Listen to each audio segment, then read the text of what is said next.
Everybody. Good morning, everybody. We are live. Welcome in to day two, Friday, here on NWALegends.com, on the YouTube channel, Facebook, and Twitter across the board. Referee Brandon Toll here. We are here live again today from 10 to 4.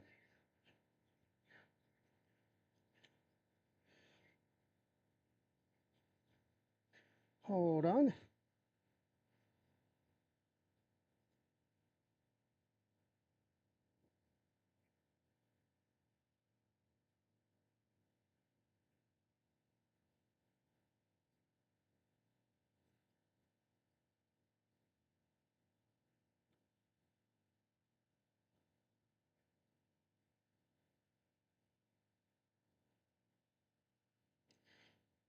As we are getting started here today,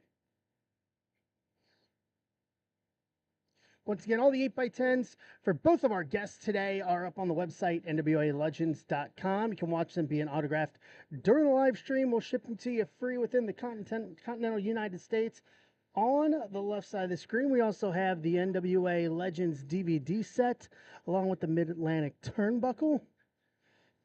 So grab your order, we'll sign it, we'll have all your information, and we are off and running today.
I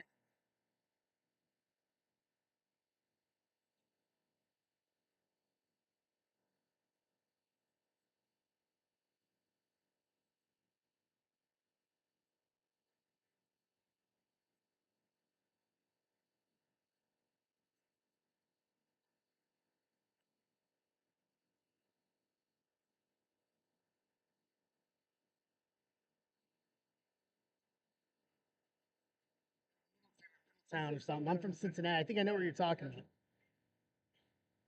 Polio. Awesome. Hand them over there. Yep. Good. Thanks, man. Yep. Take them over there. And then down there, please.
Fantastic.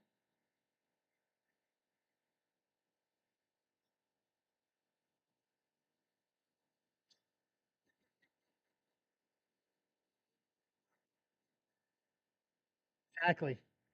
Perfect. Sorry. Good to go. Coolio. All right, now let's put that one back over there for now.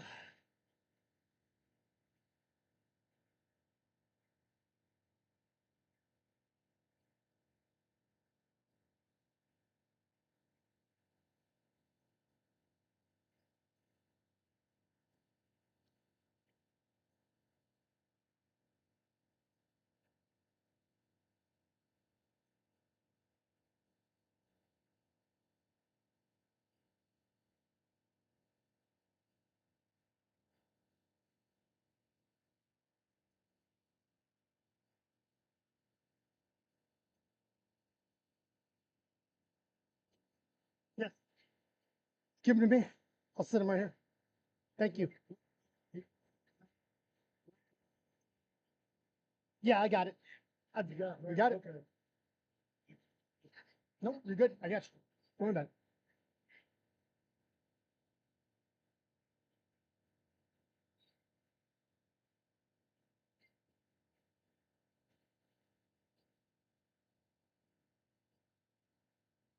All right.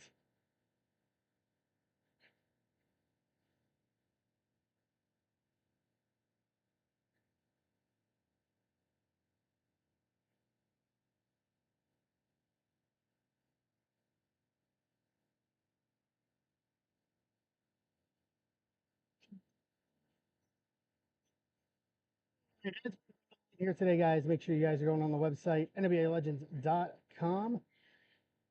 We have things available. We have our 8x10s. We have the DVD set.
Just go meeting with people here at the photo booth.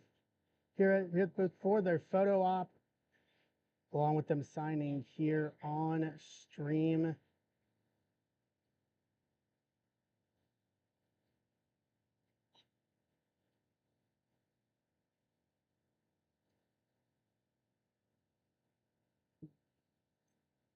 Mm-hmm.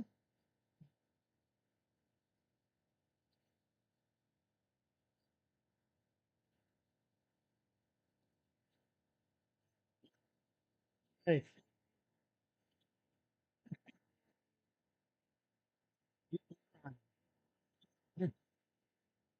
we get the. I totally got it the moment you said it there.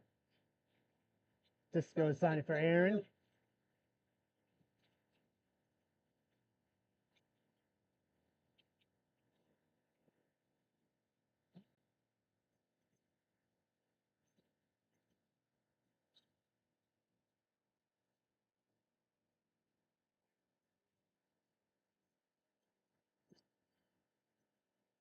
Go talking a lot about some similarities between wrestling now and wrestling then.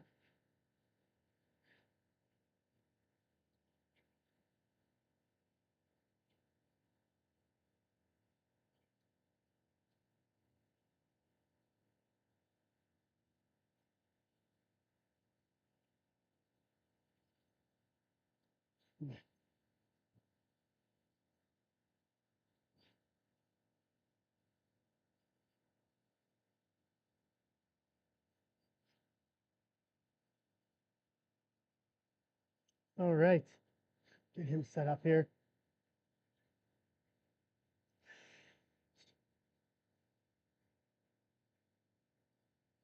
All right. He wants you mic'd up on audio too for this. So I just want to flip it on the like your collar. Perfect. Yep. Well, let me hang on. The thing of when they take the picture. Okay, yeah. That's fine. That's fine. Okay. That's perfect. Nope, that's fine. Yep, just while you're signing. Here we go. All right. Boy, hang on. I need my glasses for this.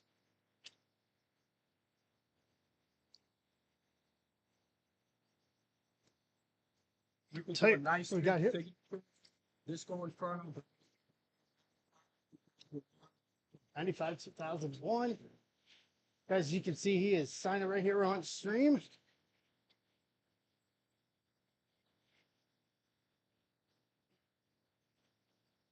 Perfect. So as we have our 8x2. Do you want to put two-time TV champ and one-time cruiserweight champ? Please. Hey.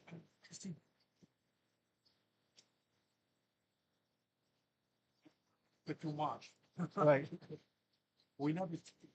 Disco, former WCW television champ, 2 times in his career, along with him being a 1-time WCW Cruiserweight champion. Putting that nice little inscription there. There you go, my friend.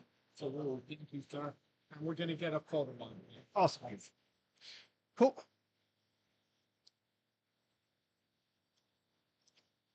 There you go, as he has signed that inscription heading off there. Set it. Glenn, here, give me the mic since you want the photos. Thank you.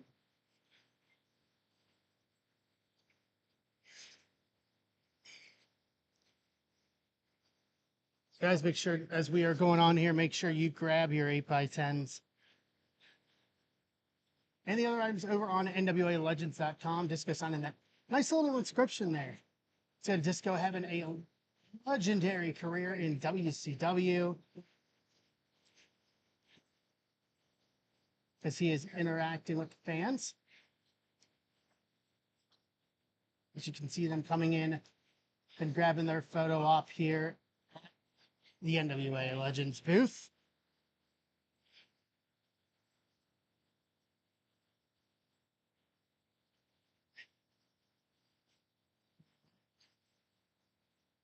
Once again, we have our 8x10s available on NWALegends.com for him for today.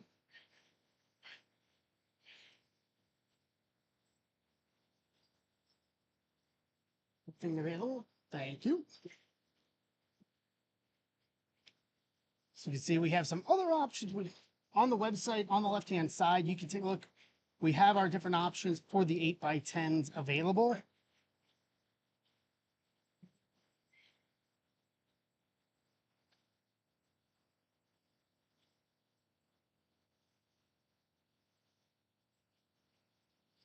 Three different options for the 8x10s. From the WCW days. Check.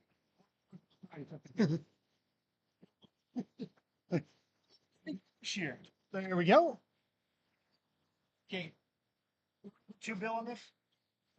Being signed there to Bill. Running kids.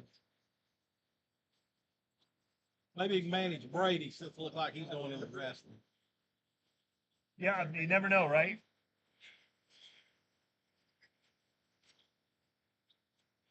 Just sign him. Just name. Old name. What are you doing nowadays? Club in Vegas. So it's like, that's like 18 years now. So. Yeah, I can hear him. It's picking up for me.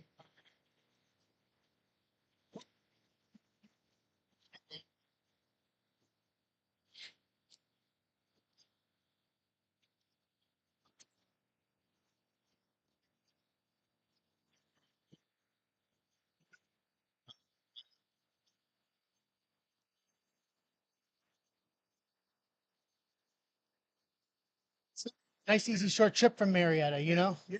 Yeah, easy, short trip. Like, like, No, absolutely. John.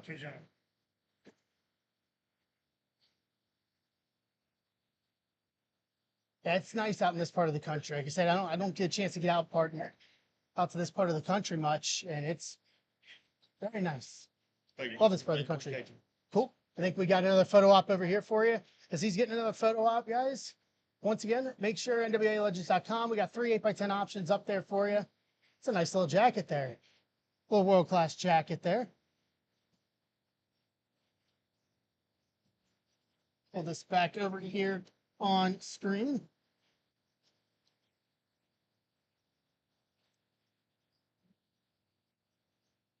Signing. Want to sign the shirt? Lay right over here for him. Oh, man. It's Lamborghini 96. That's what it is. Hold on, I can tell you. Let me look. I'll find it right now for you. It's a very nice Slamboree 96 shirt there. Let's see here. It's just his name.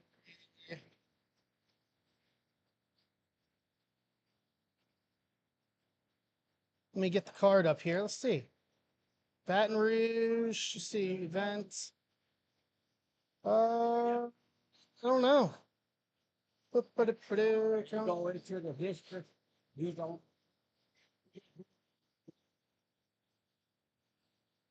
I will look and we'll let you know here. That's an awesome shirt. That's the thing. 6. Disco. Inferno. Let's walk down history, down memory lane here a little bit. Yeah, it was your pay-per-view debut in the Lethal Lottery. You teamed with Alex Wright against Dick Slater and Bobby Eaton. No, you took the pin from Dick Slater. Oh, that's awesome. Seeing stuff like that going down memory lane, it's fantastic like that, you know? So especially with those pay-per-view shirts and stuff, you don't see a whole lot of anymore.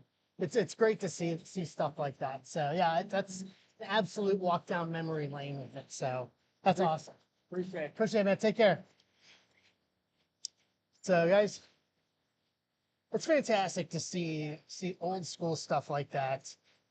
Little pay-per-view shirt, walk down memory lane. It's like, wait a minute, what do we? Slamboree 96. Salute up out. So yeah, so once again, Disco. Cool.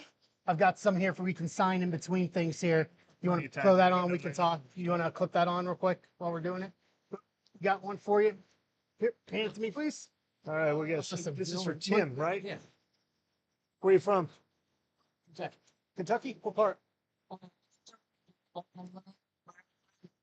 About a half, up to 90 minutes away from both Louisville and Lexington. Nice. So I've seen some of the Thunder shows in Lexington. Nice. Oh, Because they wouldn't let Nitro come to Lexington. Tim, right into him.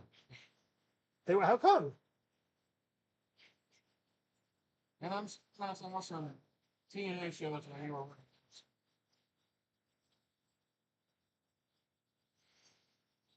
Hey. There you go. We got the dancing stick figure there. There, the sign. Man, awesome. For this one, for that one, we wanted to sign. Give me a second. We can find the picture of it real quick. He sent me it. Oh, yeah. Oh, go ahead. Hey, brother.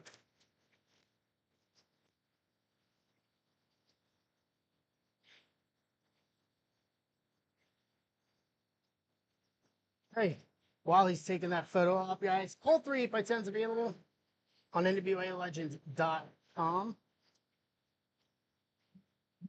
along with everything else for our other guests today and tomorrow.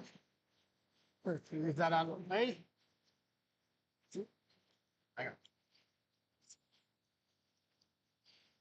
Yeah, what we got here? What do you want to personalize? I haven't seen those in a while either. Yeah, these are original. Can you do your autograph and then WCW 1995? Yes. So just go in front of WCW 1995. Yeah. Where do you want it? Right there? Like, It'll come out anywhere you want. just go in front of, right? Yeah. I'm gonna get you and Alex, right? Yeah. That's, oh. There you go. Haven't seen those in a long time either. This one, the WCW. So you can see those old we switch it down? WCW Okay, cool. 8x10s. Right.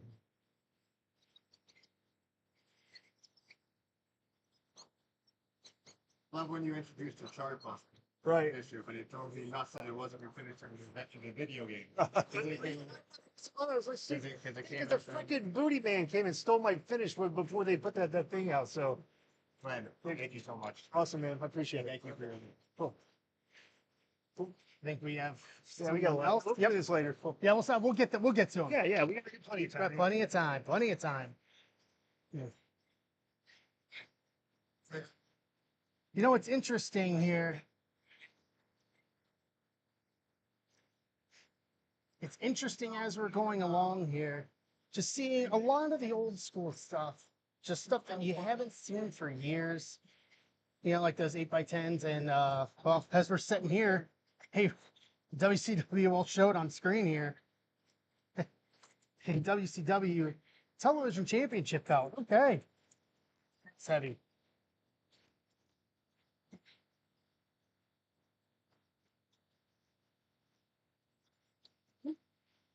All right, so we All got right, sit here. down. Got some belts. We got here fantastic belts. Where should I sign this? Wherever you can find a spot. How about right here?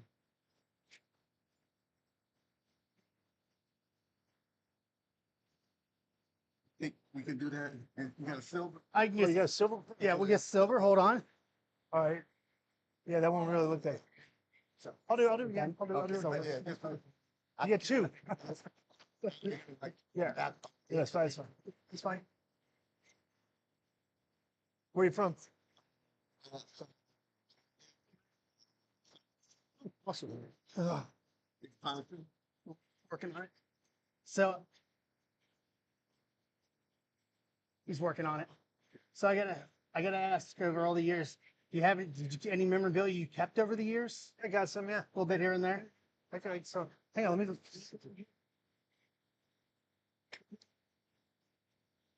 Fantastic to see the belts. See the belts.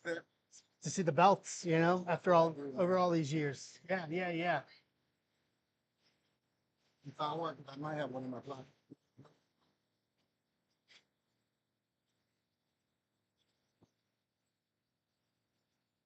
Let me get back in my hand. You go. Okay, okay.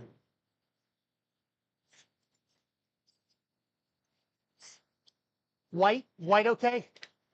Yeah, white should work. Anything that, you know, Yeah, yeah, well, white should work. Oh, wait, see if we can borrow a silver one there.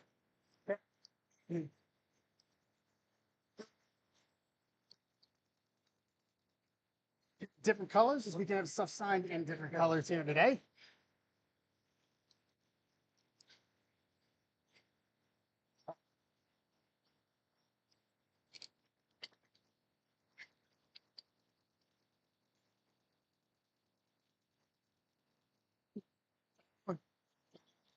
I mean, we can try this one. This is a paint one. Try that one first, because I got to get this one. We'd have to get this one primed up, essentially. Yeah, there you go. Just go. Here you go. Right there. See his signing his cruiserweight title belt.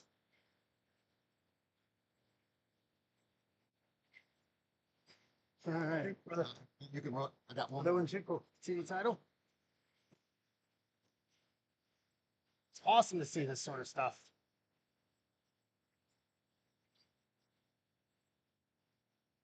You go, brother. Awesome, man. Awesome. Awesome. And then Mike to me. So guys, as you can see, things are happening here today.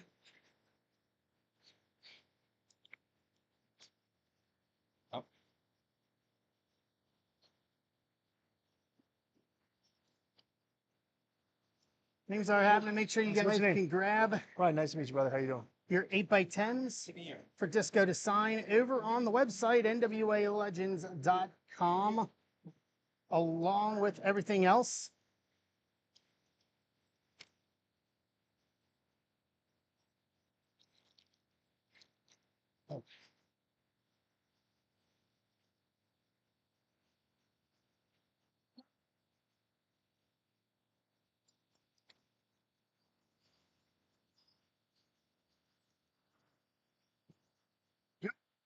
Uh, right. Boom. So he was wanting, I got a bunch of size we're going here. He wants use blue, and he's wanting it right through here. Just this confirmed. Yeah, that's fine. All right. So while we're doing this, I'll ask any. So what's some of your best memory, like your favorite memory from your time with WCW for all the years that you were there? So overseas trips, Like going to Australia a bunch, like meeting so many cool people over there. I saw Same, some. same thing? Yes, yeah, just same across. And we're just gonna hand it because we got something to sign here. Yeah. And then 7. Okay, and then okay, so we'll pause. We got him real quick. All right, cool. To Hey, sign. Black Sharpie? Oh, yeah, we do. Yeah. Is that black? Is that black? No, these are white. I Oh, have the a, book. You have black. yeah, I have. Use your own. Hey, see if you can send somebody to maybe get some, like, see if we can find some Sharpies, you know?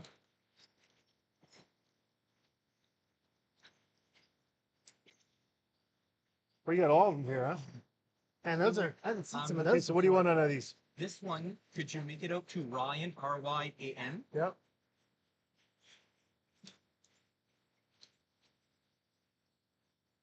Just, okay.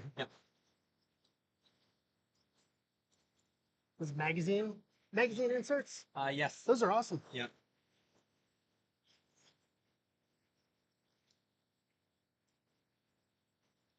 So, this one I'll just get the autograph. Just generic. Yeah, whatever you do.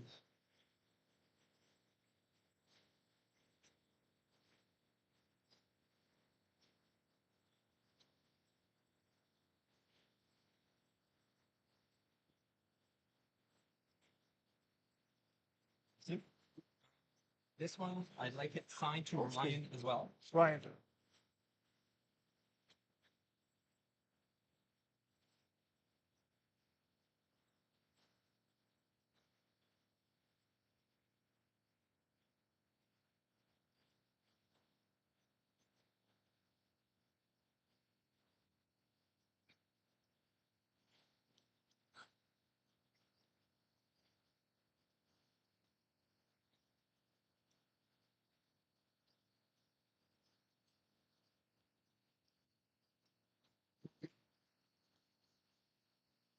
Then, Cards right up. Right there.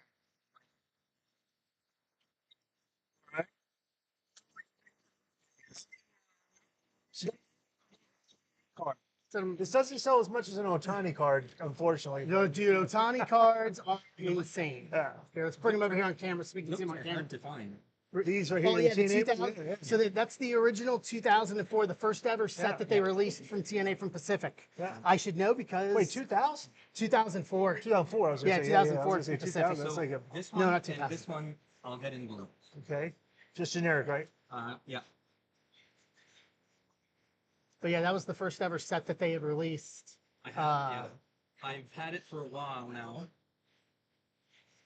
And there's the 98 Nitro set is what we're seeing on screen, along with the 99 embossed from WCW.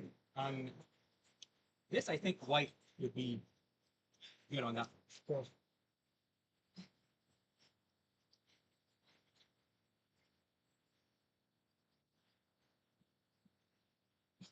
Or you think blue would pop? That'll Yeah. yeah. You know what? It seems like the blue works, you I'll know. get them all in blue. Yeah.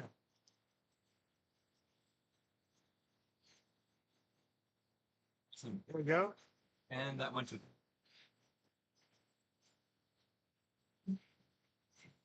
Yeah, the blue works good.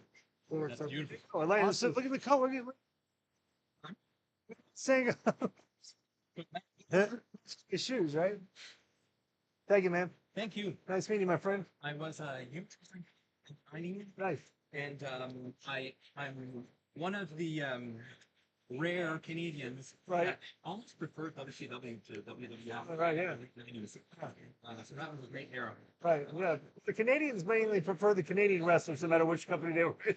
I remember they were booing our baby faces out of the building whenever we went there. So we like tried to play it up like, you know, so. I would have, well, except Right. for the heels that Right. were supposed to be moved. But like even like you and Alex, right? Like it was a fun time. Thanks. Awesome, man. Do you still watch it today? Yeah, it's not the same. Like- It's a different product. You know? I listen to podcasts, Right. and Do you ever listen to ours? Well, me and Conan have a podcast called Keep It 100. Keeping it We've 100. been there for like 10 years now. Yeah. Check it out. Yeah. I have that I stopped listening to Uh-huh. because Right. I used to listen to all of Conrad. Right. They always Right. you think. Yeah. So And I'll take yours. awesome, man. Thank you. Yeah, the overseas. We have more. Yeah. You have one here? They'll come and get it. Okay. They'll come and get us. Those overseas tours were great. I'll tell you what I found recently on I got here's a pen for 'em. A lot of them are hitting YouTube now. A lot of those old like those overseas house shows, Right. or if they were like broadcast like just internationally. Like I found a bunch of them from Germany, and they're German television So where did you broadcast. Yeah, just right there in that same spot.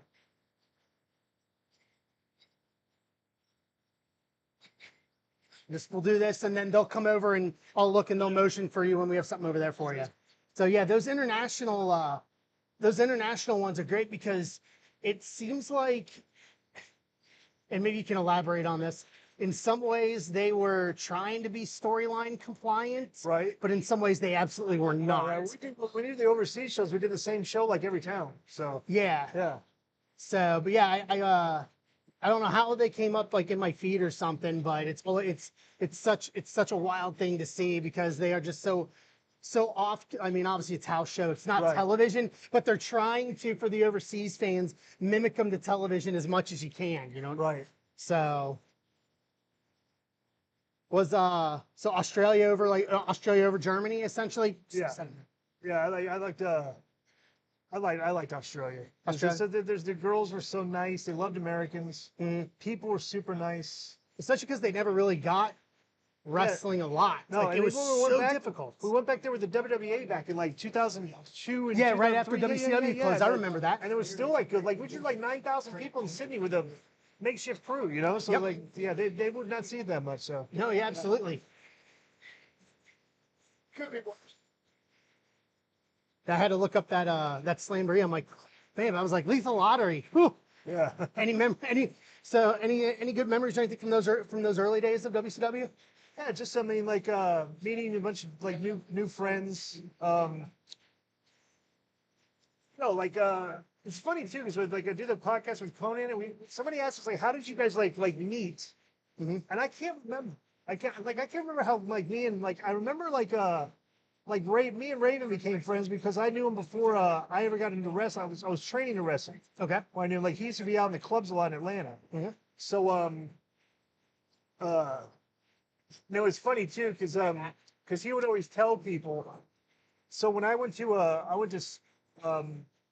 had gone down to maybe spring break I was on, and I went down to Panama City. Okay. So on the drive back to Atlanta, I went through Tallahassee because WCW was there, right? Yep. And I think Raven was like in the first match, right? What are we signing with? What's Disco Inferno. no? What is the? That's my Just your yeah, the stick figure. the Stick Saturday figure. Night Yeah, Fever. sorry. Yeah. Saturday Perfect. Fever. No, we just want to know as we're for the people on stream what we're seeing. Yeah. That's like So the okay, stick- cool, the absolutely, Saturday that's Night awesome. Fever dance. Saturday Night Fever, Yeah. love it. All right, sorry, keep going. Yeah. So you're driving down through Atlanta. Yeah, so Raven always used to tell people that I went to Tallahassee to see him wrestle. Okay, all right. Yeah, it's amazing now. Even when you go back and you watch a lot of the old footage, to Right? see just how the rise of like. So let me put this in a question format. You were there through the rise. Obviously, Hogan came in '96, NWO. Right. From being there prior to like once Hogan showed up, obviously Hogan's going to be a needle mover. You Right. know what I mean? Right. But did you even see that it was going to be that quick, that fast, almost Oh, no, like no, parabolic nobody saw it. between seeing it not only at the TV ratings but the live house, the live venue events, like Right. attendance, all that Yeah, stuff. there was like a string of like that we when we were going on house shows, they were like sold out like everywhere, and it was like just like wow, it's like if it wasn't sold out, we were surprised. Mhm. But it was just it was like a time when just I don't know, when we maximized it too because we went out a lot, you know. So every time we went to, we were going out to the clubs. We Everything. got so- one here. Yeah. So this is for. I'll take this. This is for Cameron Williams of Langhorne, Pennsylvania. Right. So what are we signing? So You know the thing about this isn't accurate though. The thing about I think on Wikipedia they list me as a tag team champion, right? I never won the belt. I was just managing them, the guys that won the belt. So it's like, you know, but I guess it like because the Marvel Loops. Hey, you was know, like, take it, yeah, take it, yeah, no, I take it. did You know, know, take the yeah. credit. Right, You know. yeah. So yeah, so they want sign and then he wants the inscriptions. okay. So this is once again for Cameron Williams from Langhorne, Pennsylvania. Cameron, thank you for your order. Yeah, take the credit where you can get it. You know what I mean?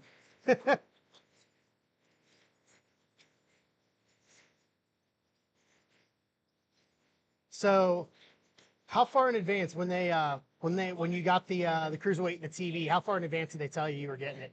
Oh, day of. Day of. They never told. I mean, It was always. yeah, they were booking like on the fly usually.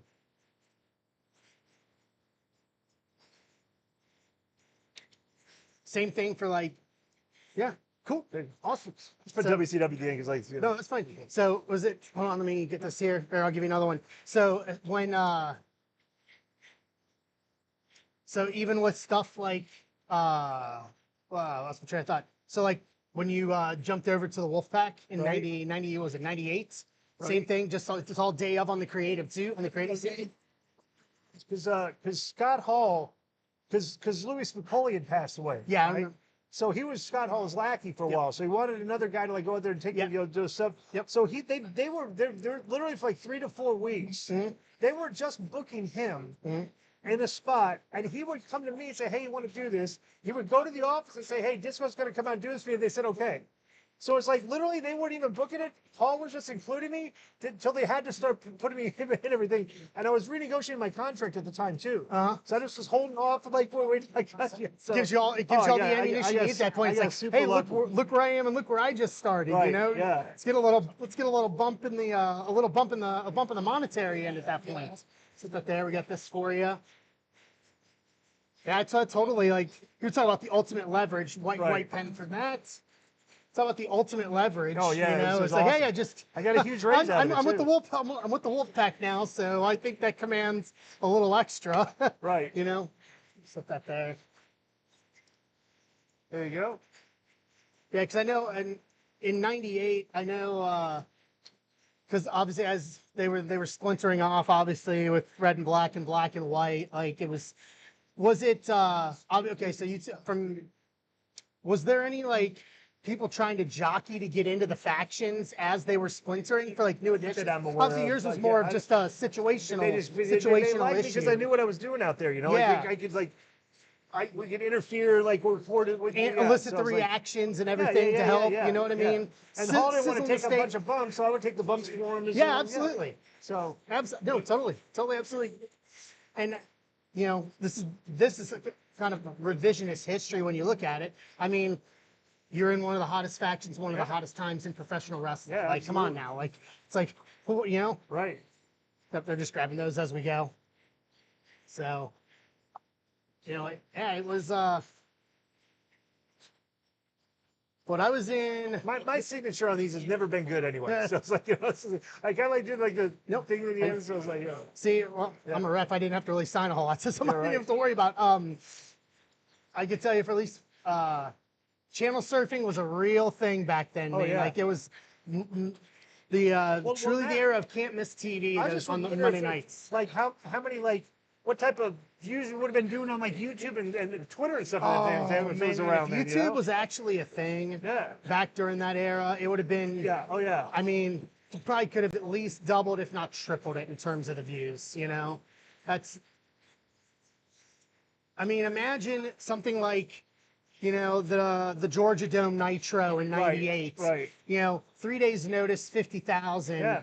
Cable ratings on top of it, and then and then have a YouTube, even if you made it free on YouTube, which is something that probably, it sounds like something that would have been a likely option that the office would have decided Well, I just to think do. like today, it's like I don't think people realize how many people watch all the short form content on social media platforms. Oh yeah. You know, like everybody still looks like the TV ratings. There's like nobody's watching the show. Like everybody, they make it so easy to not watch the But show. you You still- can go on YouTube, Twitter. But you still have to for the advertisers or your potential that's what I'm TV saying. deals For too. them, for the TV people that paid for it are probably not happy that you can literally not watch the show and just watch the WWE's Twitter feed during the show, and there's enough of highlights, everything, you know exactly what's going on. You know? Yeah. No, absolutely.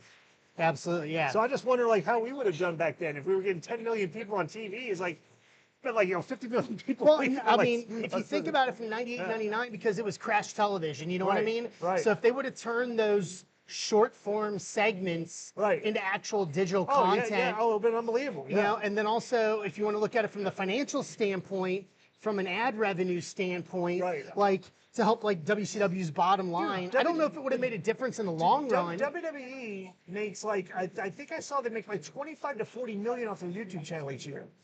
So it's like, That's think about that. insane. Yeah, it's like think about that. That's insane. I know WCW tried and I only say this because of some of the recent news. Yep. After this, we got a photo op for you over here. All right. We'll pick this up here in a minute. Yep. Good. All right, everybody. While Disco is doing that photo op, you can get your 8x10 personalized for you. Sign it here on stream over on the website, NWALegends.com. On the left-hand side, not only for Disco Inferno, but for all of our other guests for the weekend, the NWA Legends DVD set, the Mid-Atlantic turnbuckles, all available to get personalized and signed for you with free shipping in the continental United States this coming week. No, if you... All right, so this is Kim. Here we go. Kim wants that handsome picture of me. Isn't that handsome right there? Yeah, right. Oh, what? Yep. There we go. To Kim.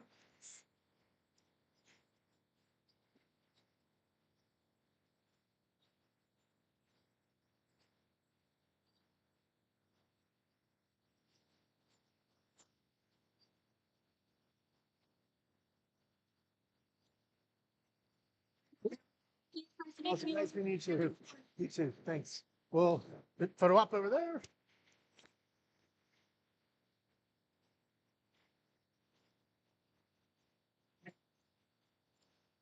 Once again, guys, over on the website, NWALegends.com for your 8x10s for the DVD set, and the Mid-Atlantic turnbuckle, personalized, free shipping within the domestic United States. It's amazing to see, to think about the short form content. Yeah, we got, before I pick up, But you want to? sign anything? Cool.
This year. So, You do a lot of conventions. um, not as much. Like I'm just starting to get into them. Like the last Right. So he's been doing it a lot. So man, well, nice All meeting you. right, thank you. Appreciate you guys. You guys have a good day. Thanks. Could you imagine, like, this is, once again, revisionist history, just like, if WCW actually did, like, an actual full-on convention fan fest, kind of like what you see nowadays? Yeah, right. Back in the day, how much more that would have been, how much more would have put in your pocket, at yeah. least, you know? So, yeah. It's all these new technology, new ways that once again, I don't think any of it would have eventually altered the eventual, the eventual outcome here. I'll just set the stack here for you, just to feed them to you. Same thing, old generic. Yeah, same object. The outcome would have been any different, you know what I mean? Right. But the short form content, I think, would have, I mean, obviously the internet wasn't what it is now, but still, a way to put it into other content. I'll just send this to Disco Inferno WCW. That's fine. Yeah, that's fine. Actually, I'll start I'll start doing like Burn, baby, burn. Just going for it. Like, Whatever you want. we got plenty of time. Yeah, we have plenty of time. So, but yeah, the shorter form content and stuff like that, like even like tying it into recent news, like radio, you know what I mean? Right. Radio broadcast. That's another avenue form that, could have been explored. I remember WCW tried doing a little bit of that for like house shows where they did like audio only for the house show for a couple of like big shows. It was like Boston or something like that, Yeah. Yeah, it's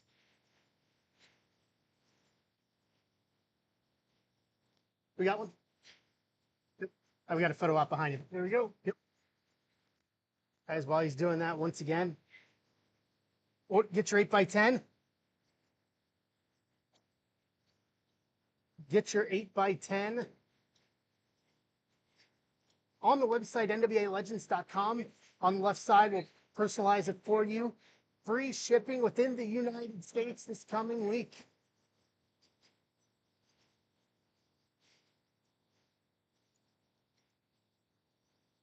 Oh, yeah. Yep.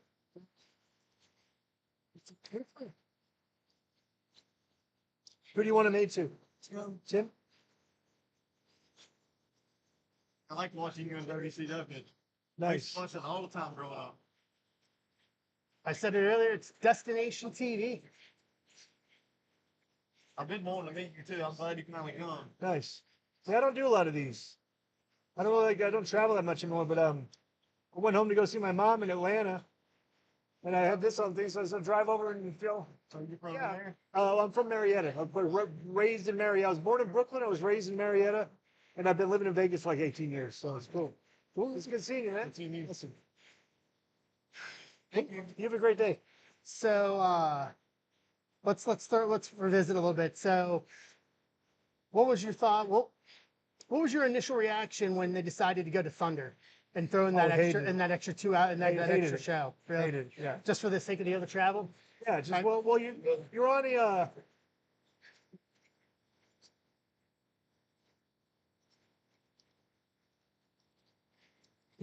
a guaranteed deal, so now you're just having to work extra days, Extra for you know? nothing. Yeah, We so got a it's photo op ridiculous. behind you here. Yeah. Cool.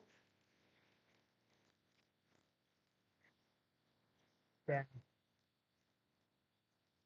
late 97, 98, with the split, well, not split, but the addition of Thunder to it made it interesting from a television standpoint to be able to have enough television, and obviously for guys like this, if you're on a guaranteed deal, more dates, more time away, even though it did make for exciting television.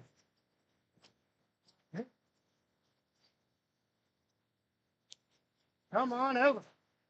Guys from Boston. Yeah. It's from Boston.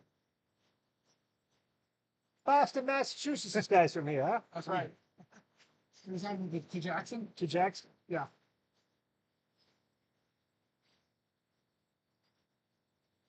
Did you like the gimmick? Oh, I loved it.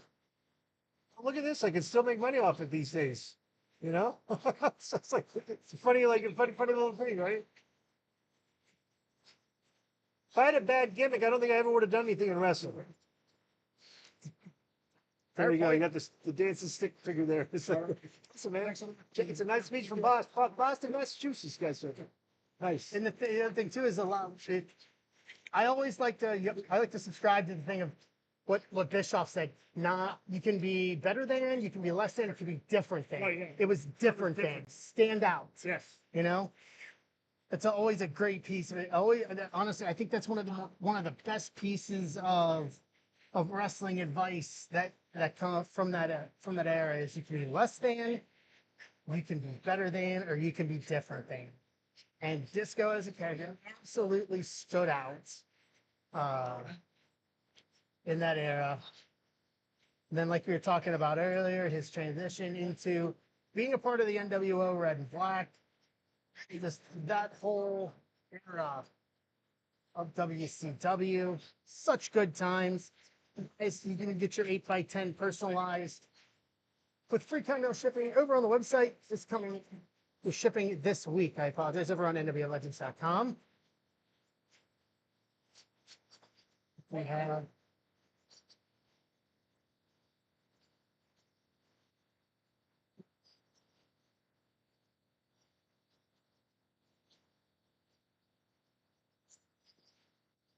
eight.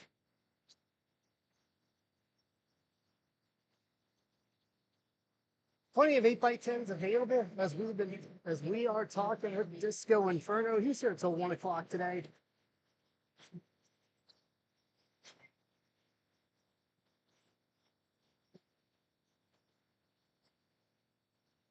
We have plenty of options over on the website.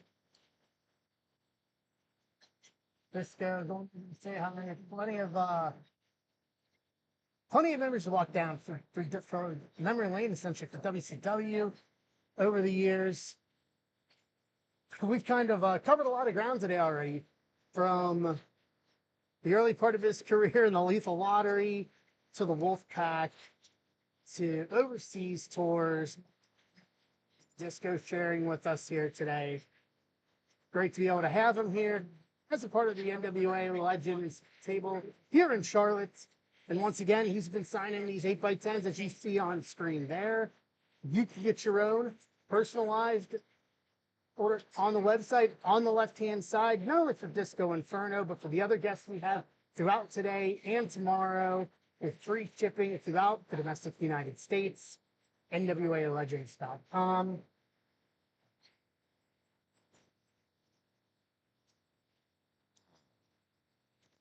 Well, Dale Torborg, the demon. Any memories on your end from with him? I mean, it's funny because I used to be friends with the special effects guy that did the whole gimmick with them, and he met Gene Simmons and everything. Told me the story about the meeting Gene Simmons, and so I was like, yeah. So yeah, I remember he's a cool guy. They did all that promotion, making that such a big deal. It was like the last show of '99, if I remember correctly, Right. For Nitro and all that. We got cool, and then we have a photo op behind you. Sounds good. Julio, as you guys can see here, just one that he's signing here. Do the Hustle, WCW inscription. Go ahead.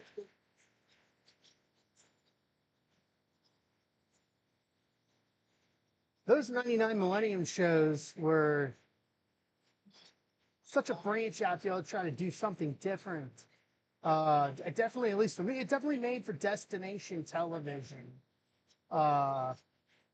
I mean, 98 to, honestly, 2001, destination television every week. All right, so I'm going to ask you this, just while we're going here. So, what led you to get into the business, into the wrestling business? Just when I finished college, I had a friend in the family that was booking the travel for the NWA. So he Ole and Ole and Bill Eadie had set up a school in Alpharetta. Okay. They never went to, but and I tried out and I never looked back. It was Did you watch it as a kid growing up? Oh yeah. I watched more wrestling than probably 99% of the wrestlers in the business today because we had the Joe Pedicino 7-hour wrestling block on Saturday nights. Yeah, I remember that. I'd watch that. Yep. I'd watch WWE on WOR. Yep. I watch, of course, the Saturday night, Yep. And on TBS. And so I was getting like, and USA Network had the Garden shows every once a month. Yep. So I was watching like 13 hours of, maybe like 10 to 11 to 13 hours of And then the wrestling syndicated stuff on like Saturday morning too, on top of it, all the other syndicated stuff to go with it. I was watching a ton of stuff. So. Oh man, yeah, it was hours upon hours, and then I don't know, in the late '90s, at least for me, because I was in high school at that point, just hitting the record button and going back, and trying to watch and make sure, like, did I miss something from the following Monday or the Saturday night TV? Yeah, the VCR. I was just like, I was watching. I think I had 2 VCRs at one point. They had Continental Wrestling, Mid-South. Yep. Sometimes they'd have Memphis. Sometimes they would have Florida. A couple local promotions. And so I was watching this AWA. They had there was so much stuff on ESPN. Yeah. So, and I was like, I was always like into like the storylines and everything. Yeah. Well, and I actually like remember like a lot of the guys that I thought were good that like never really made it. Like I used to say, in Continental, this guy Wildcat Wendell Cooley was like really good. Something I was like, yeah. So I just saw everything. Yeah, So we got this poster here Okay, for cool. you real quick. He's got the light for you. Right here. Right there. Yes.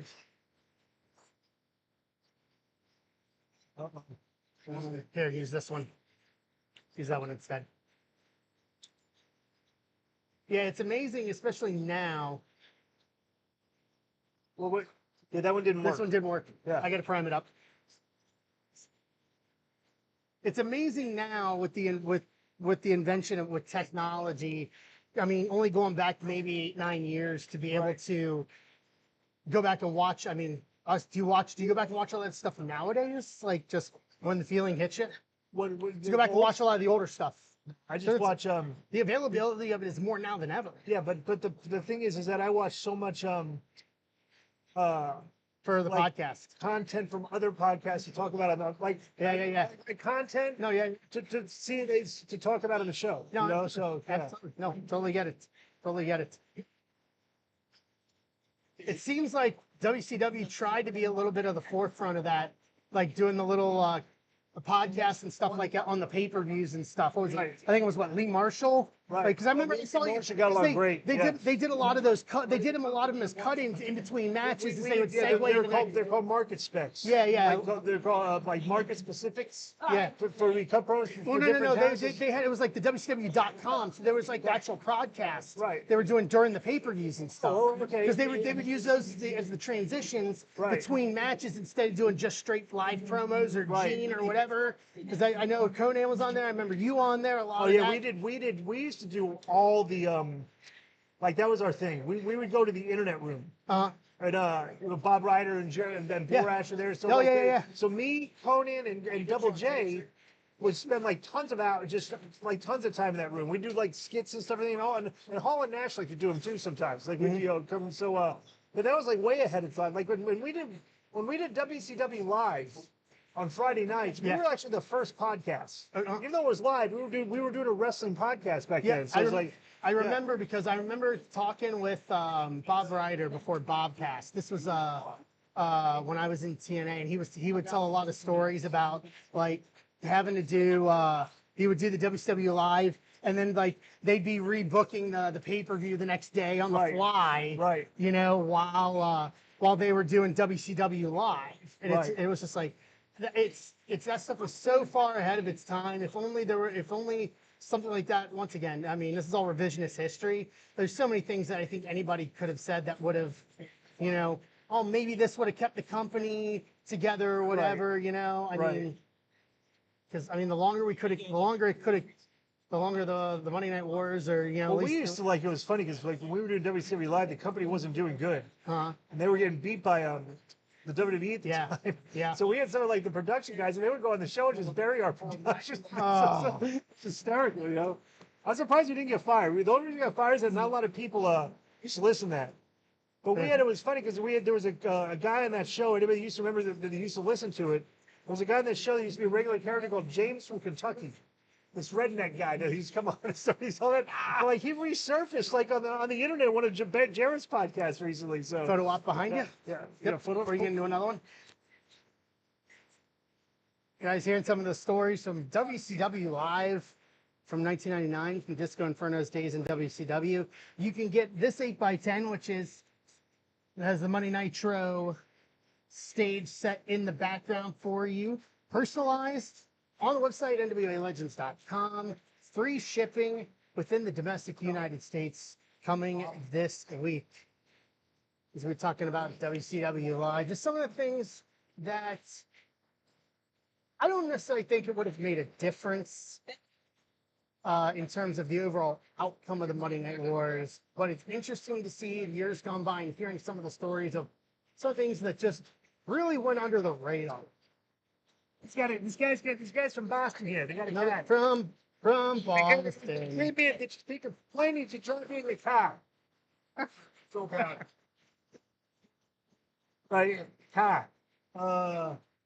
Generic or go with just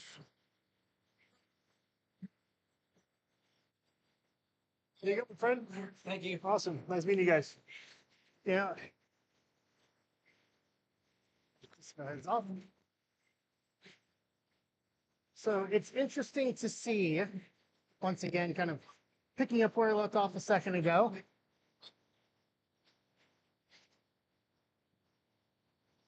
So some of the stuff that really skated under the radar in WCW, the things that were just nobody was paying attention to. It's so wild in the years have gone by as guys like Disco Inferno tell the stories about the stuff that really didn't really make the mainstream in those days.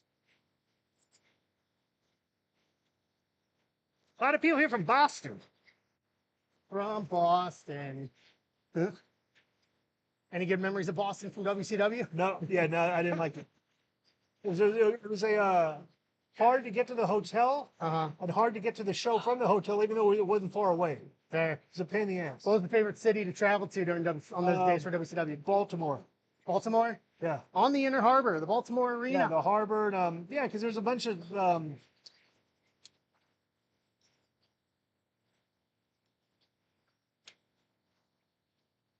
to get to from the hotel, you had to like go downtown and through like traffic. You know, it was like Did it make it? people would see you because you're stopping, no traffic, and they're just a neighborhood. People see you in the car, like you know, it's pain in the I'd ass. say the stadium shows had to be Baltimore, the Inner Harbor there. A lot of Great American Bash, Great American Bash pay-per-views taking place there. Yeah, Where are you from? It's Florida. That's right. Yes. Lauderdale. Miami. Miami's too pretentious. Fort Lauderdale is more laid back. Yeah, it was. Seriously. I don't know. Fort Lauderdale, there was a great Hooters there too. It had, right there, they have the little that area. And there's that entertainment center. Yeah, yeah. It's a long time ago. Wow, that is a crew shirt from Sturgis. Where'd you get this? Somebody here's one of the guys who used to work for WCW. Sold off a bunch of stuff that he owned. Nice. Any memories from Sturgis? No fun. No fun. So you're not the only person I've heard that from. I heard a lot of the obviously the travel getting out to Sturgis from literally anywhere, wherever. Oh, fix this.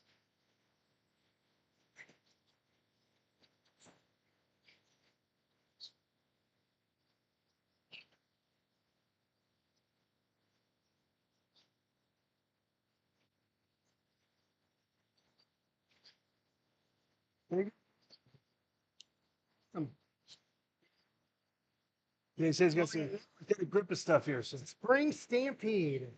Oh my god. Wow, It's actually a pretty cool shirt. yeah, I've never seen this one. Only the strong survive. This is what, 2000. I think it's 99. Yeah, I was trying to look by the logo. Yeah, it's The logo, whether it's the old logo or whether it was the new logo.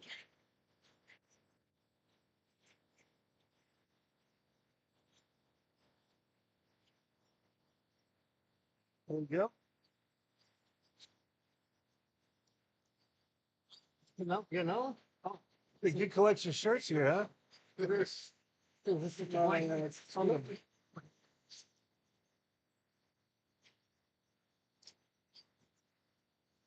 You sign it, we got to show it off to the stream. Which one is this? Actually, Nitro.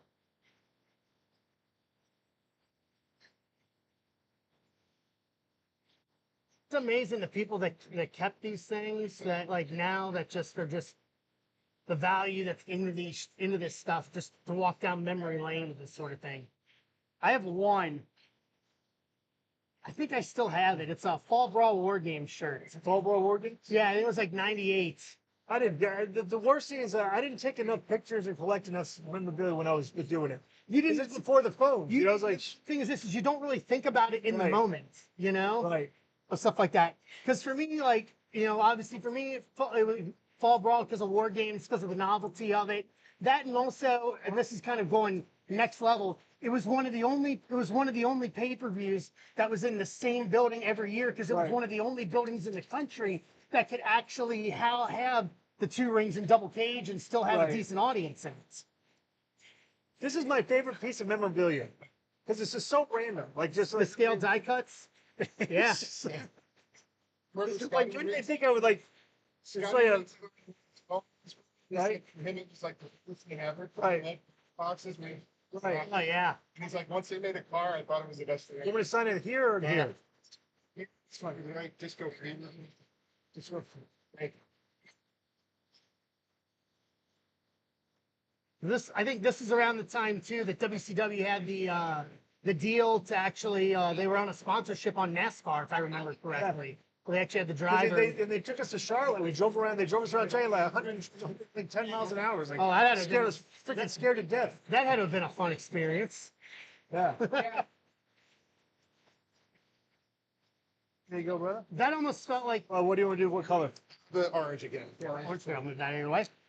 It's almost it felt like this is just my opinion that like back then it's like it was at a time where you could see where the move to really turn the corner to because that was like that was pre-Hogan, like right around when Hogan came in.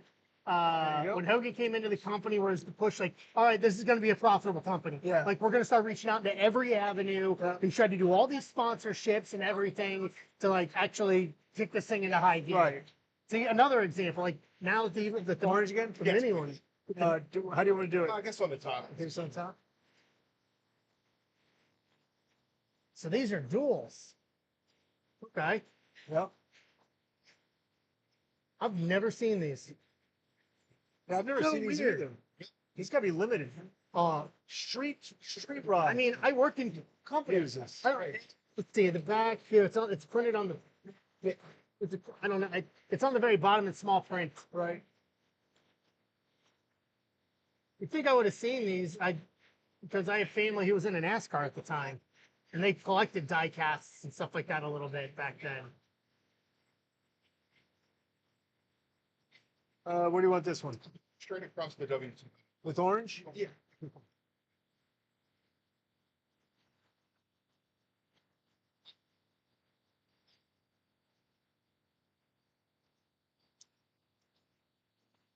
Try this way.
So you realize there's a bunch of crazy people that live in that city. So seriously, we would be driving to the set, and there'd be like a guy like a parking meter, and some guy was like sword fighting with a parking meter, like it was some crazy people. Like, what the There's homeless people back then. It was like crazy. Let me Good. I got to get the other ones. It's going to take me a while to send it. Yeah, that's right. Fine. All right. As Disco is going to do a photo op. Guys, you can get your 8x10 personalized and signed to you. Thank you. Over on the website, NWALegends.com. Free shipping throughout the United States this coming week. I just set it that screen. All right, so this is one. Oh, nice here. Look at this. Look at those Mama Luke's treating me rudely there, huh? Yeah. It turned on me, right?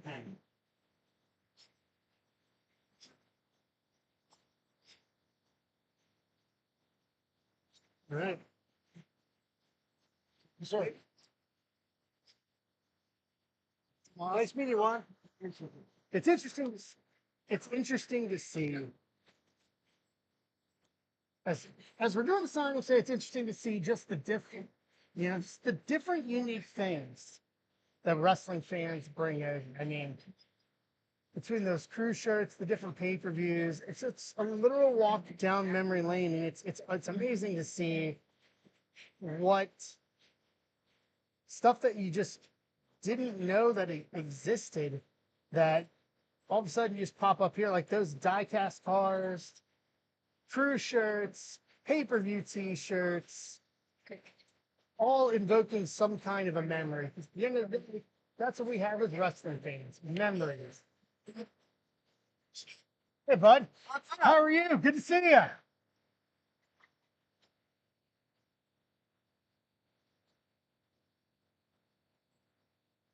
As you see him taking the pictures in our photo op area, signing here, memories. That's, as wrestling fans, that's memories of all the years, of all the things. It makes things like this as a wrestling fan such a great memory to have. Yeah, just nothing but smiles, guys. 8x10s on NWALegends.com. Left-hand side, you can get your 8x10. We'll personalize it for you here on screen. Free domestic shipping in the United States.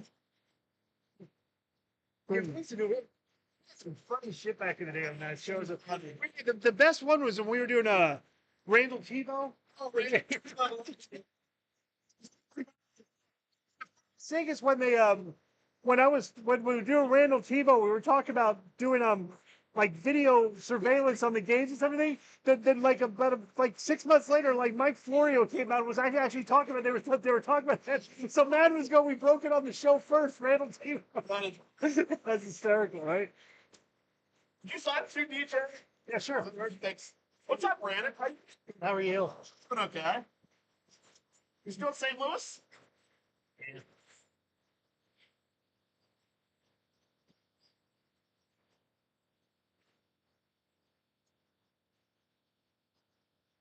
There you go, bro. Nice to meet you, Disco. Thanks so Nice, much. you too, man. Appreciate it. You have a great day. Tonight. Cool.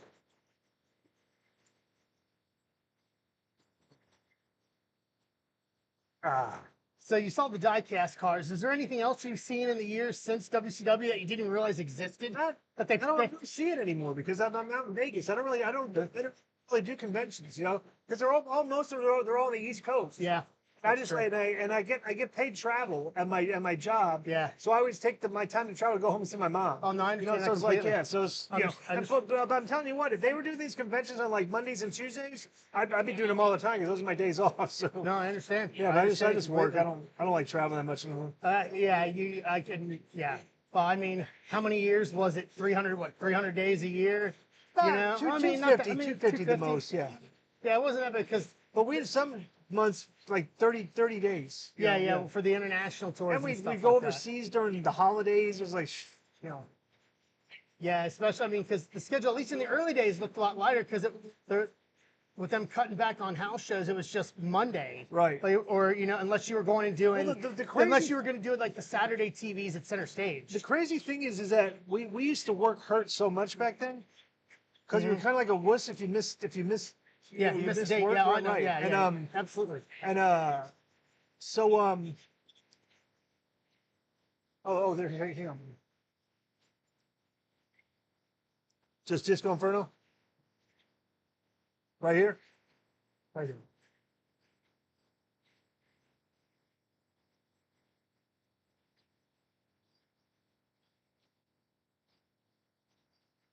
The first few I signed, I forgot I was putting the stick figure dancing figure my autographs like late in my career. So it's like It's so different now, given the fact that nowadays we don't have live events comparative to or at least like, how many days you would do mass tapings whether it was at center stage for like Saturday night and the Right. syndicated or the big Disney tapings. You know what I Right. mean? Prior to Nitro going.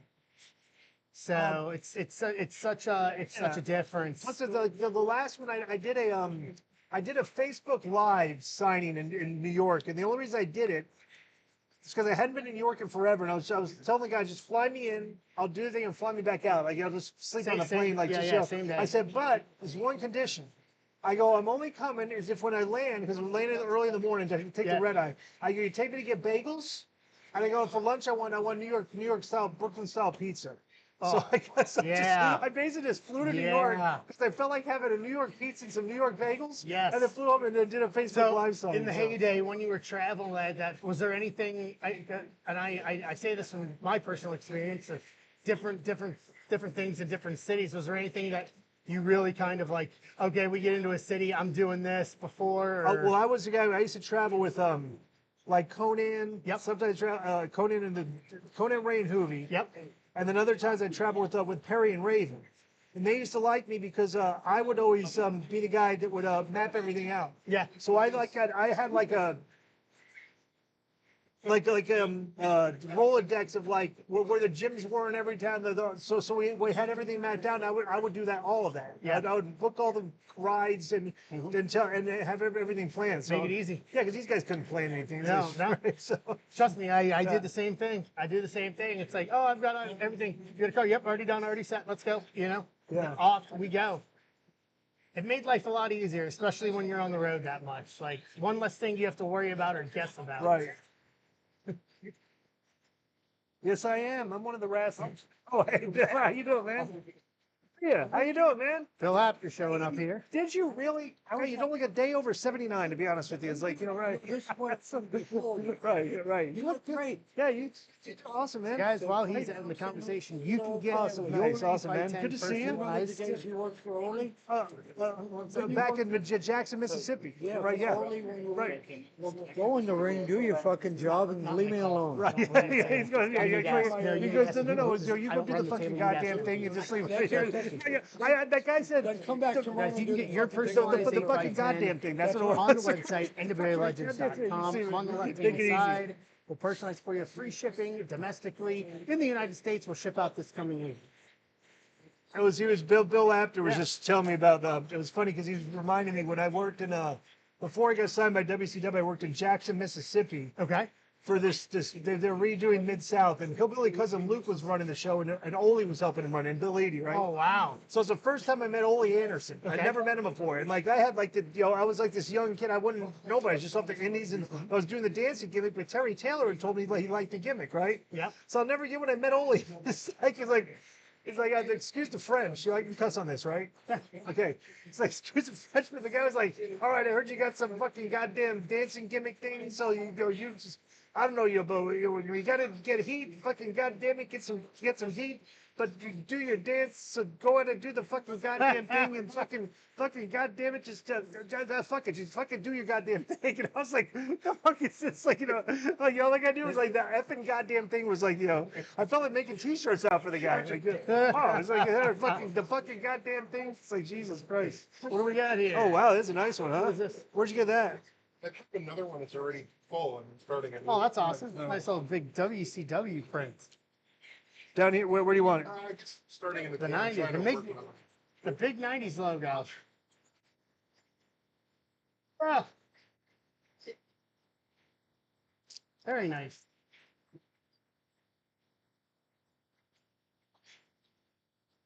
This one, Oh, disco? Okay, cool. Down here?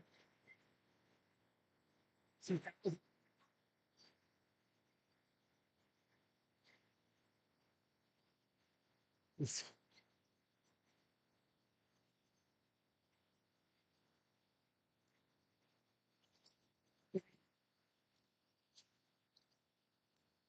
that it? Because I've heard people give some opinions of this. So they changed the set in what, 99 to that new logo. Yeah, I don't. How much of a pain in the butt was it? I heard I people don't- like stumbling over that. I- Because they had the big C that went down the ramp on that new logo on Nitro. Like I heard I so many don't people complain remember. about tripping over it. I mean, like that was like sometimes we just walked out and realized the set was different. You know, it's like yeah. I mean, we didn't like you know. it was like immediate realization. What's going on here? Like Oh, well, not really. I mean, like we didn't, you know, talent didn't care about that stuff. We just were like when we were in the when you're on the road, you just show up, go in the back, and like first time you've seen the arena, sometimes you're just walking out, like so. But yeah, that time there was so much upheaval and everything going on. Obviously behind the scenes, it was Yeah. more of just figuring out which way is up, essentially. Right. You know, right. let alone all the little things.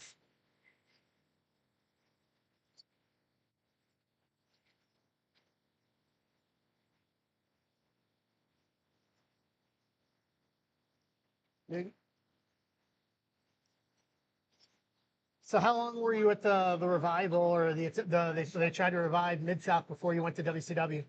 2 shows, 2 TV tapings, Oh, it's easy. Not a lot. and then it was funny because like they brought me over, and the original crowd it was sold out. It was like 2,000 seats at this place in Jackson, Mississippi. Yeah, there was a line around the building to come to the show. I was like, wow. So it's the first time I'd really done my gimmick in front of a decent amount of people. And I went out there and started dancing. These rednecks hated me, you know, like they were both like, you know, call me the F word. And Yep. but the so I was still green, right? And I didn't even know if they were going to bring me back because it was usually like as an enhancement guy, but an enhancement guy with a gimmick, you know. And I wrestled Terry Taylor, and he said he liked the gimmick, you know. So like it's funny. So they called me, and the guy said he goes, "There you said thank you for doing the TV tapings." He goes, "We had the deal." He goes, "You were the only heels that got any heat." He goes, "We want to bring you back." So Okay. So I was like, yeah, All right. Easy enough. And then the rest is history at that Yeah. point. yeah. So were you when you went to WCW, was it just on a limited deal to start, or was it like just full on, full time, just Full-time deal, but it won a lot of money. yeah. You know, It was more the opportunity, at least up front. it was way more than I was thinking. Indies. Oh, yeah, It was like, absolutely. So it was like it was a living, you know. Yeah. Oh, And then all I had to do was be one of the top 4 matches on the pay-per-view, and I got bumped in pay, and that happened like the second quarter I was there. So it was like, that yeah. it was that lethal lottery. No, I think there was something before that I got. Okay. Because they didn't give me maybe it was a lethal lottery. But they gave me I was in the what was that 3-ring battle royal thing? What was that World called? War III. Or 3, and I was in that, but they didn't give me my other bump and pay, even though it was one because it said you're in the top.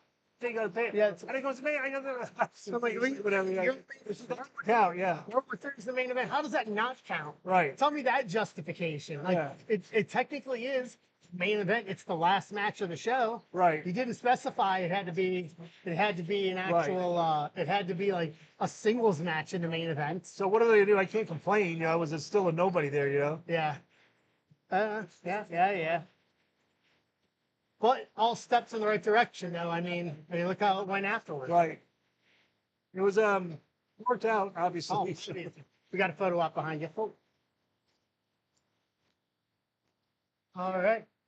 While he's doing that, guys, talking about World War III, talking about the other WCW events, you guys can grab your 8x10 personalized on the website, NWALegends.com. Not only for this Inferno, but for the other guests we have today and tomorrow. Free shipping within the domestic United States will ship out to you this week, along with the NWA Legends DVD combo, the Mid-Atlantic Turnbuckle, can be signed, personalized, along with the 8x10s. All those options on the website, NWALegends.com.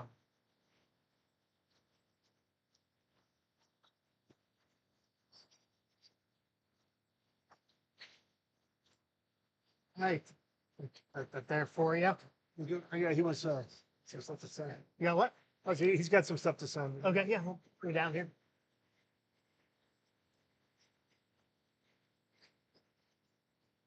Yeah, if only you were in a different position back then where you could have been like, here's the actual language in my contract for the top 4 Right. matches of a pay-per-view.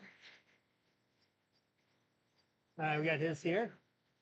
On over. What do you want me to put? You can put to Tony, the cheer captain. Tony, The cheer the captain. cheer CHER captain. Yes. Cool. He's so cocky.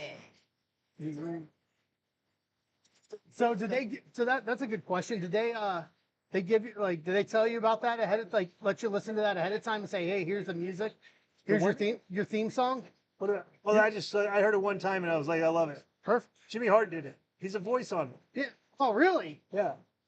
That's interesting. Okay, so I can auto tune change it. All right. There you go, brother. Thank you, kind sir. Awesome. Tony the cheer captain. Nice meeting you. Take care. Yeah, he did such an amazing job. Because yours wasn't the only one. He did it for so many other people over the years too. Yeah, he voiced over like tons of them. So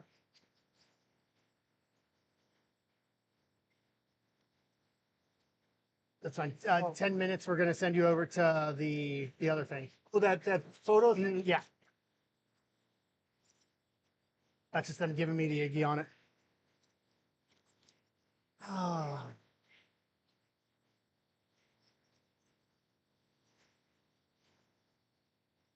So, out of all the years you were in WCW, what's the like the number one standout moment for you? After all these years, that was like, I can't believe I actually did that. In positive. Oh, way. and we caused Goldberg to lose. Yeah, Yeah, yeah. yeah. That was huge. That was. 'Cause it was so funny that- because like that was Starcade 98. yeah. Yeah. It's funny because we go back in the locker room afterwards, Uh-huh. and you know, and we're in the room, and it's me, Nash, and Goldberg. And Goldberg, you could tell, wasn't very happy about losing. Of course. And was like, "Oh, you got a problem with it? What happened?" And Bill's like, "No." So it's like, Body language says otherwise. Oh, yeah. Yeah. Yeah, that night, those two Starcades in DC, 97 and 98, stand out to me at least as like kind of like the apex, man, with the crowd. Right. I remember in 97, they brought everybody in just to sit in the crowd for the show for all that. Yeah. It was like, I think, yeah, you were there for that. Yeah, they brought you in for that, if I remember correctly. 97. I don't remember. I cannot recall. It was, there's so much stuff I don't. I mean, like, it's funny when I do the podcast. It's like people ask me, "Oh, do you remember stuff?" I'm like, I can't think. But if you bring up a story, I kind of trigger. I go, "Oh, I come." And then I start when I'm talking. I start to remember the details, but I don't remember. So Starcade 97 was Sting Hogan, right? in DC, Right. and they like anybody that wasn't at wrestling on the show, they put them in the seats. I don't Like they remember brought that. them all in and put them all in the seats until the end. Because I then guarantee there's no way I did that. I didn't. There's no way I did that because I don't recall. I watched that show in the back. Yeah. I recall that. I don't even recall ever watching a show in the crowd ever.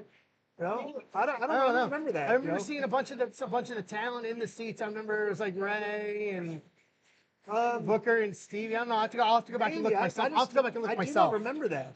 Yeah, it was one of the only times I just found it so odd. I'm like, I get why they did it because it was like the apex of finally like Hogan's dropping the title. Right. Like I get it. Like you want that solidarity moment, you know, with Right. everybody from WCW, everybody that was on the quote unquote that was WCW. But I was like, huh, so weird. So I'll ask while we're doing this. So, how'd you come to know Greg Price? He was one of the first. He booked me when I was. He booked me against Rob Van Dam Okay. in a match, and it's on the internet. Yeah. And it's one of my first indie matches where I wrestled a really good guy, Okay. and we had a really good match. Mhm. So Greg would bring me just bring me over before he might actually recall that. Yeah, that was actually it was not a bad match at all. Like for indie guys to be like the thing, I was like, because like everybody, when you're younger, you think you're way better than you actually are. Yeah. And it's funny too, because I'll go back and like when I made it to WCW, I went back and I watched like one of my tapes that I was sending out to promoters before, and I was like, holy shit, I was green. you know, but you didn't know you were green. Yeah. It was a weird thing. You thought you were Yeah. pretty good, you know, Yeah. until you get good. No, I get it. You don't know how green you are. You No, know, no, So, absolutely. yeah. Yeah, I know. I remember when my debut for when I made my debut on TV with TNA in 2017. Right. The only way to learn TV is to do TV. Right. And you realize, oh, this is a whole different world, you know. Right. And you're only as good as the people that you're working with on top of it. Right. So it's gonna automatically level you up, just, you know, Yeah. given the situation of where you are and what you do. So. Right. Oh.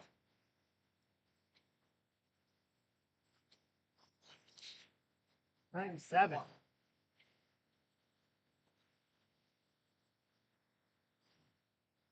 Any other good memories from WCW?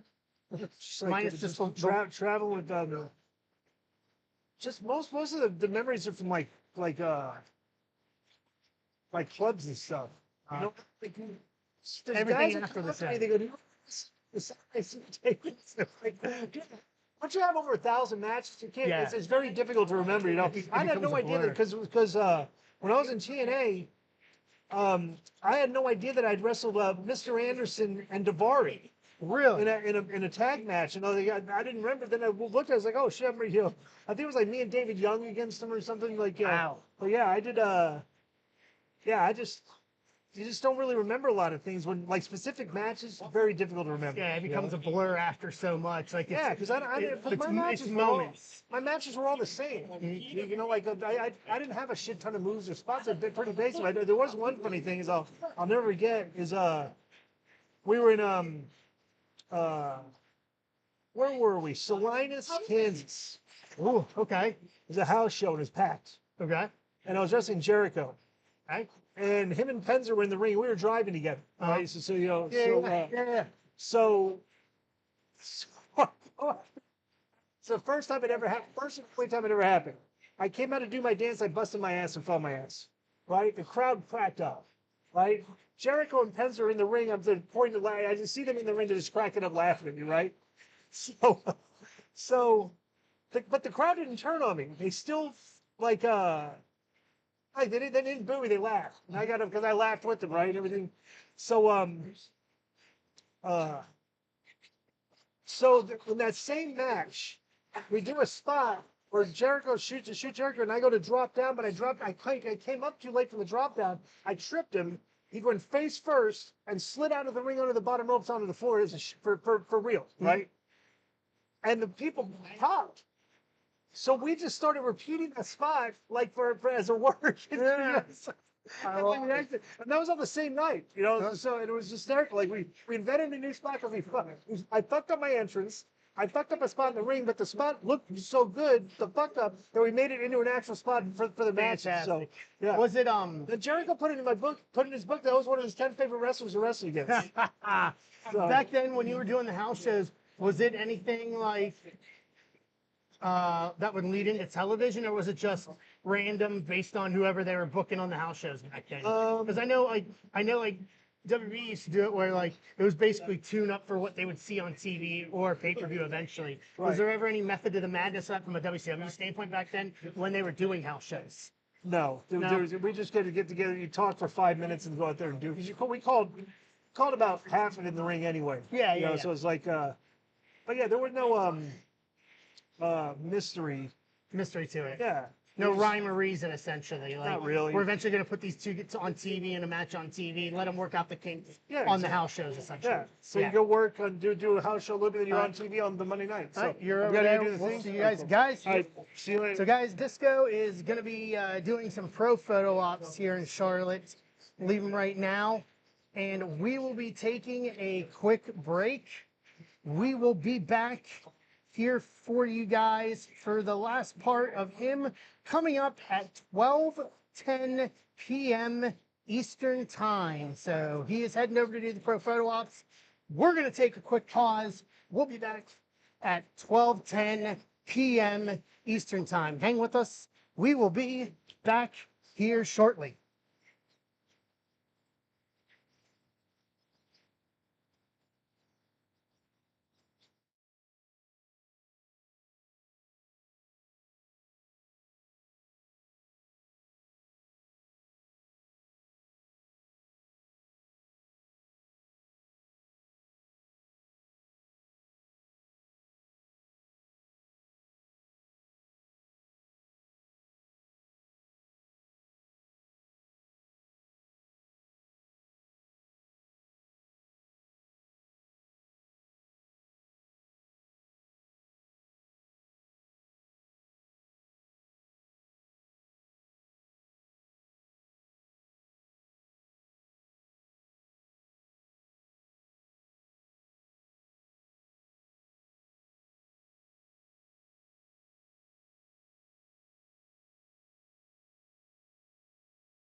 All right. Thank you guys for being patient with us here through the whole pause. Disco Inferno is back. He's gonna be here with Nice us to meet you. Take for care. about another 50 minutes. So yeah, we'll just dig into these. We got to get these all. Greg would like these all signed before you leave at 1. Please. We got plenty of time. To do Plenty this. of time. Yep, 50 minutes rolling through it. Right.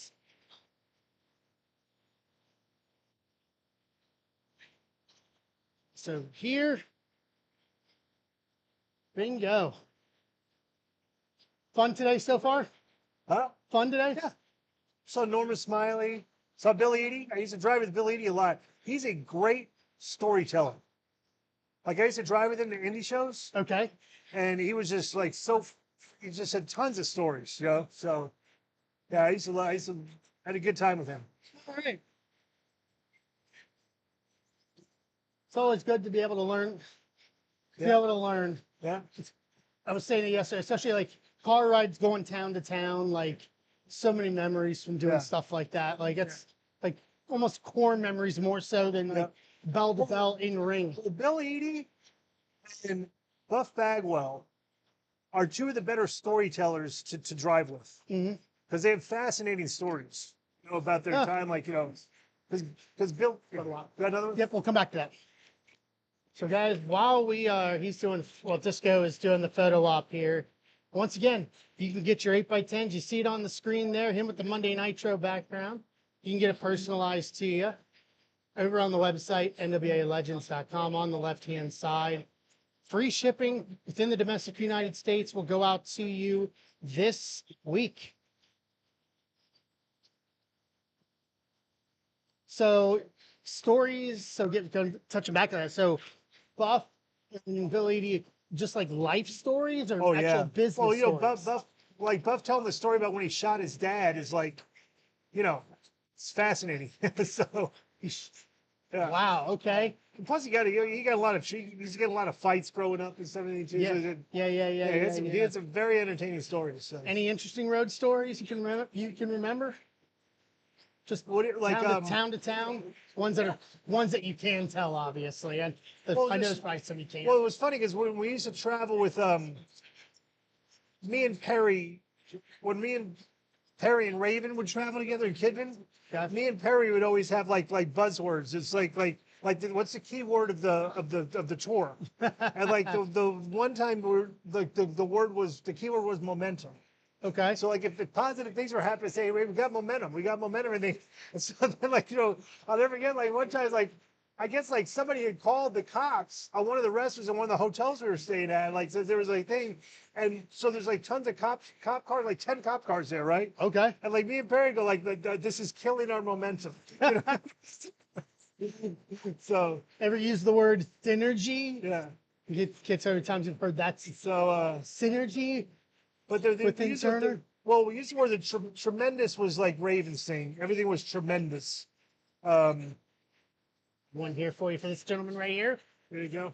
Put to Jason. Jason, yeah. Cool.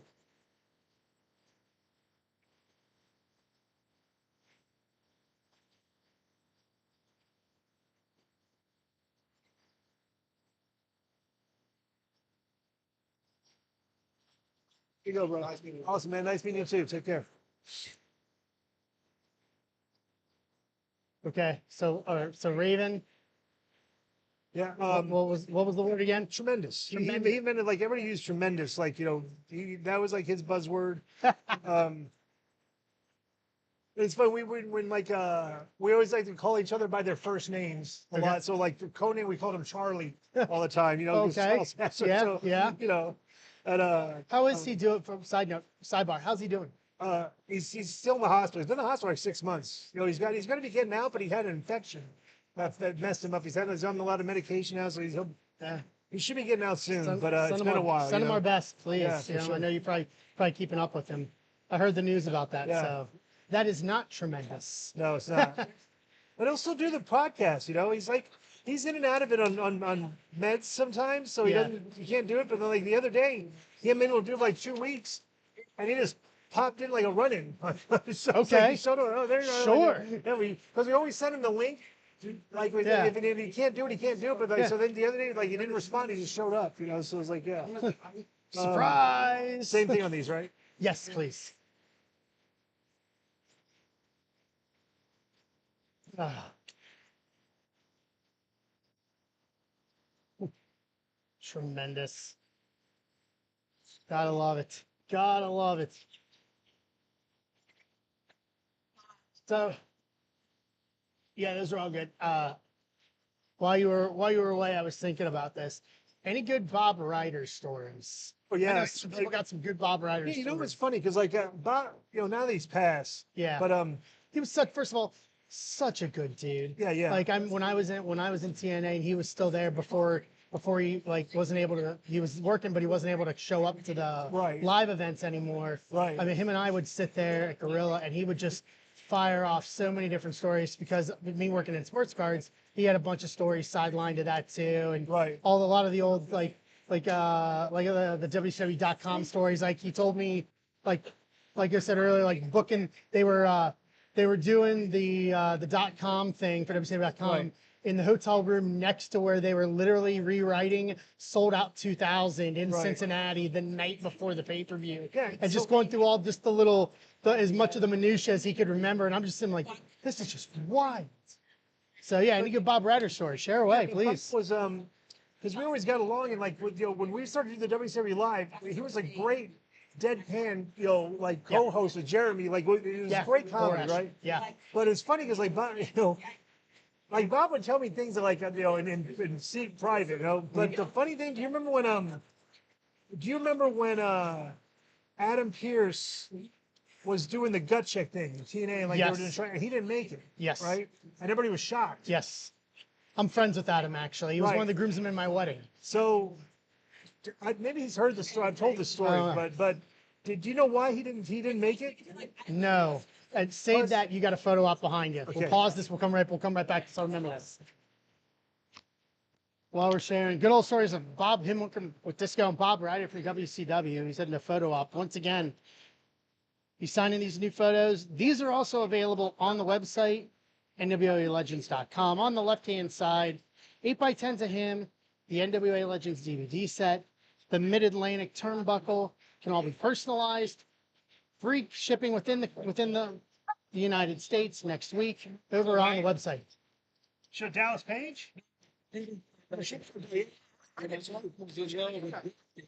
Arm hand. Right. So she named me Dusty, but I told everybody I was named after Dusty Rhodes.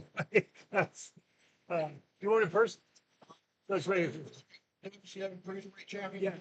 Yeah.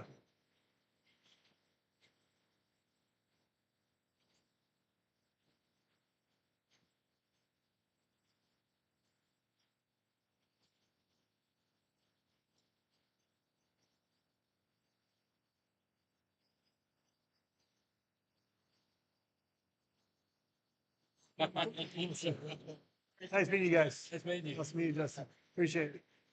He's got another photo op over here. Cool. Well, once again, he's going to be here for about another 40 minutes. Once again, on the website.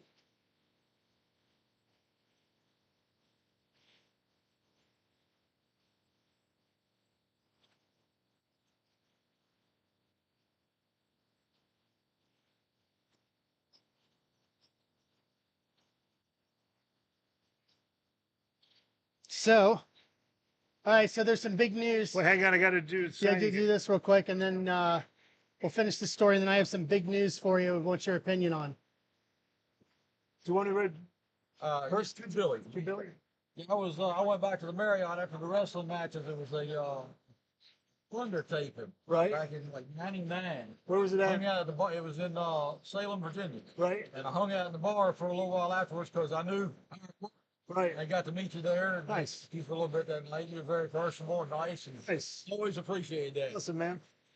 Nice Thank meeting you you so again. much, man. Hey, cool. You take care. Have a great day. So let's finish the story, and then I got something I would like your opinion Yeah, on. so- That's not wrestling. so everybody Adam thought it was- Pearce gut check. The gut check. Everybody thought he was a lock, Yeah. and he wasn't in the company yet. Yeah. It was him and Magno was the Right. gut check match. Well, he called up and was complaining about his travel that they'd given him. Bob Ryder was the travel agent. Oh boy. Bob Ryder didn't like that. Oh boy. Of course, the old school guy, Jared, and everything. He goes and he Check. complains. So Yep. the old school, oh, fuck him. He, Yep. I get it. you So, know, fast forward, it probably doesn't happen in the future, stuff, but, Yeah. but back then it was like, Yeah. it's still like the old school guys running the things. yep. Trust me, I understand it But, completely. but yeah, that's I understand. why it's unfortunate. Like, but he literally complained about his travel, and he didn't get into TNA. But he's doing great now. Yeah, I mean, couldn't be doing any better being on Raw every week. All right, so I'm assuming you're a sports fan outside of wrestling, yeah? course, yeah. So it just got announced, LeBron to the 76ers. Are you kidding? Nope, I just Really? found out. LeBron to the your thoughts? I thought if it's a done deal that he was going to Miami because they did the mistake on the I thought it was gonna be Cleveland or Miami. Now I have a little bias towards Miami because I'm a Giannis guy. dude. I don't so think that, I that became a fan base Miami is going to fan. like him. That's I the don't worst know. place for him to go. They're going to boo him out of the building if he sucks. You Him kidding and me? Embiid, what? I could give him a sign a couple minutes. Yeah. Yeah, go around. Yeah, him and Embiid, and they're gonna come around. He'll have something signed for you here in a minute. A sign or No, photo? sign. Oh, just sign. sign. But yeah. That's surprising. I'm not. Yeah. I don't know if that's a good fit. Tops, I guess they may got the head up because they just released. Wow, they That's got- gonna be his first. That's gonna be right here his first trading card with Tops. Really? As a 76er, yeah. That's crazy. 76. LeBron Wait, to so Philly. they just got So now they got Shams. Maxey. So wow, wait. here's the specifics.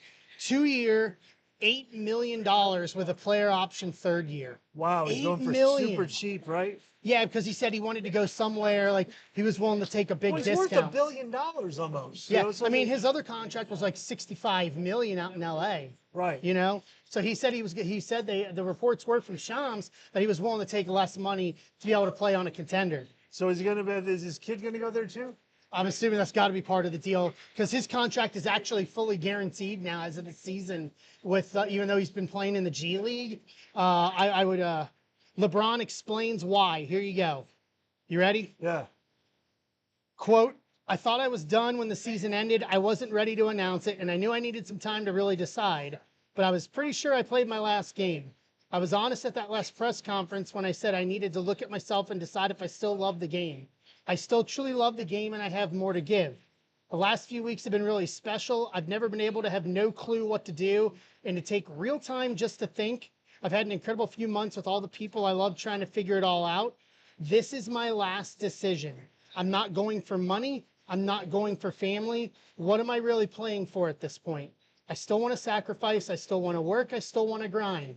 I still want to compete to win and have a chance at the feeling of winning another championship.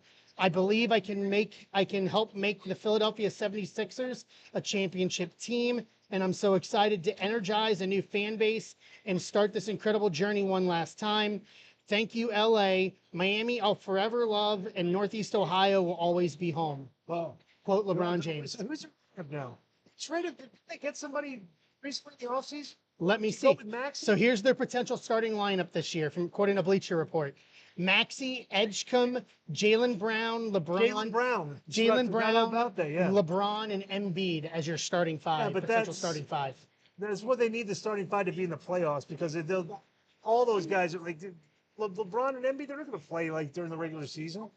It's like they'll play like I mean, they're gonna- well- that lineup will play about 20 games together. Like They're they start. going during to the year, have to, given the rule that they have to, like, for the national TV games and all that. Philly's Right. automatically going to get probably 20% more national television games now Right. that LeBron's playing over there. So they're almost going to have to. So you almost have to hope that they're going to have some kind of depth. You know what I mean? Right. And also hope that LeBron doesn't have a year like he had 2 years ago where he, with injury, Right. was gone 3/4 of the way. And even though Right. they made the push into the playoffs, they were a first-round exit. You're Right. going to need him for the full season to get to that point. Right.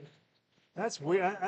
Dude. I can see him getting booed out of the building in that place. So It's going to be interesting to see, but I mean, with that lineup, I'll be honest with you, they're a playoff. They for play sure, well. they're They're a definitely guaranteed playoff team. lot. They're definitely a playoff team. And if those guys play a decent amount of games, they could win. They could be the number one seed. Yeah, because the East is going to be it'll be right for the East. All right, sign one more, then we got the guy behind you here. Yeah, I honestly thought it was going to be Miami. I did. I thought it was going to be Miami. They said they leaked the thing, and we thought that like for sure that doesn't happen by accident. No, Like how do they accidentally leak that? something Right. changed late. Something Yeah. changed. All right, we got a photo op behind you, and then we'll get this guy here. So, guys, while we're doing that, let's hand these to you. Go ahead. We'll get through them. We're fine. Yeah.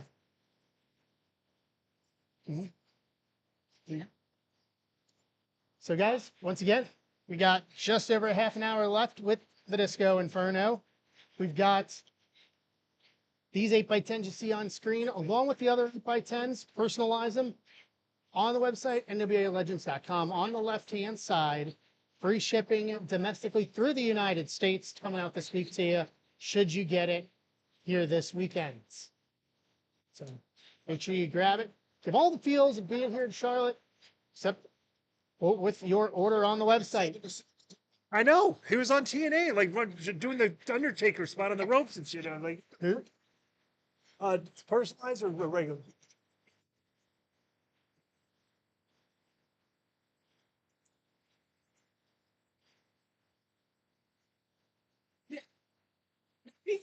Great team, small die cat. Sure. Yeah. Yeah, he'll bring him over here for you. What are we signing here? Who's got? 4 chairs. Chairs. You want to do it there? Yeah, right here. Set them on top. Here, kick these Now out. you get the for pen for this? Yep. You know, I'm getting like 100 people there, so right across there. It's fine.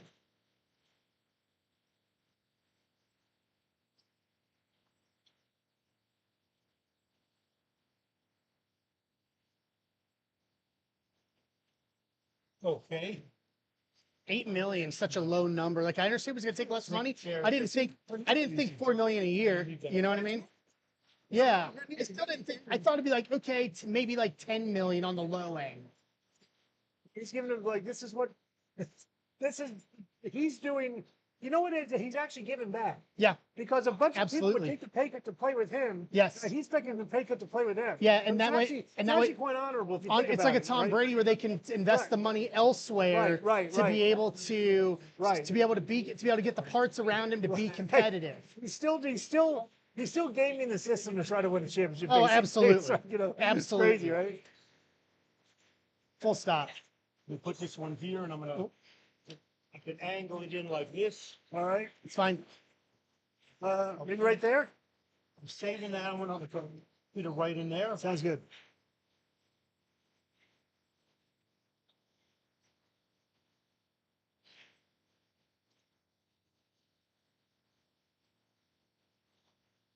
All right. There we go.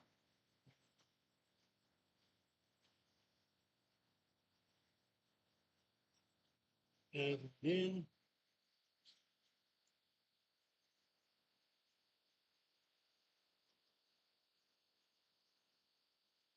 if you do it going up,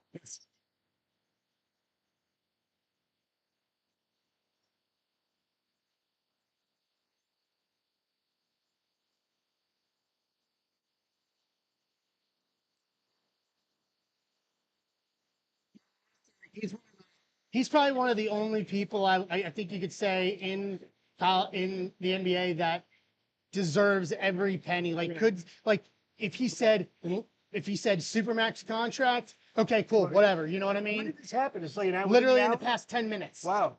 Like it's brand new news. Where do you want this? you got some more room right under there.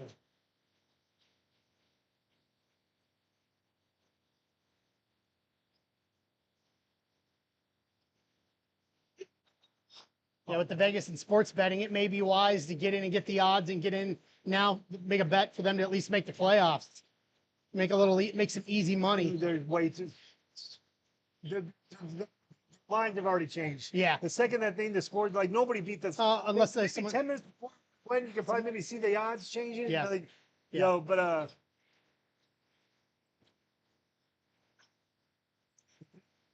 That sounds good.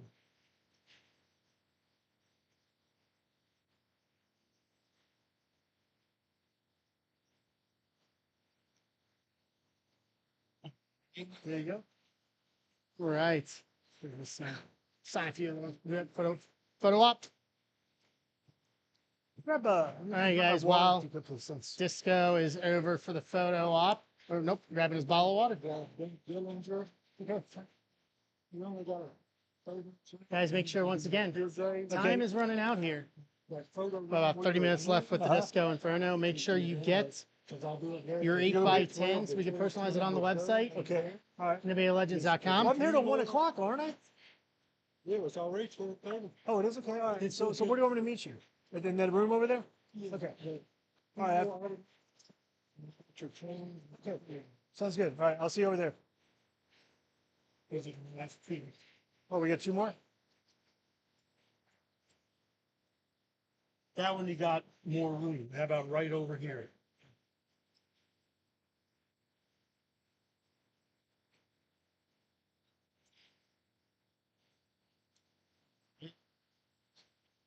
He's got one more right here.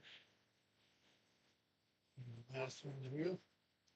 You in the same area right across there. This is good.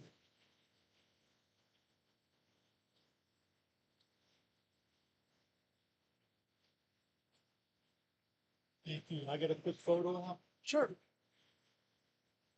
Right. We are still running.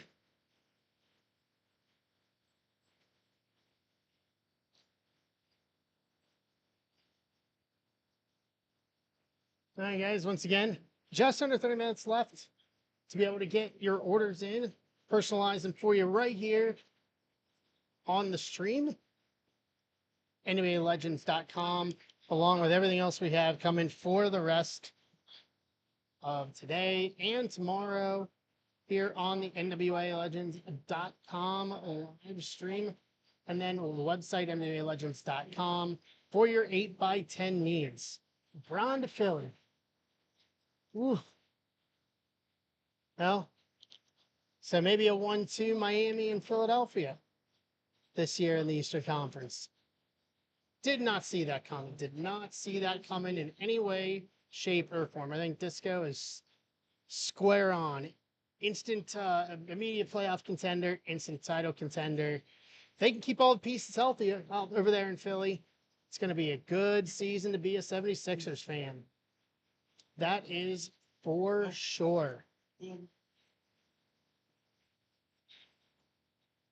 Of course, that news coming straight up middle of the day on a Friday.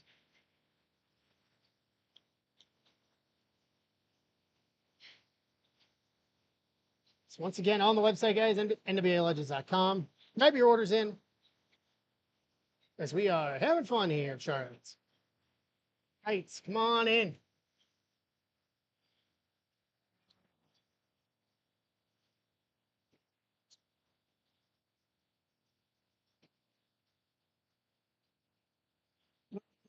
You just go further.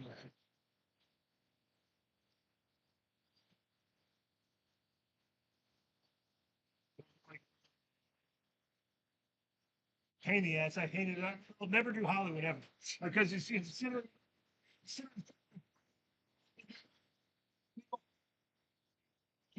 just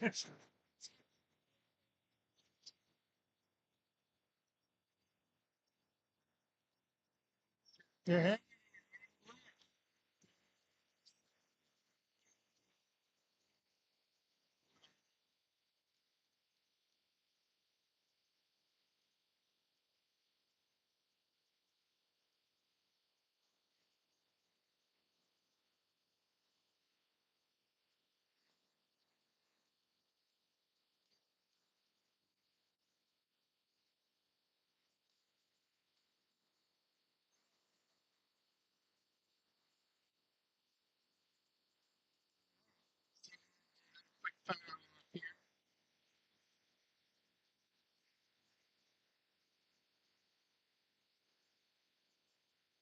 It's tiny. So time is running short.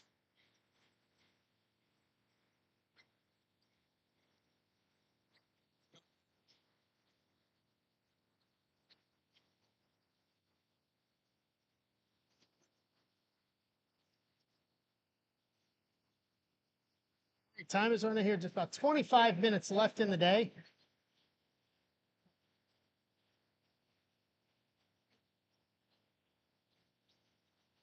Plenty of opportunity still.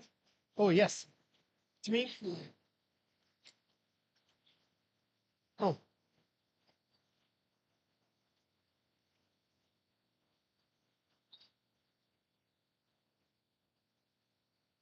Plenty of time still left to be able to get your order on the website.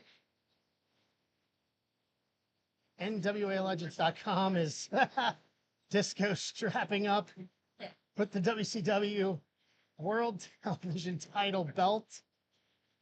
He was a former WCW World Television Champion. As heavy as you remember? As heavy as you remember?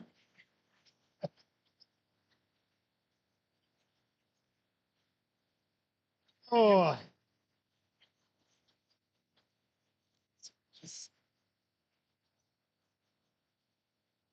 Great.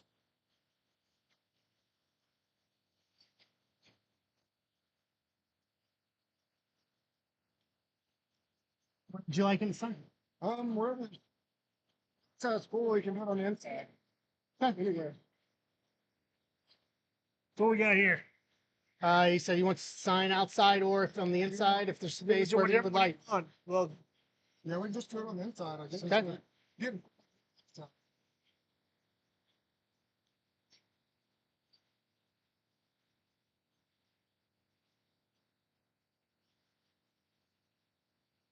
Here.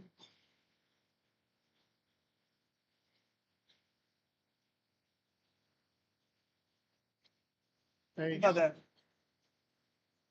I can let him stick. that? You should actually get should make T-shirts like that, just a stick figure with Just a a stick. I mean, it's a great idea. right, right. Actually,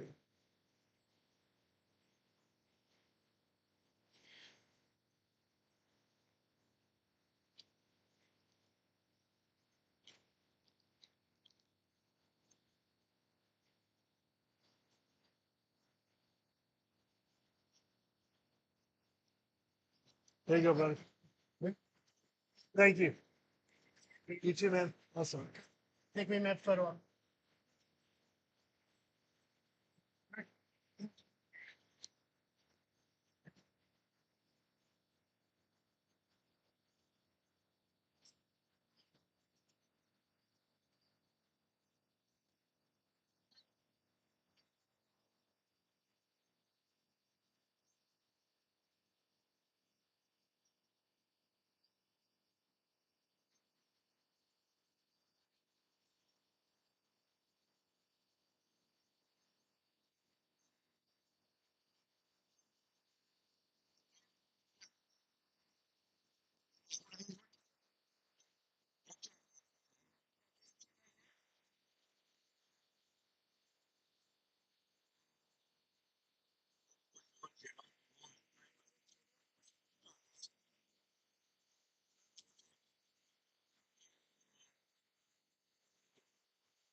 What's your name? You're in person. No, I just want you to put whatever you want to write on it.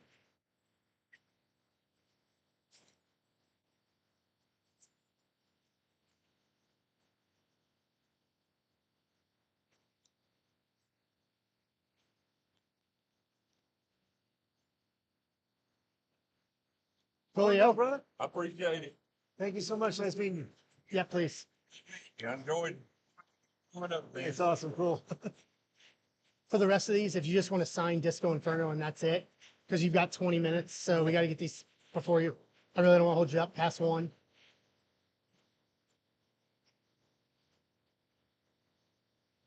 Yeah, immediate title.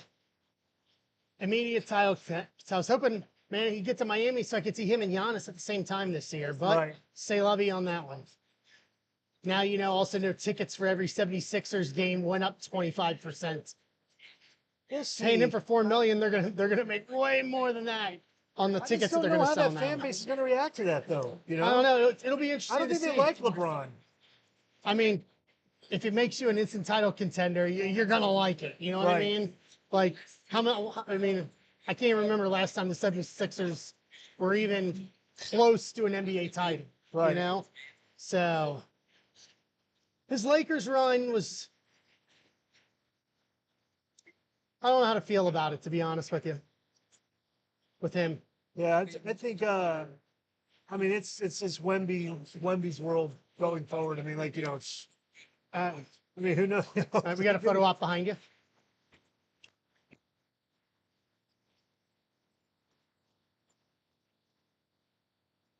All right, guys. So once again, we're in the closing here. 20 minutes. As Disco continues to sign for us.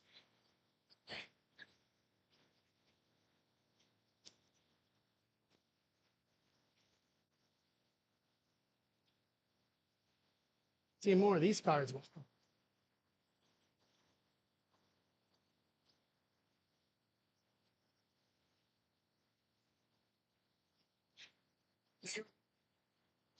Listen, Are you a big basketball guy or sports, but it's, sports in general? yeah, I like to me hockey and football and hockey are my two favorites. So Golden Knights fan Oh, then, yeah, I assume. huge Golden Knights fan. Yeah, it's Yeah, what a blessing that team has been to Vegas. they've been a playoff team almost every year since their inception now. They gave it. It's like the gods gave us one of the best teams in the league from day one. Two Stanley Cup championships. Well, One, sorry. but we've been in three. Yeah. So it's like, yeah. Yeah. So yeah, they're just I just like the way they do business, you know. They've got it right. So hopefully Vegas will grab. You've got a photo up behind you.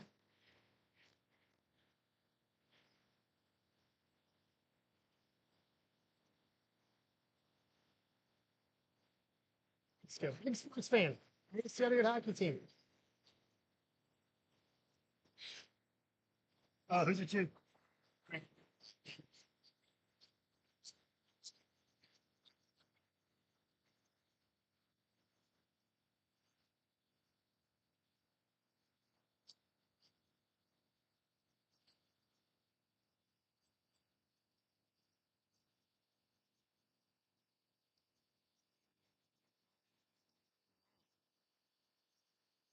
It's been a nice fortune. And then I heard that they're trying to court an NBA team out there now. Yeah. So yeah. Like, you know, can they get sports, you know, like 4 million people there, right? Yeah. Dude, if Wisconsin can handle a football team, they just can handle anything, you know. Yeah. Like, the sports fans, Except the A's, right? When they come in. A's. I'm definitely not a Ravens fan. I'm only the Atlanta Falcons fan. Can't argue against that. Sports team you grew up with. Never liked the Ravens. You have to admit, though, it's a nice stadium out there, Allegiant Stadium. It was a tour before it opened. Uh-huh. It was very nice, but just I just on Sunday afternoon I go to the sports bar and watch all the games. I don't like going. Yeah, to there's see so the many games. places out there you can watch sports at. Like it's not even like going to it's not like in other cities or other I've been markets. for 40 years because I've been in a fantasy football league since 1983. Wow. So we've been doing I didn't even realize they did fantasy in the 80s. one of the first ones. That's wild. Yeah, it makes it, you don't even need to worry about going to a game. Go to a game if you want to, but then just bugger off somewhere else and watch it. That's fantastic.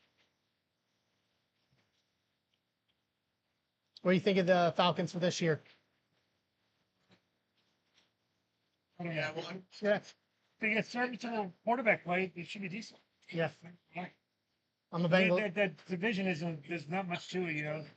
All you got to be is kind of mediocre and you have a chance. It's got to be able to win 9 games. Yeah. Yeah, 9 games seems to be the standard. Get you in the playoffs at least as a wild card. So you're in Vegas. So what do you think of the Brandon Sorsby incident? Like There's no way he's playing next year. There's no way he's getting drafted next year. With Brandon Swartz? Yeah, the quarterback from Texas Tech. No, There's no way. I don't know what he's going to do. Does he have to take a year off? Competitive? Well, he's not playing this year at all. And he's already said he's declaring for the 27 draft. But it's like, So is he going to play in that USFL league? no, he's off altogether. But it's like, dude, like with them with them suspending someone in the Cardinals front office for sports betting, Right. who's gonna draft you? Like seriously, who's gonna blow a first round draft pick and take the chance?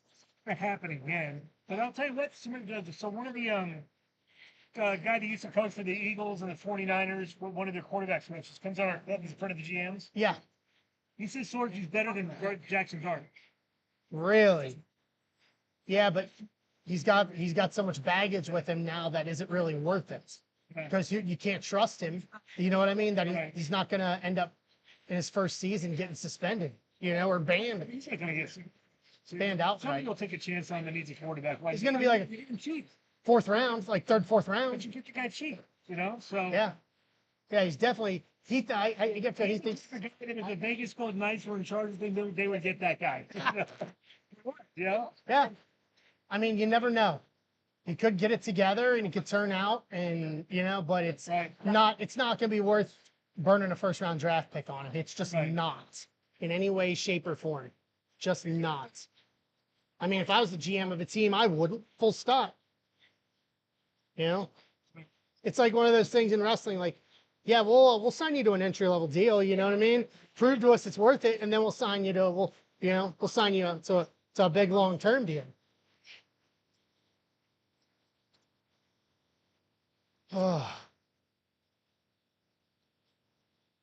I was sitting here as people, but it's amazing to see all the stuff, all these little things that people brought over to sign, just stuff that just realize the stuff that exists, all this memorabilia, and I worked in the collectibles industry, so even for me, it's like stuff like this exists. Funny thing about the collectibles market, it's kind of like the Dow Jones, right? Yeah. So it was funny too because do you know who Vegas Dave is? Yes. Okay, so when Vegas Dave started, he's getting sued now. He's going to cost like $30 million. He got some big problem. But he's very smart. Mm-hmm. He went in and inflated that market by buying a bunch of shit real expensive and made all the other people think, well, we need to spend more now. So I mean,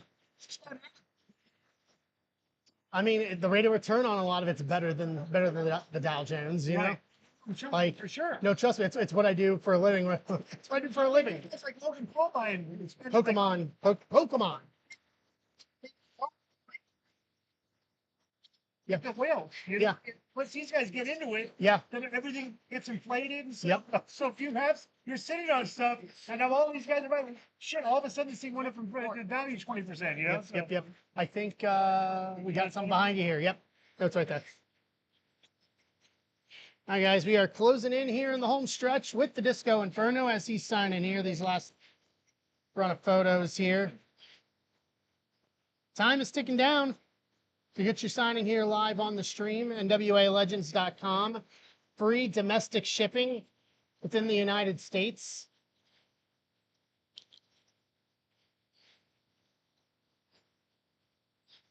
If you order here this weekend.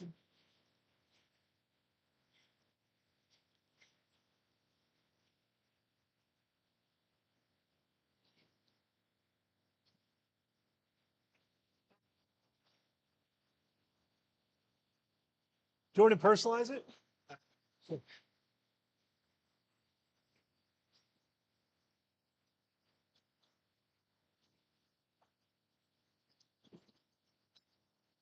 Sure.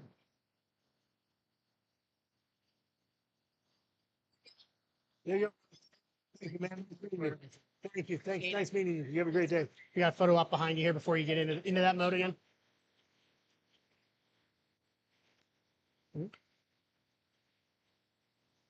So once again, coming up here at about 10 minutes left here with the Disco Inferno here in Charlotte, NWALegends.com. Still a chance to grab in here your last minute orders to get them personalized here on stream.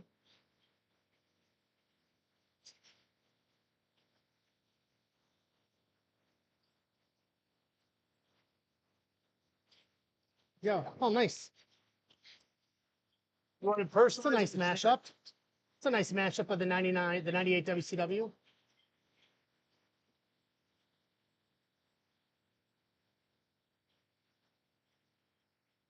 Thank you, bro. Take care. Nice meeting you. Awesome. Yeah, the collectibles market, and even with wrestling too. Like Right. seeing a lot of those like those crew shirts and stuff. Like now, it's like, wow, it's just it's amazing to see. Honestly, it really is. You know.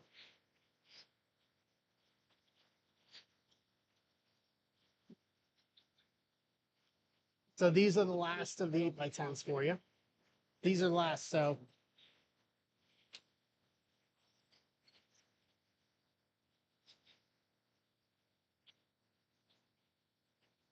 yeah, I like the fact that all the sports teams coming in. Vegas is going to become a destination again. So yeah, Well, I mean, it's always been but it's broadening out. The horizons are broadening.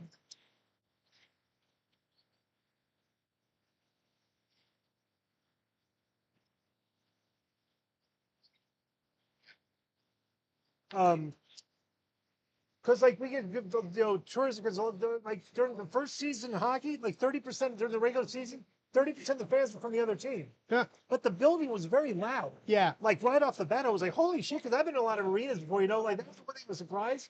As an expansion team, I was like, Jesus, this is like there's a lot of energy in this building, Yeah, So it's yeah, like, because like for example, like I live in St. Louis, so we're original we're an original 12 team, right. and it's like it's loud, but it's always been that way. Given It's funny. we're an original. This is how big of a hockey fan I was growing up.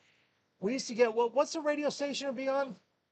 The Blues games in St. Louis. What was it? KMOX. We used to get KMOX in Atlanta. Okay. Like very faint and everything. Yeah, I remember yeah. I remember the song. Dun dun dun dun dun. Oh, they still use that to this day. Still to this day, they use it for Cardinal, like it's like an entrance for like Cardinals games. It's like a wrestler's Yeah. entrance, Yeah.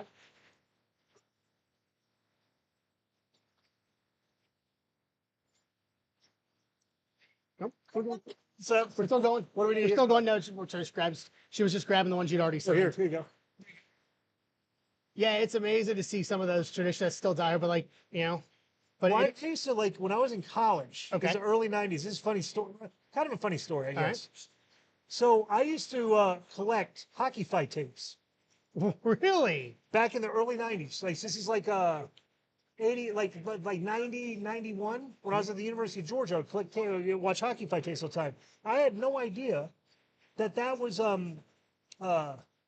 who were the two guys that were in the Acclaim? Max Caster and the other guy, Anthony Bowens. Anthony Bowens' dad was the guy that was running doing the hockey fight tapes. wow, He was a good hockey fight That's tape guy. amazing. And I was like, man, I found that out like about a couple of years ago. It's like really like hockeyfights.com. That is just Okay, okay, So yeah. I was like, he was the original guy because I could have named you like, Yep. because I could have told you like who the best fighters were back then and stuff like that, like everything. I was just like, I get in these rabbit holes on, like watch these hockey fight tapes my time off there. It's like crazy. So we right? got a question for you here. Yeah. What did we ask you about working as the Brooklyn Stud and the Punisher on the same card? Wait, I wasn't the Punisher. I was the Brooklyn Stud in the Ray Lloyd was the Punisher. Ray Lloyd, okay, Ray Lloyd was, and the funny because the guy that did this guy named Sammy Kent. okay, He was the guy that ran the shows. Okay, and he was like this redneck, promoter, and but he had dyslexia. okay. Right? So it was funny because he would always write down the names of the sheep, but he couldn't spell. So Ray Lloyd on that show was the puncher. So I ran into, we had this scene called the Nasty Critters, and we put the Nasty Criddle. Okay, right? So, but that's a funny story too because my name was Glenn Gilberti. Yep. I was going to use my real name. Yep. He's on TV on this little thing, and he looked at my name and said, Glenn Gilbertnetti's going to be there. So I was Glenn Gilbertnetti. Because he Wow. mispronounced my name that was written on the sheet because he couldn't spell. So I was Glenn Gilbernetti forever. So it's like, Okay. when I first started. So Okay. yeah. All right. Okay. Okay. Yeah. Yeah. Yeah. My mind's I'm processing. It's like, Right. Yeah, the guy was yeah, he was illiterate, so it was like North Georgia Championship Wrestling. And I started off at my very first show, they made me a slave. So and it was funny too because we had this girl, her name was Diana Helmsley. And she's supposed to be like this rich lady that like, you know, and it was funny because like, Scott, like a team version of Steve Triple H at the Prazak time. and Scott Hudson Huh? used to be the announcers on the show, right? Mhm. So we would always joke. This is our thing. Like she cut a promo one time. She's like, "I got all the money. I got more money than all the rednecks. That's what it's all about, money." So we would always like send that to each other on Facebook all the time. Oh, man. It's our favorite promo. Wow. And it was funny. There was another show. I had a guy I was working against, and we were working outside. So one of the characters, he was like, he had like a brown outfit on, and so like Prazak and Hudson were they were really good on commentary. They were funny for indie guys, right? Mhm. And so I had on a brown outfit, with like brown pants, and there's Glenn Gilberti, like. And then Steve Price goes, "Hey, look at him. The way he fits in is like, and his outfit." He goes, "It blends in with the trees back there." And they go, "He's green." And they go, "Ladies and gentlemen, Steve Price now just Glenn Gilberti out here, who Steve Price has described as green as trees, is out." So, yeah. Okay. Yeah, green as trees. Wow. All right. Okay. Yeah. Yeah. I thought people getting my name messed up, my last name messed up on the Indies was bad. What was You your- got nothing. My last name is it has an E on the end that's silent. So Right. you get about 3 different variations Oh. of it. So it was like, oh, I thought that was bad. No. I think Greenish Trees is better. Right. Greenish Greenish Trees is better. Trees. I think Greenish Trees takes the cake for me on Right. that one. Jesus. Wow. Okay. What a life. What a life. I think that'll be the last one.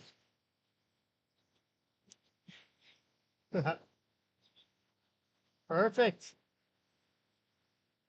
Let me check, make sure, let me see if we have maybe 1 or 2 more here on. We got any more? Let's say hi to Dawn. We're good? We're good. All right. Thanks, guys. Let me go say hi to Dawn Marie here. Okay. All right. Thank you. Appreciate you, my friend. Thank you so much. All right, guys. So that will do it for the Disco Inferno. So what's going to happen here is we are going to take another short break. We're going to take a break until 1:25 p.m. When we come back at 1:25, we're going to, from 1:25 until 4, we're going to be here with the former head of security from WCW, Doug Dillinger. So don't go anywhere. Come back with us. We'll be back at 1:25 p.m. We'll be right back, guys.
Round 2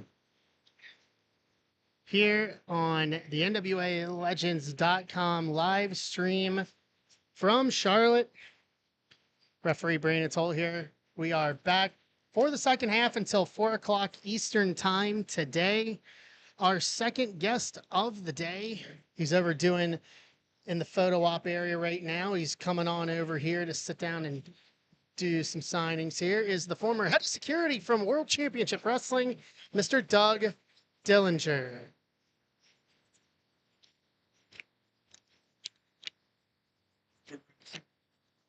We got for you here. Yep, And just move these. You put whatever you want to put on them. Oh man, I haven't seen the Nitro trading card in a long time. I'm gonna might keep this one. You don't have Hope any? that pen will show up good. Now, I don't know. Got a white one. I tried. It showed up.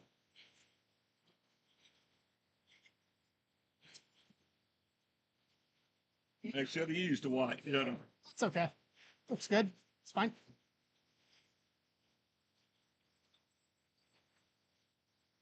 All right.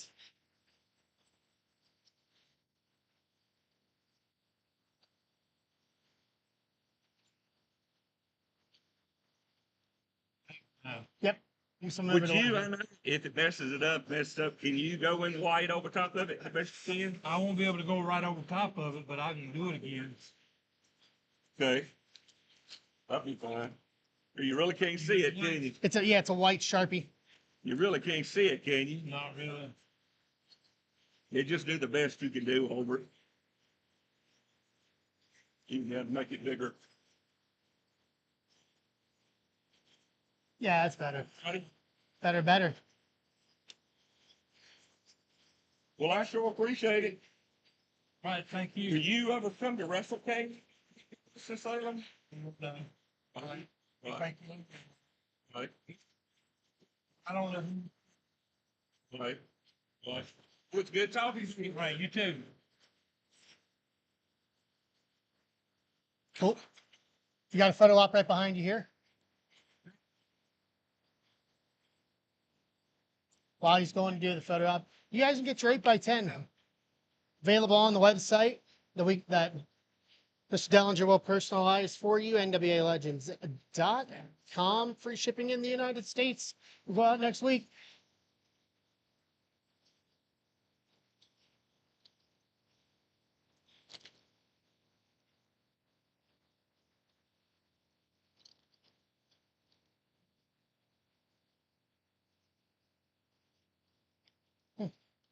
Where that come from? Must have messed up.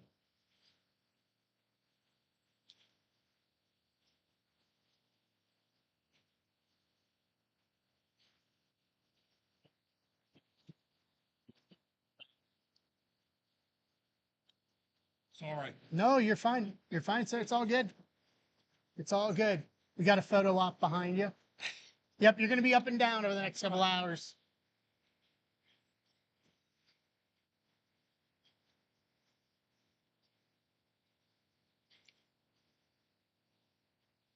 As he is continuing to do the photo ops, the former head of security, you have to figure that Doug Dellinger is seeing a lot.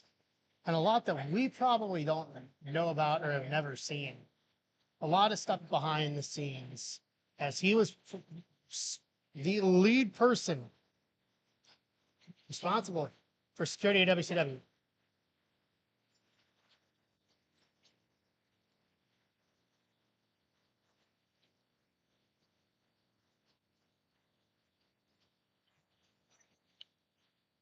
Perfect. No, you're fine. I got a better pen for you, That's I fine. think. Absolutely.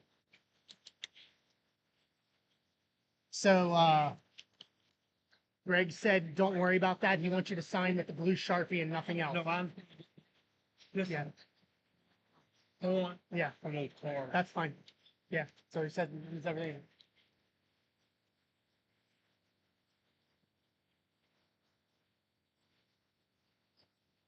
We have another photo op for you. You're gonna be up and down. Yep.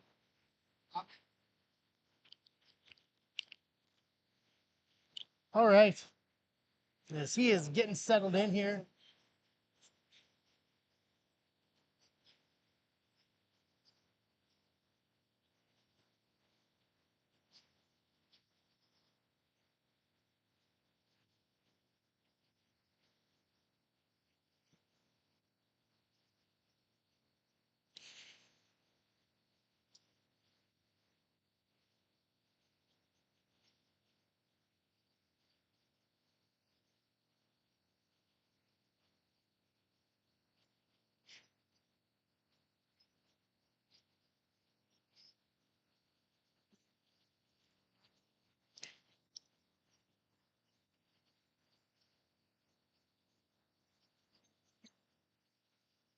Got that for you in between everything here. It just clips here. I got you. Clip it on. All right. There. Hopefully it'll pick you up, pick sound up. So photo op over there for you. So guys, once again, as we are How getting you doing? moving here this afternoon, Okay. NWALegends.com on the left-hand side, 8x10s Come on that are in available, here. not only for Mr. Dellinger, but for everybody else that we're going to have tomorrow as well. We have the FanFest DVD set available, Mid-Atlantic Thank you. turnbuckles, all can be personalized and signed, free shipping within the Alright. continental United States over on NWALegends.com. It's going to be interesting to see, kind of like earlier today. So, good. Cool. Oh, it's a blow up picture of the card. Nice.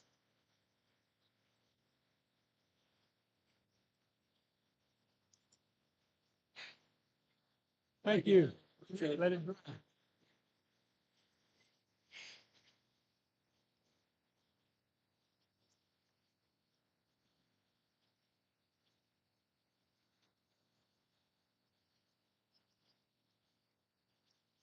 Is that the Coliseum? That's what I thought.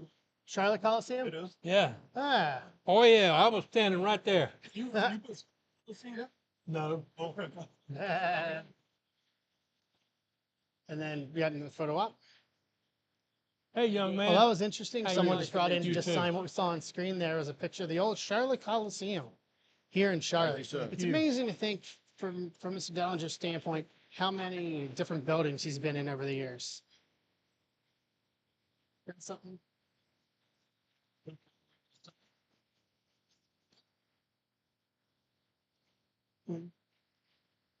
It's blue instead of white.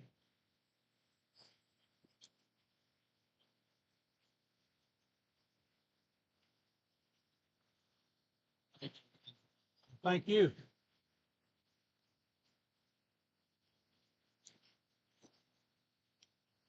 So I'm going to ask you, we'll start off because our conversation. How did you get into doing security for WCW? I was a rookie police officer, Okay.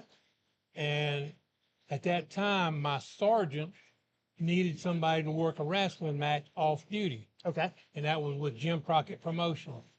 So I started working that, and I worked at the Park Center and the Charlotte Coliseum and all that.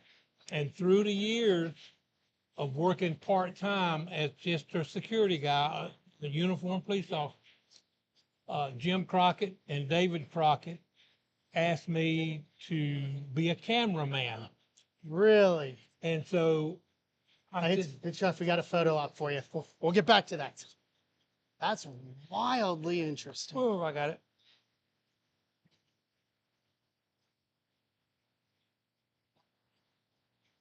Thank you. So Before you do, I think we have someone coming over here right now. Yep, they're coming in.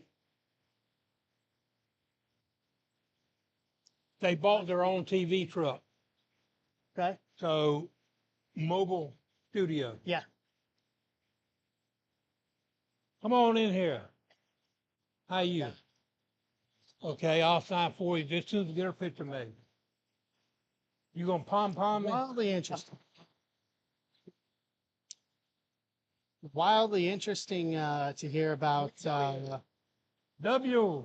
To hear. C. W. What's that spell? Leroy.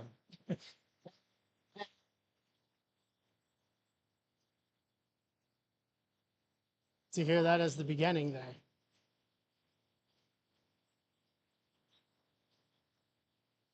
Like, let me sign this. Come on over. Yep, sure. Perfect.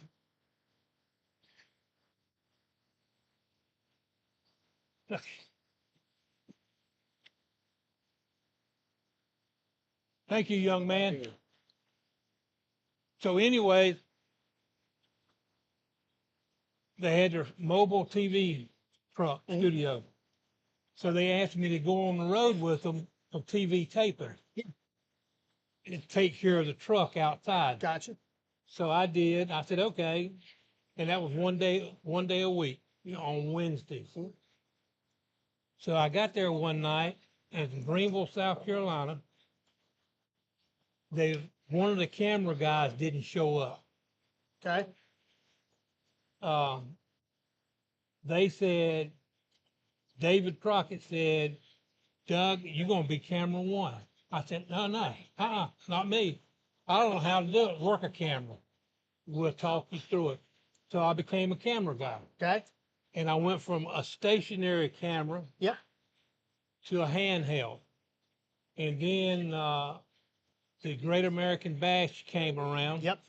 And they asked me to be their security director for Great American Bash. Okay. And it was 26 Yeah, the tour, cities, the whole tour. the whole 9 tour. And then after that, it just kept going on and on and on, and I became their security director.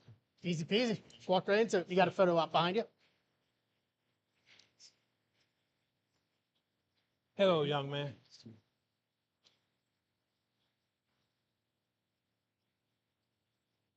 Thank you. So guys, while Thanks he's for doing asking. 8x10s are available.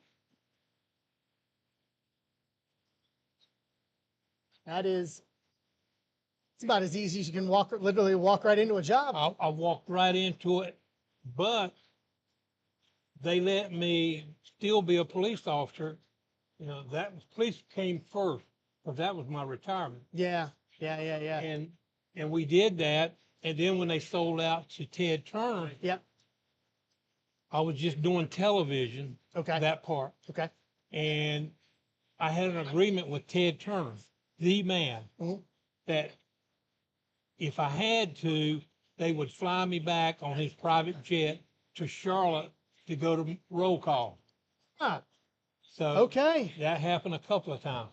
Okay. All right. We got this here for you. I'll set it over here.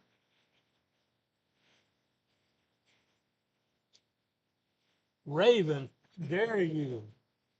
He does not like me.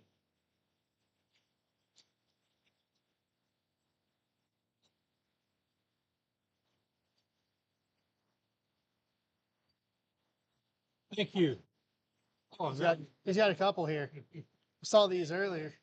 I should have brought the one for the last show. I have a T-shirt with everybody's name on the last show. Oh, from the last Nitro in Yep. 01. Okay. So I'll give you an easy question here while we're doing this. Did the fans ever hate you for doing your job over the years? Not really. Okay. And it's because I knew that the fans was paying my salary. Yeah. And I tried to treat them like I would want to be treated. Absolutely. And I had 5 police officers that traveled with me when I went full time. Yeah. And that's one of the things I told them was that treat them nice, kind, but do what you got to do. Yeah. If we have to throw them out, we throw them out. There's a line, There's a line. respectful up until that line, and then after that line. And they did a great job. My guys did. Fantastic. Here. So you'll like this. So this is a crew shirt from Road Wild and Road Sturgis. Hog. So Is that the Road Hog shirt? The illegal shirt? No. It is. Yes. It is. It's in Road Hog. It was illegal. Harley Davidson sued us. And they tried to get them all back. the Hog Wild ones. Yeah. So what happened with that? So what so they were illegal? Well, because of the hog. Oh. Harley Davidson. Okay, because a trademarked the hog. okay, that makes sense. I'd never heard that story. Yeah, actually. well, You like it was this one kind of too. kept secret. Spring Stampede '99. He took his hands on.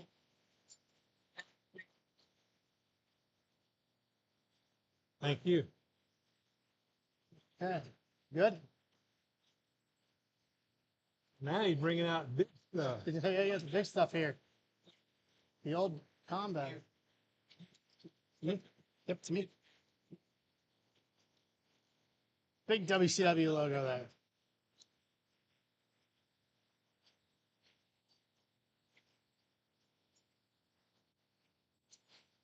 Thank you. Don't put it back in there. No. And then you got a photo op behind you, sir.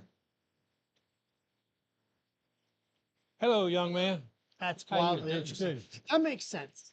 Having respect, especially in his duty when in his position, being able to respect the fans, also he is. knowing there is a firm line there and that you cannot cross that. Otherwise, consequences you. abound. So, you guys, as he's signing stuff, as you see on screen, you can get your 8x10 signed and personalized by Mr. Dellinger Oh, on the website, NWALegends.com, on the left-hand side. the little one. Yep. Yeah.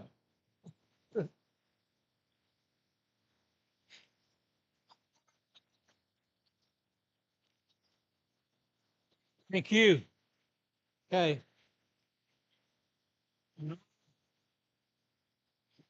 That's okay. Yeah, right here. Just set it right here. Oh, Seeing so many of the unique things here, just to kind of that bring up so many memories over the I years. appreciate that. WCW, and obviously we saw that earlier today with Disco Inferno. Oh, yeah. We're seeing that here with Mr. Dellinger. And it's two different points of view, which I think is one of the most interesting things, is because you're never going to get the same point of view twice. You obviously have Disco's point of view as a wrestler, and you're going to have Mr. Dellinger's point of view as security. You know, making sure that they can do their job, protecting them for them to be able to do what they do best. So, once again, same. NWALegends.com. This is gonna be a lot of fun here. Get your Thank you, get your 8x10 buddy. footers in, personalized, and all of that for you. I'm either here. Wherever you say.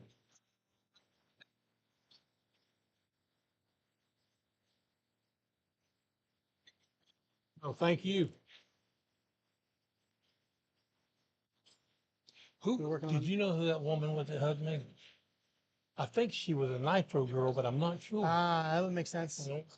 That would make sense. I don't know. So you went full time in what year? Probably 88. I retired from the police department in 88, not 98, I'm sorry. 98. No, 88. no, 88. 88. And then I went full time with them until they closed down. Down to 01. That makes sense. It's a long run. It was a long run, It was a a long good run. run.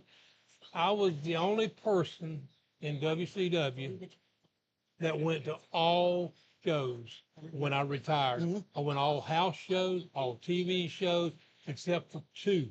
And that's because my wife became sick and I had to go back home for that. Makes sense. You got a photo up behind you. Hello, how are y'all? He may be truly one of the only people that Come on in here. can legitimately say has been to more WCW events than anyone. Thank you, guys. I don't know. I can't All think right. of anybody that would have done I go- every event minus except for 2.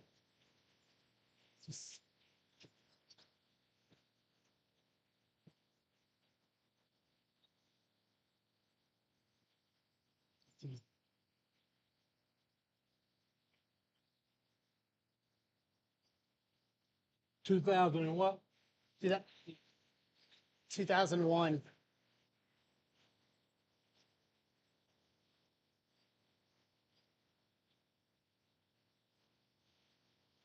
Thank you. You have a photo up behind you, sir.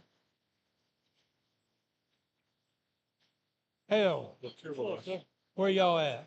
Buffalo. Buffalo. Oh, It's amazing. land of snow. WCW's been closed down for 25 years, just a little over 25 years now. I know I got Story. Okay. You're still hearing new stories. You're still seeing new things. You called it's this. really awesome to see.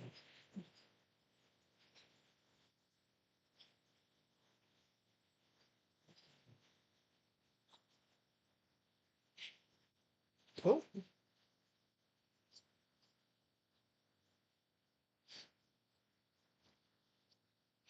Thank you. Thank you. All right, you too.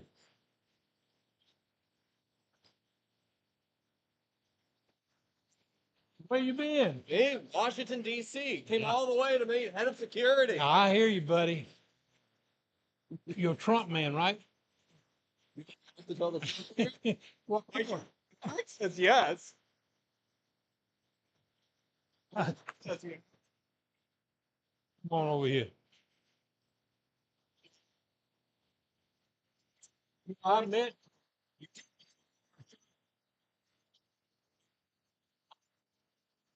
He was, but he came to our. It was like, I'd rather.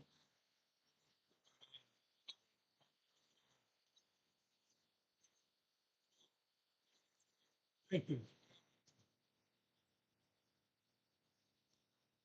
Hello, young man. Thank you so much for coming out.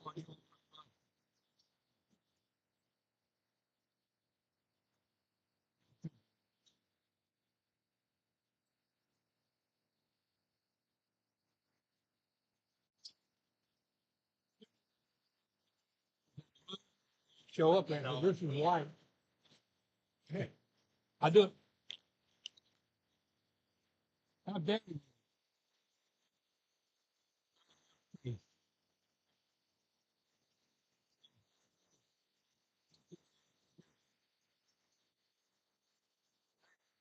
Are these people in line? Yeah, I think there's some are. They just came one by one. Yeah. Yeah.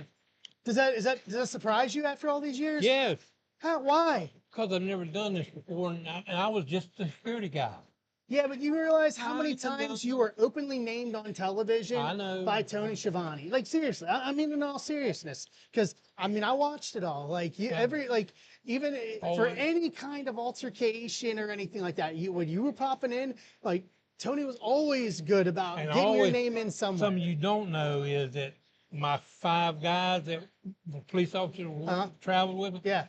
they were never allowed to outrun me to the ring. Got to make you look good. I gotta had make to you be the look- first one. Got to make you look good. I'm telling you. So, got this. Do the picture first to sign. these are well. Oh, here, I need the info. Here, go do that first. I'll get the info. Well, I need. We meet again. Yes, sir. Yes, sir. Excuse me. I get it. You picture, but you don't ever come out much. This is it. Amazing Come to on in think here. that after all these years that he wouldn't think that all Step these over. people Oh, okay. would be here to see him. And I mean it seriously, legitimately. Like I watched Nitro, watched the TVs, watched the pay-per-views. He's been named so many times. Like Tony Schiavone was an You're on the wrong artist side. at making sure for any kind of an altercation. Okay. You always see Doug Dillinger, head of security for WCW. Here, we'll do these in a minute. We'll do these in a minute. Okay. We can start.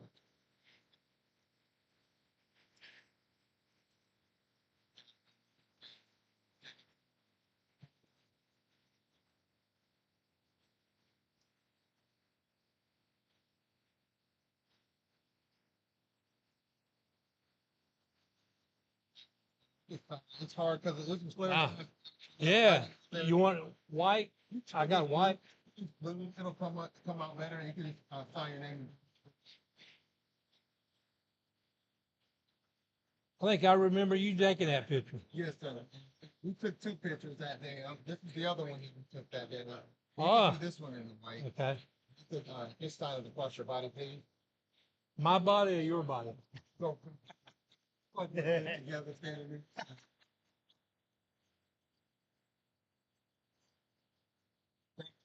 No, thank you. Pleasure to see you once again, as always.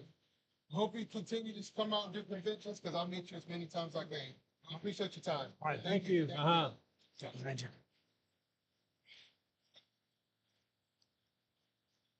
That's amazing. A little fun fact I just realized I'll have to share with him here when he comes back over here. But guys, in the meantime, if you had some orders come in, you can get your own 8x10 signed by Mr. Dellinger on the website, NWALegends.com. On the left-hand side, Thank you. he's going to be here till 4 o'clock this afternoon.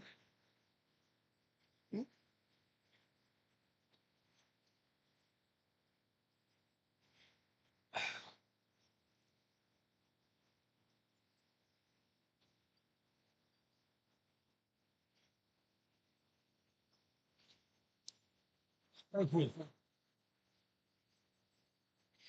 So I'm going to give you a fun fact real quick before you do this photo op. You and I have worked together on one show. What's that? I was one of the refs on Rick's last show.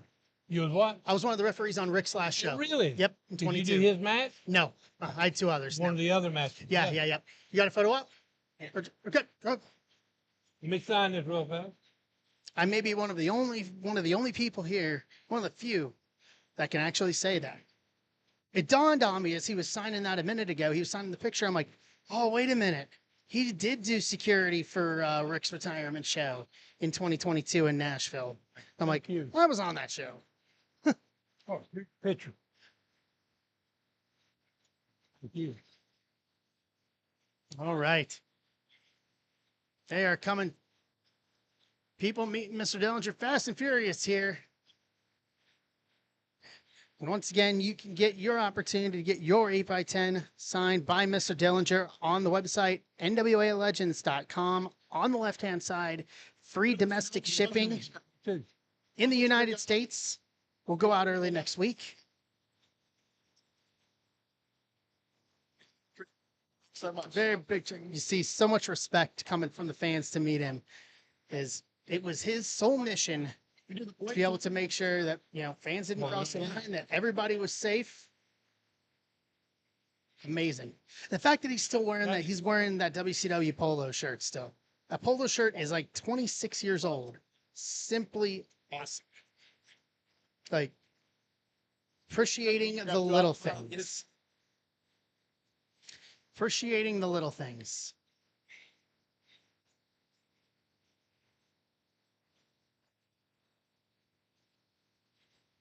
Can we just do a regular one without the Sure. filter? Thank you. All right. Is This he yours? ready to come back over? Just gonna sign a picture here.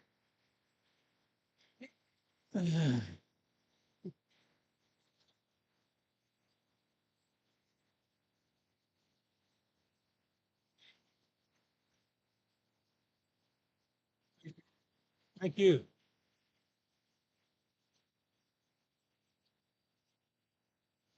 That one.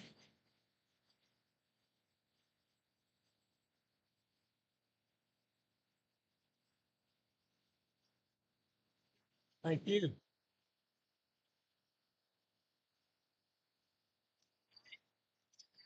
Photo op.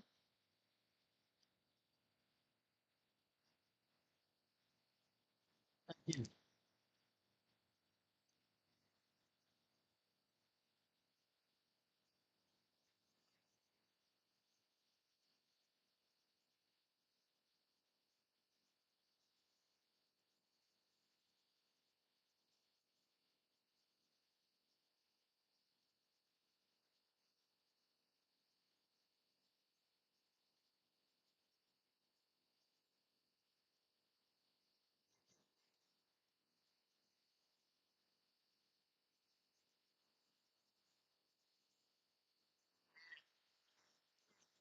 Saying we're gonna be here until 4 p.m. Eastern time this afternoon. Do what now? Plenty of time left to be able to get yourself She was a shoot. Oh, she really? the Doug Was Dillinger not a 8x10 plant. available on the website, Put it this way, NWALegends.com. if she was a plant, They didn't tell you. They didn't tell me. All right. It's a point. We're gonna get some stories here this afternoon. Because he has stories that Go ahead. I'm gonna say rival anything that we have probably Hello, heard young from man. How you any doing? town. Because the point of view coming from him is gonna be unlike anything that even I've ever, probably that anybody's ever heard.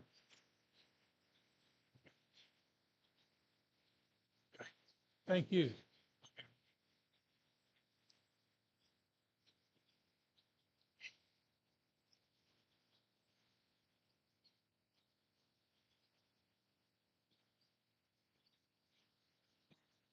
Thank you. Police officer.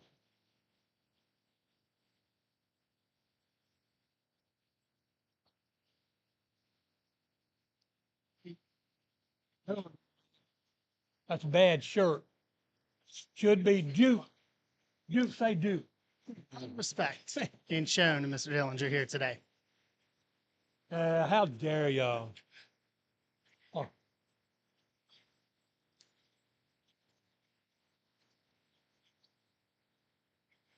Not me. I live in South Carolina. And I'm Duke.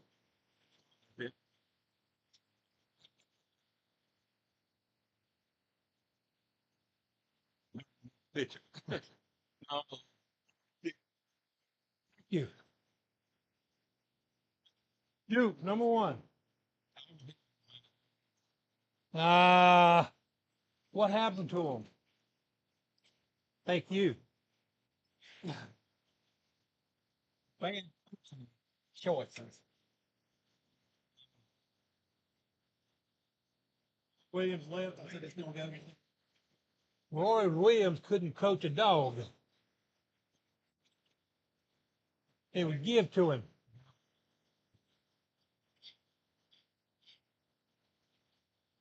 Thank you. You too, buddy. I won't hold it against you. Got another one? Yep.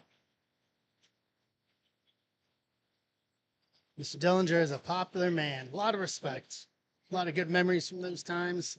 Only in a few. WCW. Hearing the story earlier on of how he ended up doing the part-time, then to the Bash tour, first Bash tour in '86, to then becoming full-time and making every show from, was it 89 all the way to 2001. That's hard. That's got to be 400 shows minimum. Thank you, New Zealand. I'd have to go back, sit down and do the math at some point All right. as to how many shows there were. Watching you with WCW broadcast, you're always there every match. Yeah. Oh, and one time. Then I cut this. They get 2 days, so that's Wait a minute. Let me finish this. To who? Dan VAN DA. in. That's it. So yeah, all those years you was there, like watching everybody, like stopping the wrestlers getting in the way. Well, I tried to watch them. There's a couple. Just one, I forget the match was, but someone like knocked you one of the few times. Well, that happened several times. Anyway, You too. Going fine, sir. And you? We're going to find out about that here towards the afternoon. I'm going to ask him about that. Thank you. Find out, hear a little more about that. No.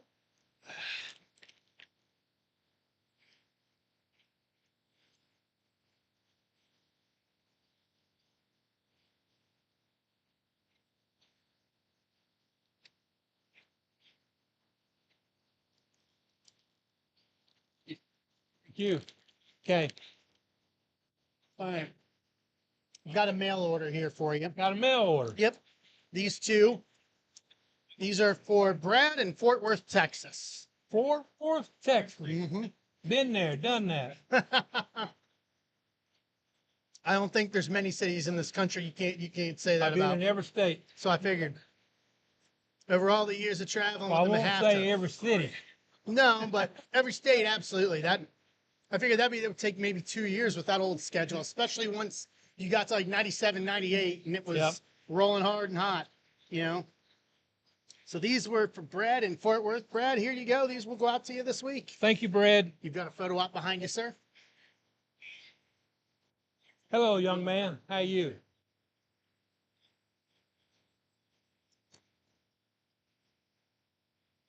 Thank you.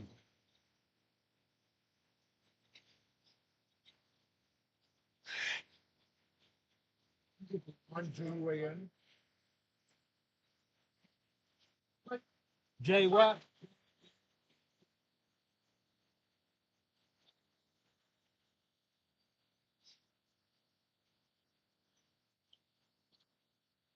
Thank you. All right. So I'm going to ask, was there any situation that you had a moment of worry that you felt you were not going to be able to get under control in your years? That mean- was going to get out of control. Yeah. The first real NWA not NWA, NWO. All right, 96. Yeah. When they went to the ring, Mhm. they started asking the crowd to start throwing stuff. Oh, they were asking him to. Oh yeah. Oh, yeah, I remember And that. I did my best to stop it. Yeah. And finally, I just, there is no stopping Yeah. this. And so I just backed out Mhm. and let them do whatever. And luckily, when the time was up, Mhm. the fans quit. But I didn't know if they was going to ice it down or not. Mhm. But then that happened. That started happening at just about every show. And we finally had to start asking them at the start of the show. Mhm. David Pinter Yep. made an announcement. Mhm. Please do not throw stuff in the ring because it hits people in the eyes and stuff like that. Wouldn't that be something that you'd like, that'd be like in concert with like the local venues too, to make sure that they enforce that as well? Well, Because I mean, that would fall under your under use. Like they got to answer to you. It's your building for the night. You guys bought the exactly. building. And we told them that first night, I didn't know that was going to happen. I didn't have any idea. But then we started telling the buildings, if control your fan Yeah. if you can. And of course, my thing was ringside and getting the guys Yeah. in the crowd or Yep. whatever, Yeah. taking care of that area. Yeah. But it got bad at one time. Oh, I can only understand. I can imagine completely. Because like one that I can think of off the top of my head, just more so given the nature of the situation, was it was Halloween Havoc 97. 97. Like it was the fan that jumped the cage Oh, in Vegas at the MGM. And I'm like, okay, well, it's one person, but it's like, it's also one person with the cage still could down. lead to more. Well, yeah. Well, it's one person with the cage still down. Yeah. Like, I'm like, so now you gotta into the cage, like, as quick as, like, Yeah. you're not gonna beat him in there, you know? Not gonna beat him in because they're already there. Yeah. So yeah, it's not knowing the guy, but I knew that he was probably a fan, Yeah. just wanting to be part of it, and, Yeah. and I understood that. Yep. And we had a lot of people that tried to Yeah. interfere, Yeah. and luckily my guys Mm. they were used to it and everything, and they were fast on their feet. I had them in each corner. Yep. And they're fast on their feet to the ring. Somebody started over. Most of the time, they got them before they got in the ring. Yeah. And so, Yeah. Because it's, once that happens, then who knows? All bets are off at that point. Like, yeah, but not just that show. If it was television, it's Yeah. aired, yeah. and people get these other ideas. Yeah, it could start a domino effect, and Exactly. if people thinking it could become a regular thing. Yeah. You know, And so not, we started making announcements at the start of the show, Mhm. the rules of Yeah. the ring and stuff. which is great. Like, you know, because once again, like you said, like you want to respect the fans. They paid to come in, have a great Have a time, good time. enjoy the show, but Right. drawing that real definitive line Stay in on the the other side sand. of that rail. Yeah. You know. If our guys go across that rail, they're on their own, Yeah. unless I know about it, Yeah. if it's going to happen. Like DDP or like any like guys that did entrances or DDP, NWO. DDP was great. Yeah. Great guy. But there was a couple that didn't want to pay any attention to anything. They thought they did. Yeah. But I give away a lot of merchandise Mm-hmm. to calm people To down. appease. Yeah. I can understand that completely. And in fact, NASCAR, I used to have breakfast with his name. He was a car owner for anyway, but we had breakfast and I told him what I was doing, giving merchandise. They did the same thing. Huh. They started doing the You same started doing thing. the little trend there. Yeah. You got a photo up behind you. That's wildly interesting. So a trend they used Hello, young to, man. you know, take care of fans, take care of certain situations. Come on, Huh. away from that pole. Oh man. See, that's the little things that you don't think about. You know, he has a complete set of knowledge from a complete different point of view.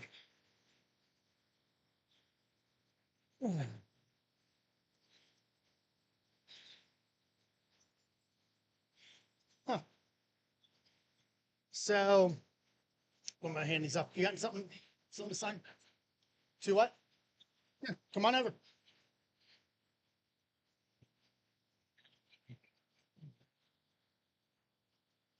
Usually what do you do?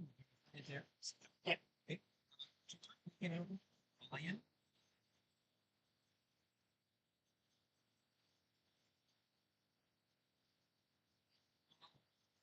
RIAN.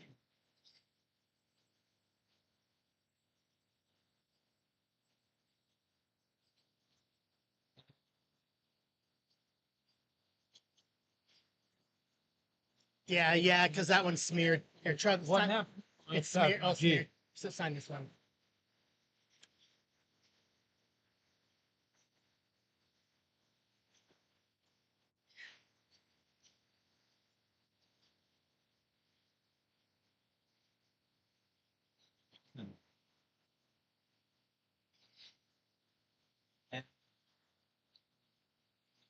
Then wait.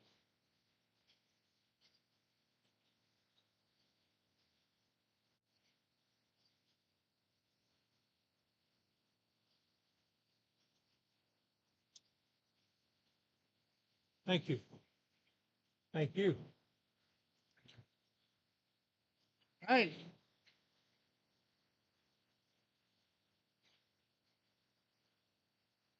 So, guys, we still have just a couple hours left here. Make sure you guys we have the 8x10s available on the website, NWALegends.com. On the left-hand side, free domestic shipping available.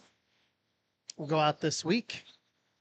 You place your order, and you'll see it signed right here on the live stream from Charlotte. Thank you. Okay.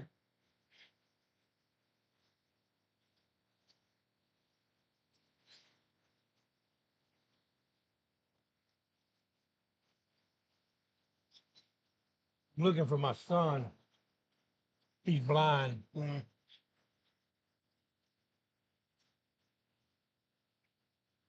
Thank you. All right, thank you. Can I make a phone call? Just go ahead. Here, take the mic off. Mike. Oh, I don't care about. Oh. I just need to see where he You're lives. fine.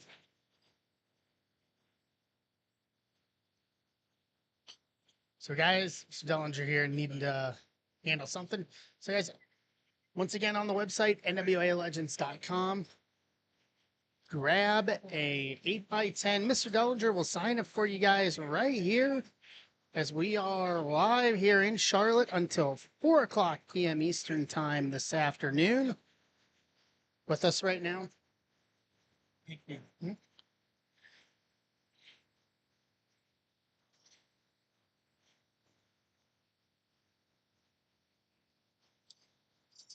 Yeah, if you want to sign some of these while It's we're up to here. you. Yeah, you sign some of these just while we're going here. We'll throw some down. So were there specific buildings that you liked comparative to others as you were because you've probably seen every major building. You've probably worked in every major building in this country. Yes, I did. Charlotte was my favorite because I knew everybody there. Brim? Okay, here, pull those up. We got someone here to pay sign stuff. Here, come over here. I had a tan. I'm fine, sir. And you? Did you do a photo op, Mike? What do you do? Nope, just signing. Yeah, it's still signing. So right here. Say, paid for all. Huh? He did. Mm-hmm. Yeah. Okay. Oh, how dare you?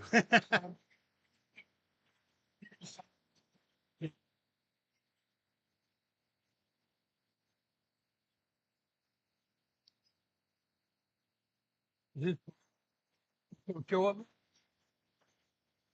I guess it will.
Yes, sir.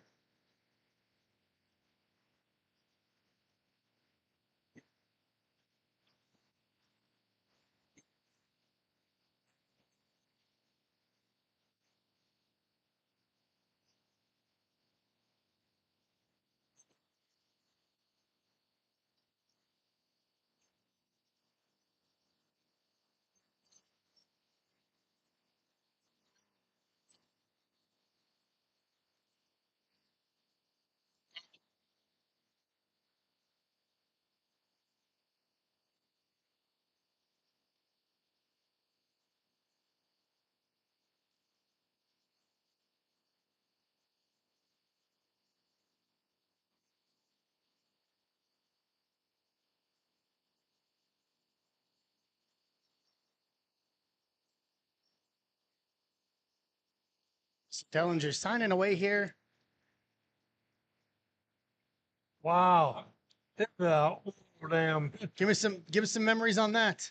Magnum TA. This has got to, I think this is in Baltimore. No, Roanoke, Virginia. Yeah, I believe that's. Oh, okay. Yeah, oh, a funny story there too. Okay. Roanoke, Virginia. I don't know when you want me to tell you. Go ahead. You can do it now. This was the Midnight Rider, Yes. Dusty Rhodes. Yes. Okay. Dusty wanted to make his entrance on a horse. Mm-hmm.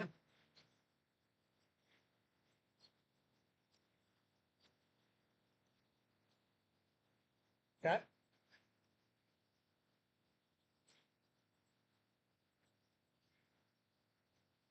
It's back in the shirt and tie days before you had to Yes. before polo shirts became a thing. Yep.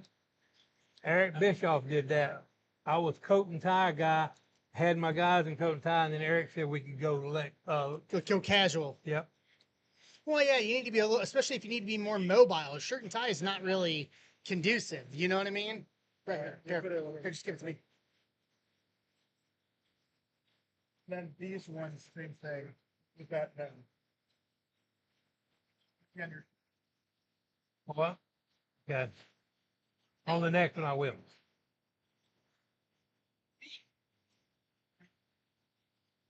You know what? I'm gonna give you something that you don't have. Really? I got one. I got one. I started to bring more, but I didn't. Because you bought so much stuff.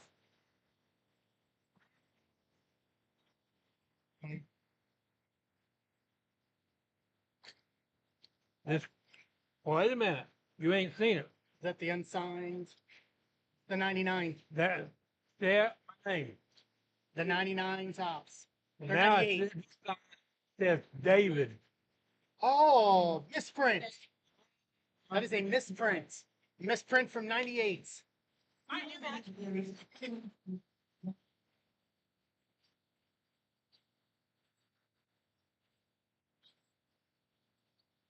If you give me an address, I'll send you one. I will absolutely. I'll give it to you after we're done here. Well, this is yours, ain't it? Yeah, here. You got the caps? Mike, you No, the he's caps. got the cap.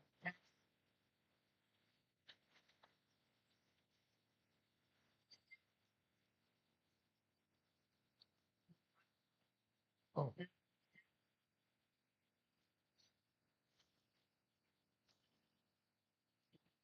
All these are his.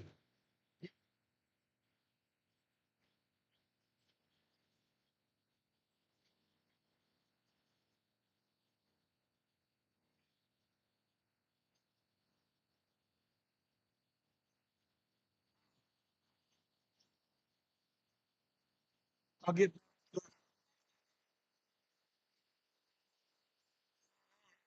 Dellinger is meeting and signing away here this afternoon. We have the 8x10s available on the website, You knocked me NWALegends.com. on On the left-hand side, grab yourself an 8x10. Free shipping in the domestic United States. Order this weekend. He'll sign it for you right here on stream. Amazing. going from the coat Doing and tie fine, thank you. to then I appreciate y'all asking. going casual. It's like casual Mondays. Thank you. Where did you get that? So a guy makes those for me.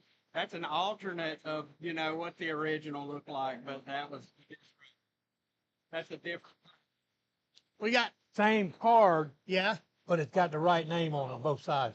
Ah, okay, nice. Very nice.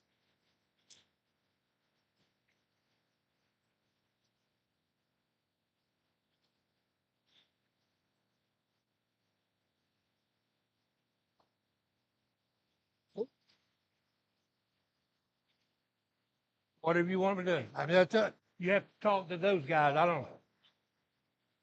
Cool. And then I think I got another one behind you here.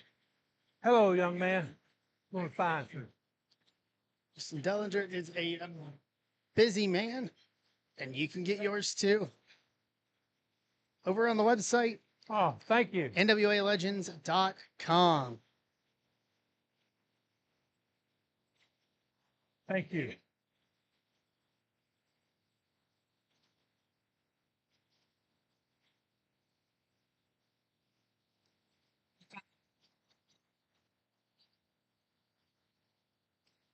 Jose. Jose.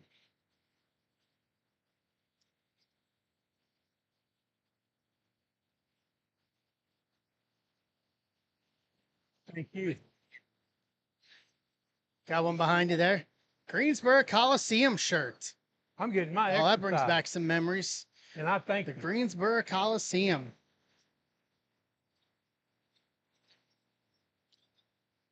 I would say one of the probably top Thank you. 7 or 8 most legendary buildings. Maybe that's just bias on my part. So I'm a big fan of the Greensboro Coliseum.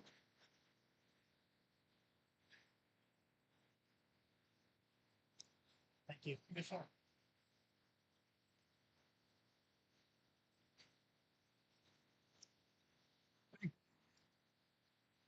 All right, so you were saying Midnight Riders. Where we Midnight left off. Rider. The Midnight Rider wanted to enter the ring on a horse. Okay. Nelson Royal, which was a wrestler, Yep. had a horse farm. Okay. Nelson brings the horse to Richmond, Virginia, All right. unloads the horse, saddles it up. Yep. It came time for the Midnight Rider to go to the ring. We're behind the curtain. Dusty, there's a ramp going up. Yep. Dusty gets on the horse. The horse takes 2 steps and his legs started spreading out. He couldn't go up the concrete. Oh man. So I had to get the hold of the horse, Yep. get him stable, and then lead the horse up the ramp. Oh man. But the legs almost came out. Yeah, from under. Oh man, you got a photo behind you. That is a wild story of how the unanticipated could happen when producing a live event. And see, he's the head of security. That's not something that I think that most security people would even deal What with. do you got on your head? That's my grandkids. They're twins. Look different, don't they? Hey, Russ. Hey, He's somebody. you have a good day? Yeah. I've been wore out. Yeah. Total surprise to me. Great. Y'all just gonna mill around? The crowd's kind of dying down right now. You have a good time.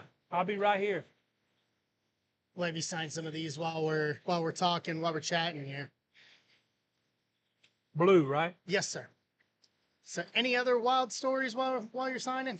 Anything that would be really out of the ordinary? Something like that, like the horse. Like you would think that as a head of security, that's not necessarily something under your purview per se. That when Dusty was in charge, the booker, Yep. he was kind of assigned to me after the matches. Yep. We would ride together. Yep. It was in Jacksonville, Florida. Okay. And of course, after the matches, the local place was the bar. So we're in the bar, That goes without saying. Come on now. and Animal and Hawk was in the bar. Okay. All the other guys were in the bar. Yep. Well, Dusty start talking to somebody, and he got out of hand. Yep. And got out of hand, and so Animal came over to Dusty's rescue and cold cocked the guy. Right? And so the police were on the way. Yep. I got Dusty, and we went out the back door, Yep. slid away. As we went out, and I was driving over, the police were rolling in. And we went straight to the Waffle House, which is about a quarter of a block away or whatever. And we're sitting in the Waffle House, eating breakfast at 1 o'clock in the morning. Police just kept coming. And we're sitting there eating everything, and we got out of all of it. And Dusty tipped the waitress $100. Nice. Very nice. So when you were doing that, so obviously you did live events, you did pay-per-view TV. Did they were you ever assigned to any of, like, because WCW was notorious for this. They did those autograph signings at like on sales in the local markets when tickets would go on sale for a future Nitro or Yeah. pay-per-view. Did you ever get assigned to do any of those? No. No, so that was all on the local venues. That was on the local thing. Did they put you with anyone specific, like let's say like Sting or Flair or any of like top guys would do stuff like that? Did you ever I get would- put on if- those? They did some stuff out in San Francisco. I had to go out there for a big deal out there. When they had a lot of talent out there and everything. Yeah. I forgot what we were advertising our opening or something. I don't know Yeah. what it was. But anyway, I had to go there and take care of the guys Yeah. there. Because I know there's some times where it's like if it's big enough, important enough, like Hard Rock names. Cafe in New York City. Yes, When we did that, I had to go up there for that. that makes sense. And then with Jim Crockett Promotions, Yep. we went to Chicago, and the big place there was Snuggery's Bar. Okay. Yeah, I've heard of it. And what Flair would do on television when he's cutting his promos and Yeah. stuff, Flair would get in promo, and he would tell all the women Yep. to come to Snuggery's because we're gonna party down. And the Yep. place was packed. Yeah. I mean, every time he'd do that You all the time. You can't buy that type of advertising No, either. huh? Like there's not a dollar amount you can put on that And level he of advertising. He would do that all the time. And the other guys, they urged him on because that was more women for them. Yeah. Makes sense. Totally makes sense. Missed one. Tim. Let me get.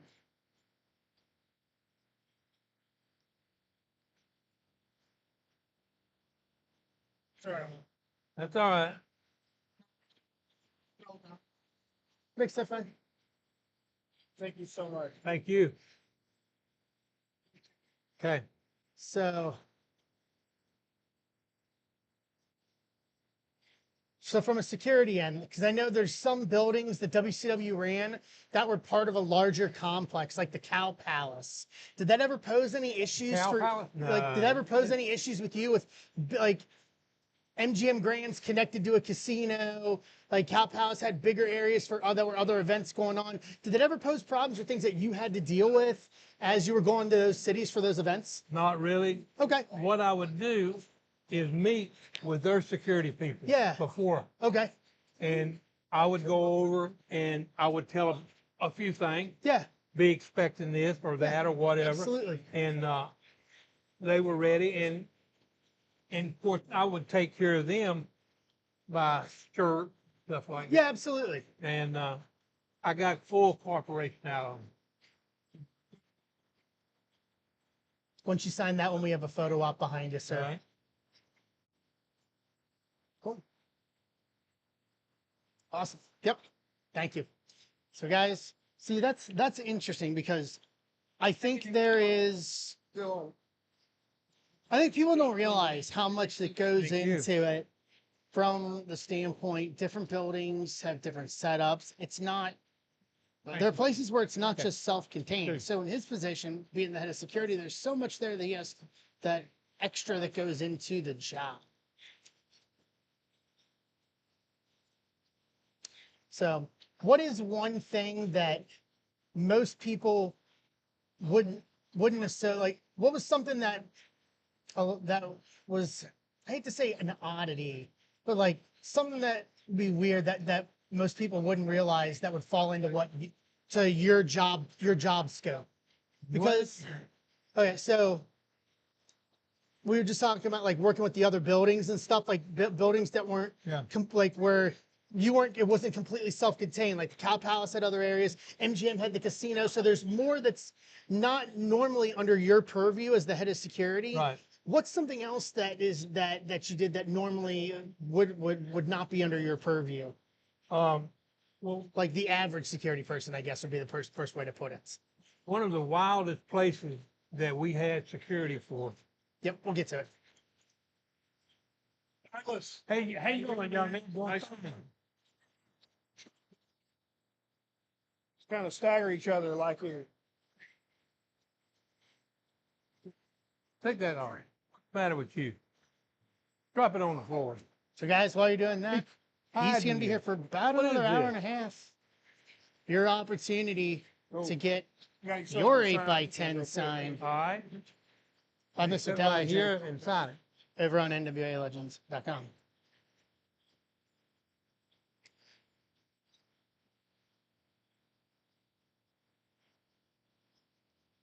Demon. Dale Torborg. Is Yeah, that, he's right I there. know. Is that the Damon that we have? Yeah. Is it? It's Torborg, Dale Torborg. Yeah. Yeah, that's him. I thought it was him, but I wasn't sure. Yes. Yep. Oh, what are you doing to me? I'm trying to think. Tell me. I was Kit Carson. I'm Wally Fernota. Oh my God.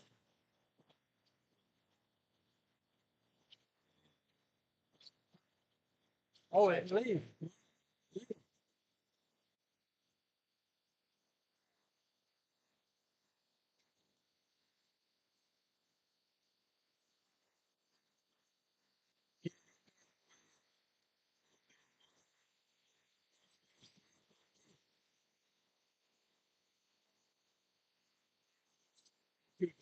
Be careful. Right. You too. You can see at times like this, just someone coming over, just Hello, young reminiscing, man. old stories, old times. A lot of good stuff. And, you know, there's probably more interesting stories that Mr. Dillinger has forgotten over the years than we remember. Got enough. Got another. Oh.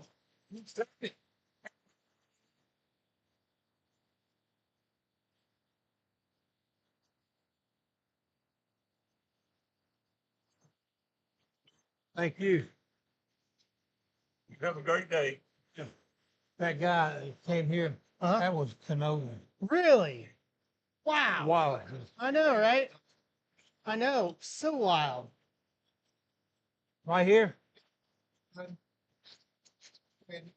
I thank you. Now, Thank you. running out of room. Okay. Problem. Thank you, guys. Thank you. Yep. Yep, we got someone there for you here.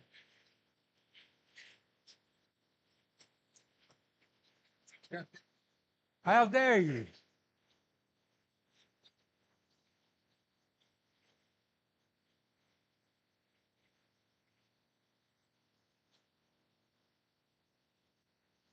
Thank you. All right, so I got a question submitted in. You got any good Larry McGraw stories? Larry McGraw. Police Department Larry McGraw. Okay. Man, he's the man that hired me for my first show, Jim Crockett Promotion. Okay. He was in charge of security. Yep. He was a sergeant at that time. Okay. Through the years, he became Major. Okay. Major McGraw. Yep. And I've never really told this story. But when Jim Crockett Promotions named me security director for the Great American Bash, Yep. they asked me, they called me into a meeting with all the area promoters, and they were going over this, and I'm saying to myself, what am I doing here? No business in this thing. And that's when Jimmy Crockett said, Francis, you're in charge of merchandise, and Elliot, you're in charge of ticket sales. And if there's any questions about security, Doug is the man. And I looked at him, I said, crazy. And that's when they made me security director. Okay. Well, McGraw was really outranked me, Yeah. and it was making me in a bad spot at the police department. Yeah. Yeah. So I said, I will do this, but I have to tell Major McGraw myself, not y'all. Okay. And Jimmy Crockett said, y'all heard that? Nobody says anything about this until Doug gives us the okay. I met McGraw in his office. I said, I need to talk to you. And he said, come on in. Yeah, no problem. And so I went in and I told him, I said, Larry, I said, I didn't ask for this. Yeah. They came to me and this is what they want. Yeah. And I know that probably you should have been the one, not Yeah. me, that they asked me, and I ain't turning it down. Yeah. And I said, the Great American Bash is a 26 city tour, and we're going to do it. And Charlotte was number 3 on the list. I said, I will meet you at the stadium and we'll go over security. And I offered my handshake. He refused my handshake. And so I knew that I was in trouble. But about a week later, he called me and said, I'll meet you down at the stadium. If you will, sir.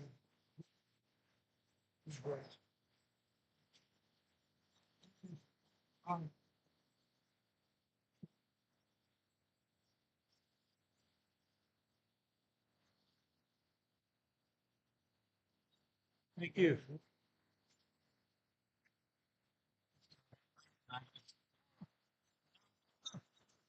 Doug, He ain't. Get ready. saying hi to Dick. Sort You of got- kiss Dick. He's popping over here to say hi.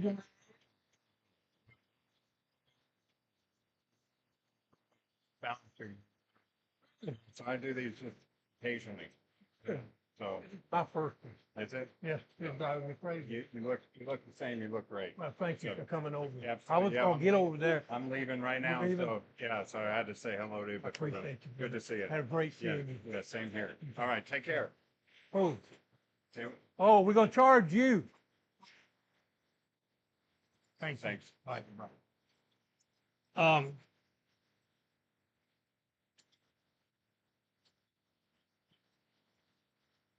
You want me to do it in white? Yeah, do it in It'll white. show Do better. it-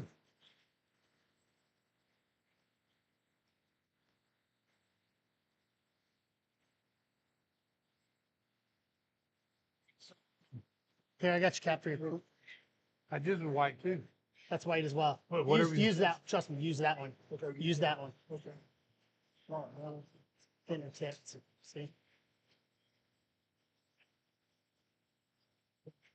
Thank you. I got you. There's your cap. I got the cap for your pen. So that's a question I have. I just thought about with Dale coming over here. So when KISS actually came in '99, let's hear about that because there's got to be something there. Kiss came in.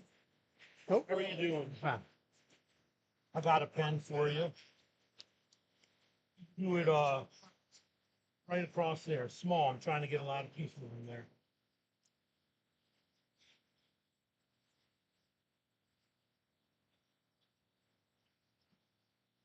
Tender silent. I want to take a picture. Well, you should have told me to wait. No. Okay, got it? And I got a couple chairs. Couple what? Chairs. Oh, Chairs aren't your friend, are they? steel chairs. I hear you. Chairs aren't your friend.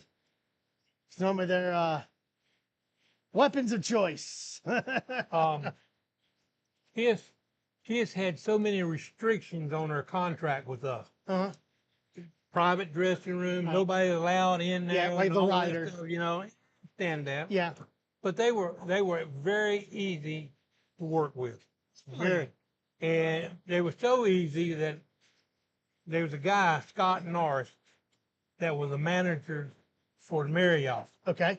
And he would get me hotel room when I couldn't get hotel room, and he'd give me a good rate. Yeah. Scott was a huge Kiss fan. Uh-huh. I said, Scott, if there's ever anything I can do for you, let me know. Well, he showed up at that show in Nashville. I think it was Nashville. I think so. So he said, Doug, need to meet Kiss. I said, Scott, I don't know. Tough. Because in their contract, nobody is allowed to go in on it. I said, but let me see. Yeah. I come back 5 minutes to come on here. Nice. And I took him in there, their private dressing room, and Scott to this day is just, I could call him right, he's retired, but I could call him right now and he'd pay for me a hotel room. Wow. because That's awesome. It's a, Maybe scoot it back on the foot so I can angle it in. oh, Yeah. oh, yeah. Yeah. Let me have it. Figure you could fit it right through here. So. Let me know when you got it. Yep.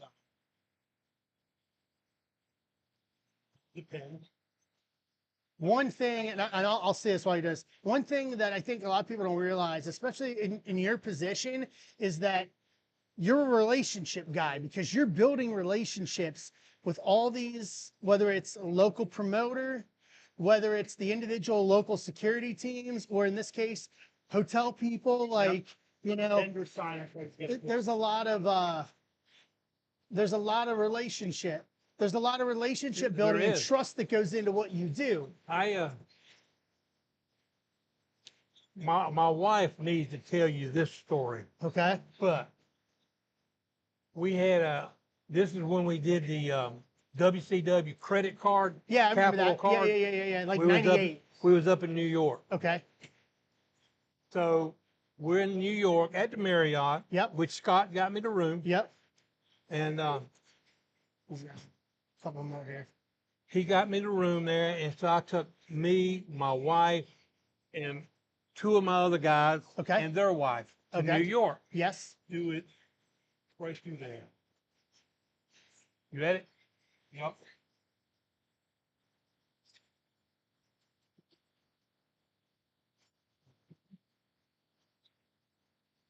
Okay. So we're in the hotel that night. We did the thing at Capital Credit Card, Yep. and we did the bail, the money market. Oh yeah, at the stock exchange. Yeah, they took us in there to ring the bell, and we went in there and did that. So we were going to dinner, Okay. and I was in the hotel room, and I got a phone call. Okay. See,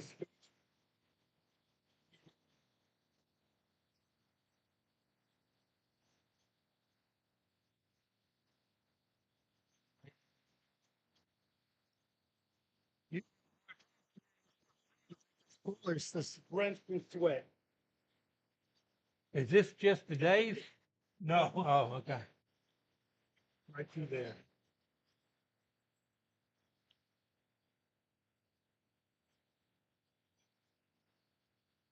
Can I get a quick photo with you? Sure.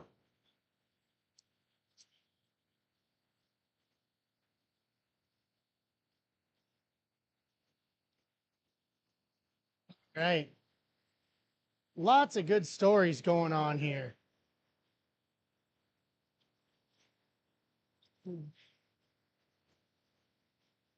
Lots of good stories. Still plenty of time left. We got about just under an hour and a half left here this afternoon. You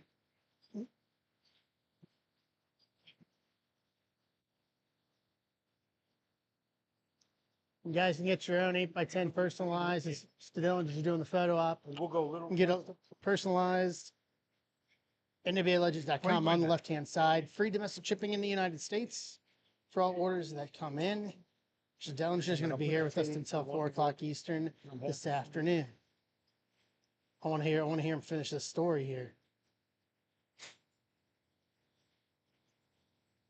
Thank you Thank so you. much. I You're greatly welcome. appreciate it. Thank you. Security in the 70s. Did you wrestle? No, No, you I was a didn't. police officer. Okay. Okay.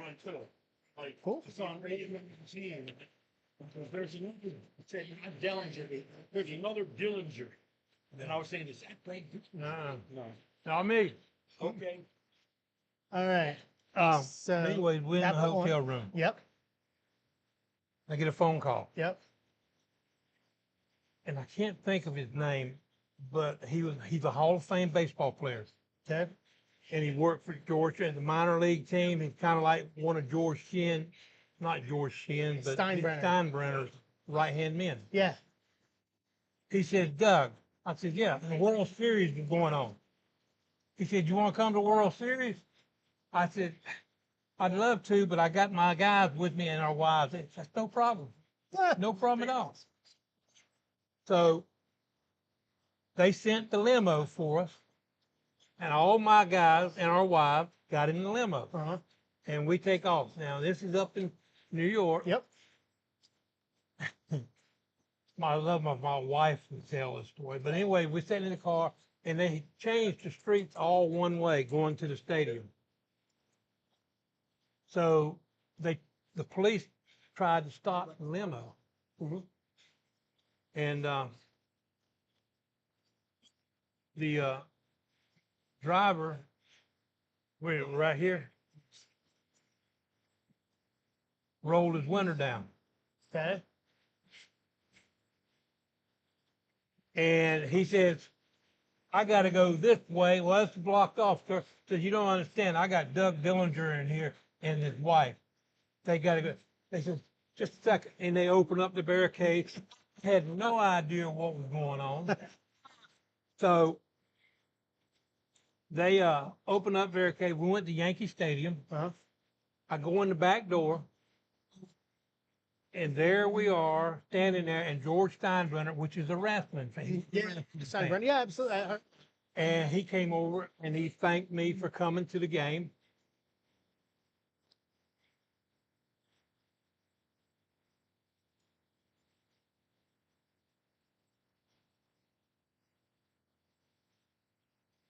And we're standing there in the middle of this area here. George Steinbrenner. I feel bad I can't remember his name. But anyway, he was a big wrestling fan too. But down the elevator comes who? Donald Trump. Okay. Donald Trump comes down. George introduces me to Donald Trump. Yeah. That man made my wife feel like $1 million. Yeah. So he was so nice to all of them, Uh-huh. all the wives. And then we went to the skybox, which was George Steinbrenner's skybox. Mhm. And for Donald Trump, that's where he was. Yeah. And then sitting in the skybox, Whitey Ford. And Oh. Whitey Ford was the thing. Yeah. And, No. I collect baseball cards. Yeah. That's my other gig. So I Really? understand Whitey Ford. Stand- I know exactly I know the meaning behind what you're saying. Yeah, and so it was what a night that was. Oh, But that's that was awesome. just because I think I got a picture of me and George, and the first time I met George, I don't know if you got time for all this or not. Yeah, we're here. We got another hour and 20 minutes. Keep Okay. going. Hurricane David Okay. came through Nashville, Tennessee. I was in Nashville, Tennessee. I need that, please, for the shout out. So, who's this? Who's? Okay. Here. So it says autographed. Okay. So if they ask if you can put WCW head of security on it as well, please.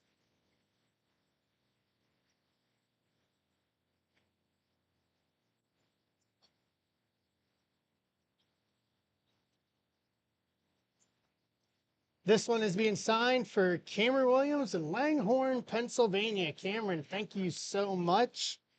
Mr. Dellinger is signing that for you right here, right now. Cameron Williams of Langhorne, PA. Cool. Perfect. Yeah, That- just sit around there. Yep, right there. Dude. Okay, so So Hurricane David came through. yep. My father-in-law played baseball for the Army years ago. Okay. At that time, he was 80 years old. Yeah. So I didn't know at the time, but Jim Crockett Promotions, that family owned the Charlotte O Okay. in Charlotte. Yeah, yeah, yeah. So we were on vacation in Nashville, me and my wife and my in-law. And so at that hotel, when the hurricane comes, they were having this big thing about the Yankees farm team Yep. in Nashville. Okay. So I go down there and I'm just walking around. I look in there, I see them. I said, "Hmm." I went back upstairs and I got that little old man. I said, y'all come with me. And I had my wife's video camera. Huh? Way back when, video. Tape. It wasn't video, it was tape. Yeah, VHS. So we go down there. And this is when I first met George Steinbrenner. We go in and he's got his walker. He gets over there and I take him right up, not knowing we're going to get to talk to him or whatever. And George Steinbrenner said, "Hi, how are you, sir?" And he says, you need to step back. Mickey Mantle and Whitey Ford standing there. They talk old baseball plays and everything. And George Steinbrenner just stood back and listened to them. And so in Tampa, Florida, later on, George brought his grandkids to our show. Yeah.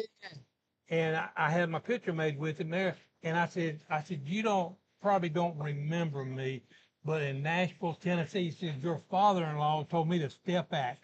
I said, he did. But we had a good relationship ever since. We got a photo op right behind you. That is Sorry. Hey, young that man. is simply amazing, and that goes back to Hey, Castle, how you reinforcing doing, buddy? relationships, because literally The man. the relationships that Mr. Dellinger had to make Thank you, young man. over all the years, hosting in all the cities, all the buildings, and all that. Oh, turns you're into famous now. meeting You're getting another camera Mantle, here. Whitey Ford, George Steinbrenner. George Steinbrenner, Thank a you. noted wrestling fan, if you will. Like, I was told to tell you that Janie Engel is watching the live stream Oh, from my Texas God. and says, hello, Doug. I love it. Is she on there? No, it's just a message for it. So, She is my sweetheart. She is the woman. You don't know who Janie is. yeah, she worked in the offices in WCW. She was the woman. Huh? She was the office. Yeah. She was it. Would you get any more of that? What, these? I have What do you mean? that card. Oh, I I have a few myself, but that's it.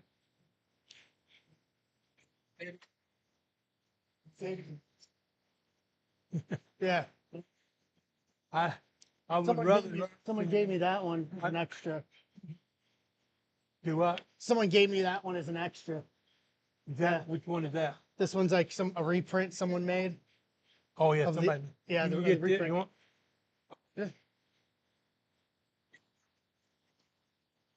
No, I don't. Oh, yeah. So, okay. Kids want that stack. Yeah. Ooh. All right, so give me a good Janie Engel story. Janie, Let's hear. me and Janie is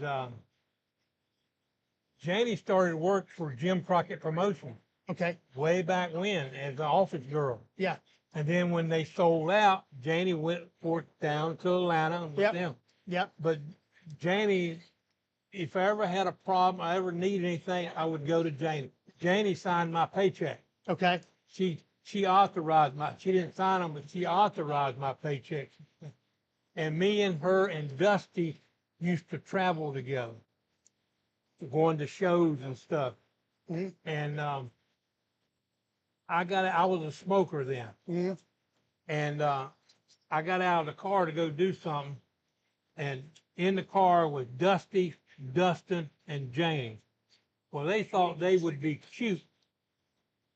And they took my cigarette pack I left in the car. And they put loaded things in my cigarette. Oh boy. And so when I lit it up, they couldn't wait for me to smoke it. They kept asking me, said, Doug, yeah, you need a cigarette. I don't want a cigarette.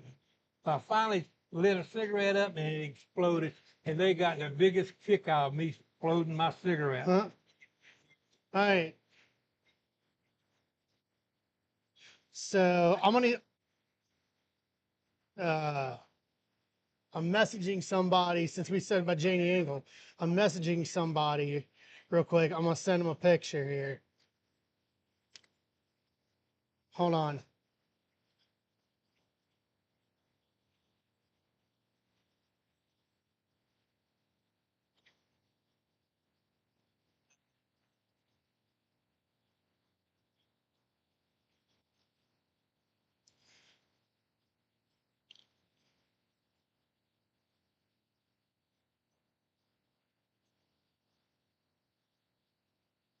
So I'm just messaging. I'm gonna throw out a name. I'm messaging this person. Charles Robbins. Charles Robinson. Yes. Little Nate, they Yes. called him. Yes. Charles Robinson, when he first started Okay. with WCW, he was kind of green, but you know, he was learning the job. Here, real quick, I'm gonna get a selfie. I'll Oh. send it to him. Send it to him real quick. And his Charles' brother worked for Microsoft, became filthy rich with Yeah. Microsoft. Yeah. And he used to umpire my son's Little League games. And so me and Charles would talk about that a lot. And Charles was a good kid. He turned out, I mean, what can you say? Charles Robinson is probably the best referee out there now. You mean tell him you said hi? Yes, please.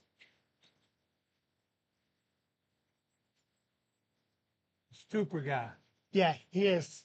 Him and I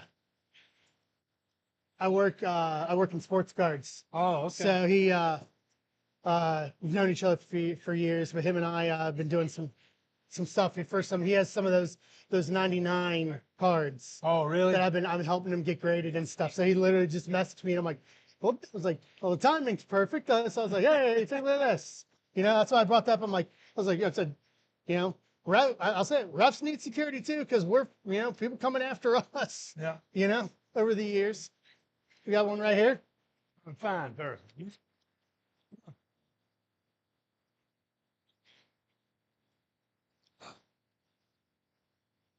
I got a white one. Shows up better here. You sure? This one's better than that. Little pop.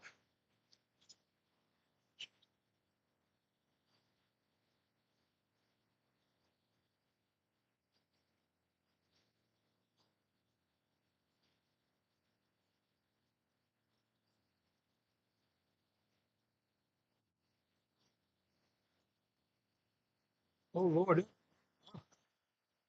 This is that,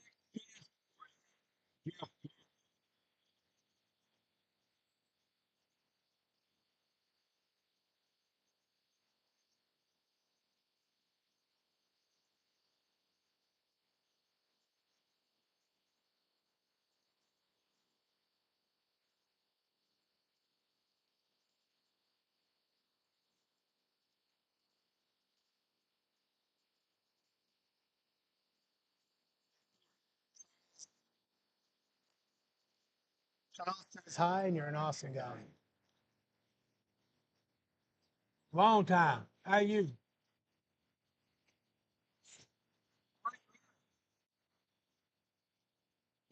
Glad you're here. Baseball. In here, he wants Doug Dillinger, W7 head of security.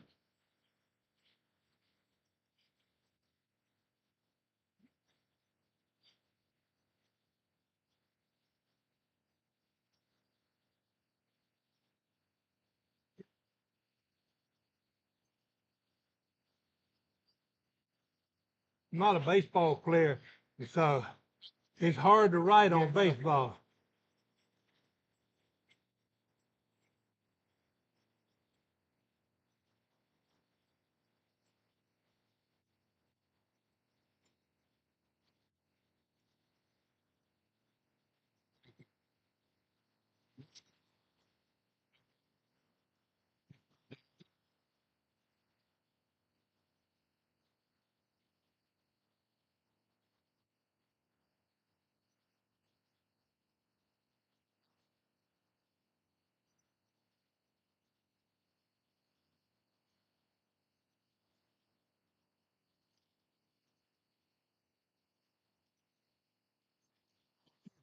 So I'm gonna, because I'm a referee. Any good referee stories? You bailing out refs out of a situation over your years? Not really. Because we're kind of first line of defense. I mean, if they get in and you guys haven't got him yet, we're the next line of defense. With you guys. With you guys. Tommy Young, he was so involved in Flair's matches. Yeah. That he got a lot of heat every now and then. Yeah, it happens. I would, escort him out. Yeah. Take care of him. Were there times that was legitimately a concern, especially in Flair's heyday around there, where them going after him thinking he was biased? Yeah. Really? Flair, when we took Flair to the ring, yeah, the people actually really wanted to kick his ass. It's a good kind of heat. They would try, but Flair would egg it on too. Of course. Because it's of part course. of the show. Of course. And I would have to get in between them. Yeah. And I got punched a couple of times, but not hard. But I got punched. But I was always there when Flair was going to and from the ring. And totally makes sense. And then Park Center. I forgot this was Park Center. This is Jim Crockett Promotion. Okay. Flair. I don't remember who he was fighting. Before you get into it, you got a photo up behind you. Let's take care of them first. Hey, you too. Stories going off in many directions here today, guys. We're gonna be here until 4 o'clock, just about another hour. No, I'm just leaving it here. Yeah. I'm just leaving it here to have it on stream. Oh, what is this? Oh, this is gold. The Goldberg's final match there, on Saturday night's Where main you want me to event. sign this? Wow. It's a good story. It was like three weeks in advance. So that was actually planned out. It's only right that you be a part of it. CHRIS.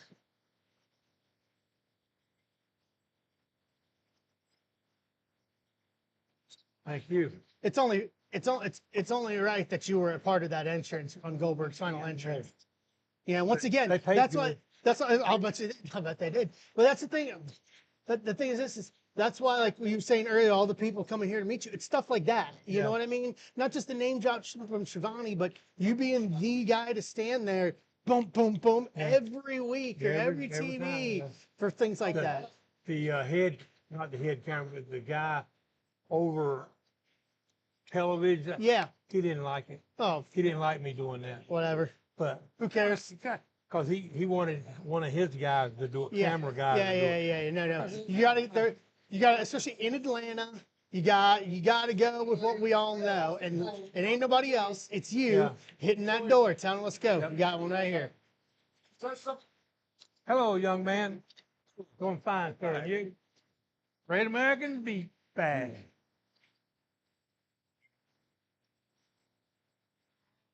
Thank you. Good to see you. So Flair, so let's backtrack what we're saying. So Flair, so a lot of times, because people trying to get after Flair to say Park Center. Flair was really kind of new. I mean, he was just getting his name going. Yeah. Badass. Yeah. So we're at Park Center. Match is over. Yep. And I'm in uniform. Okay. We're taking him from the ring. Yep. To the dressing room. Yep. I'm gonna put this here on screen so people can see it. They know what they're buying if they want to buy something. Keep going. And so halfway down the aisle, going back, a fight broke out right there. They were trying to get, and I went in uniform, break up the fight, and I did a good job of it. Blue. Where'd Blue go? I don't know.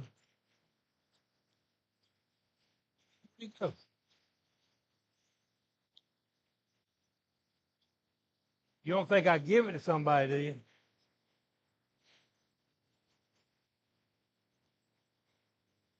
Thank you. But David Crockett was behind me. Okay. Thank goodness. Yeah. Because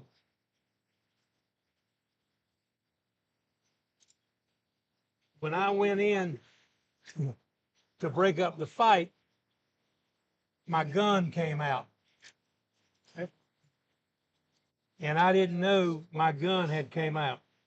So these are being signed for Anthony D'Alfonso. Anthony, there you go.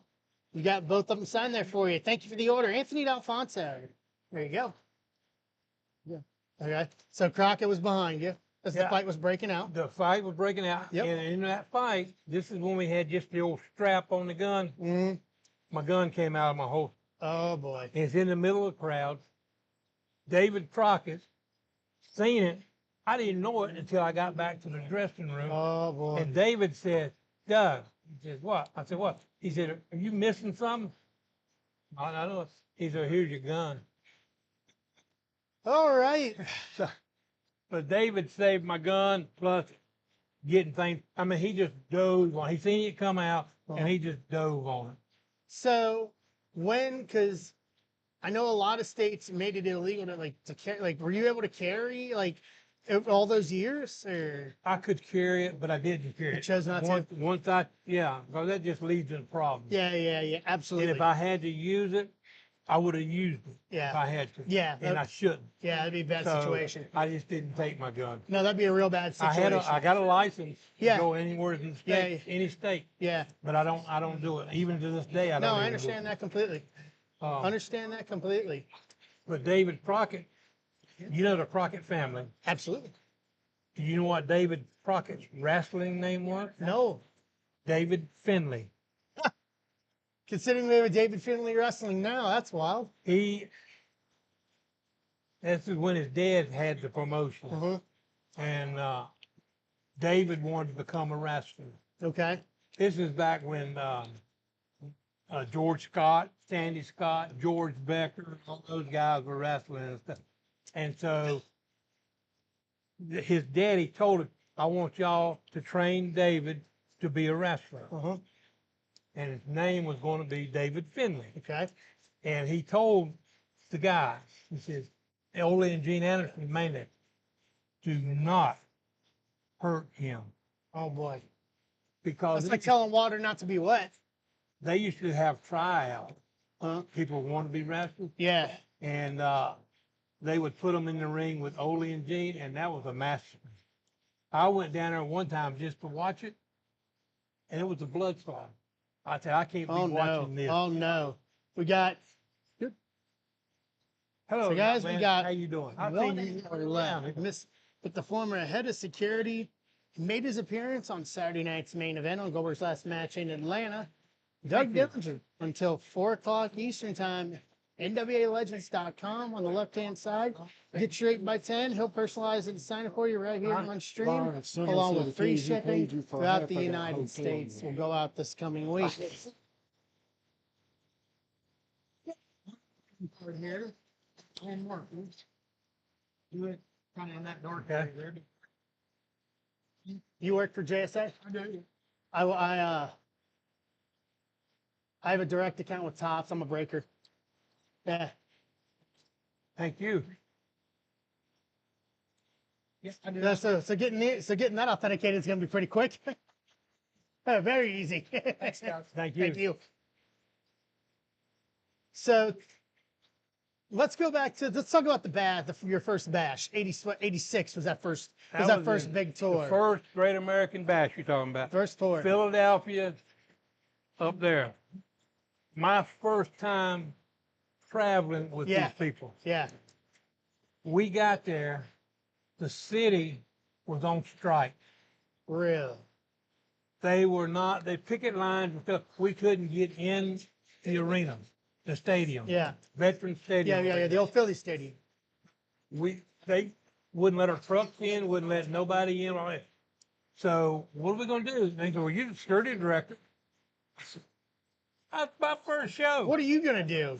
You're not in control of a strike. Yeah. So I said, well, let's just do something. So we had a couple of stadium guys trying to work with us. Yep. But the picket lines were everywhere. Yeah. So we got on the back of a pickup truck. Okay. We rode around the stadium. I found a hole in the fence. All right. We made our way into the fence. Okay. And got in there, and started getting some stuff set up and opened up a gate and all this stuff nobody knew about. Yeah. They did that. And then later on that day, the strikers decided to let us have the show on there. But that was my first Great American Bash. Talk about trial by fire. You know what I mean?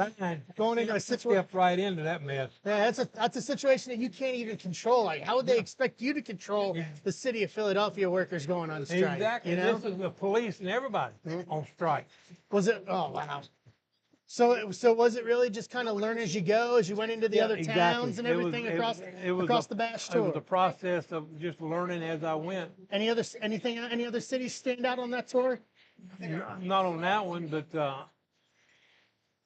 you know, just in Australia, I can't remember the guy's name. The Mexican wrestler. Was this in like 2000, like the Australia TV tours? He got naked and ran down the street, all drugged up and everything. Got Oh locked my up. Lord! Yeah, and so they locked him up, and he was on STP. Okay. And they locked him up, and he was just going berserk. So I'll go down to the jail later on, and I talked to him a little bit, because his Spanish was horrible. I speak no Spanish. So I was talking to Diane Myers in Atlanta, Georgia, our attorney. Yeah. And we finally got him out of jail. Uh-huh. And put him on a plane. You're out of here. Yeah. Ended his tour, and they fired him on the spot. Yeah. So I had that, and then not Ole, but Arn Anderson and Sid Vicious stabbing. I had that. And I was in the middle of that just about when it first started. Yeah. And then I went to my room, and then all heck broke out. So when the transition happened from Crockett to Turner, when the sale happened, did you pretty much know that you were staying on, or was there uncertainty there in the transition? When the Crockett sold out, I figured my gig was over. Yeah. Because I was still a police officer, and I ain't gonna quit my job. Yeah. So a couple of weeks went by, and they said, Jimmy Crockett called me. Said, Doug, we need you down in Miami if you can come just for one show. I said, sure. Told me where my plane ticket would be, blah, blah, blah. Well, that's a McGraw story, too. All right, well, listen. But anyways, I go down to Miami. Okay. And they had problems with a bunch of hay shoes and stuff like that going to the ring. And Yeah. So I took care of that problem and everything. And I went back to Charlotte, doing my thing. Mm-hmm. And a little bit later, and Jimmy called me back. He said, Doug. I said, yeah. He said, are you going to come to work? I said, what are you talking about? He said, are you through with that? We want you down here. I said, well, nobody told me that, Jim. Yeah, oh yeah, we want you down here. So I started going, that's when I started doing television only. I couldn't do it all because I hadn't. You still had the police gig, which is nice enough for Charlotte Police to be able to. Oh, I did on my days off. They didn't. Okay. They didn't. Also, they a lot didn't of them know. Didn't. A lot they of them knew. did. Okay. Because they kept seeing me on television. Yeah. But none of them were fans. Oh. So supposedly. Yeah. That's how they saw me on television. Uh-huh. But I would do that, and so the Great American Bash. Yep. No, it wasn't. No, it wasn't the Turner. Battle. What was it? Two rings together. What they call War it? games. War games. War games. We did war games in Miami at the stadium there, and had two rings out there, and so they flew me in. Well, McGraw, which was a major at the police department, they hired him to drive the truck from Charlotte, a U-Haul truck from Charlotte down there. It carried the rings and stuff like that. And so he thought that was a big deal. So that afternoon, they were setting up the ring. He's all hot and sweaty and everything. And I come pulling up in a limousine onto the field. It crucked him. Oh, he was so mad. He was so mad about it. Well, people like what they like, and they trust who they trust. And especially with your job and what you did, trust is a major issue. They got to be able to know that you're going to take care of, the boys And I mean, even for me as a ref, Well, see, even for me as a ref, I'm putting trust in you in case if something was going wrong, if something comes after us, you're going to be there for even us. see, McGraw, when he was in charge, something would happen to one of the boys, he would call me to take care of the problem. And that was arrest a couple of them or whatever. I had to lock up a few of them, but for warrants on them and stuff, Mickey Mouse stuff. Yeah. But that's where he made his mistake by calling me to do all the dirty work, supposedly. Mm-hmm. But it led me where the Crockett's trusted me. Yeah. Because you didn't call anybody. You know, you can make the decisions. You know what the process is, Yep. or what happens if A, B, and C was If you to go happen. back to Claire's booking Huh? sheet, you'll see my name on about 4 of them. Wahoo McDaniel, Blackjack Mulligan, Yep. the Giant. Yeah, I just moved around. So when there were issues with fans, so I'm just going to call it, when they jumped the rail, was it your responsibility to see that like the legal process took hold at that Yes. point? I know it's like, oh, okay, obviously you're yanking them out, doing whatever like 9 times out whatever of 10, happens. I get that much. 9 times out of 10, they jump out of the ring, jump in the ring, or jump Yeah. over the rail. We Yeah. get them, and we take them. We talk to them. Yeah. Hey, can't do that. If you come back to the ring, you're going. Yeah. All right. So- So rail is just a talking to. You break that rail, you get into the ring. Because I like the one that famously everybody remembers, and I mentioned it with the cage, was the Halloween Havoc with Savage when Savage turned heel in Vegas, and the fan got over the cage Yeah. and got the literal garbage beat out of him in there. Yeah. I'm just like, That- that's got to be like Well, that's got to they be. the wrestlers, they feel like once you come in that square, Yeah. you're paid for. Well, it's Yeah. not true. Yeah. But they did. But luckily, No, I understand that. they That's- never. Yeah. People didn't pursue Because it. I can tell you as a ref, I've always got to be mindful of that because for me, if they're going to get like, okay, they jump the rail, they get inside the 4, we have people outside, you or whoever, security, to handle that. They break that point to get in the ring, I'm first line of defense Right. before they even get to the talents. Right. You know what I mean? So I know what I got to do on my end, and then that's where we start working in concert, you know, because it's one of those things. It happened once, but if it gets out that, oh, nothing really happened, you know Right. what I mean? Like you talk about when they were throwing stuff in the ring in '96. It's like, okay, like nothing's really gonna happen. Let's, you know, it becomes a habit, you know, where it happens again and again, and then your safety, my safety, Yeah. the talent's safety is all at risk at that point. You know what I mean? And we're just trying to be entertainers. We're all just trying to put on a show here. You included. You're part of that just as much as we are. One person was in Alabama, Birmingham, Alabama, and the mascot for the school Okay. was an elephant. His mascot outfit was an elephant. Okay.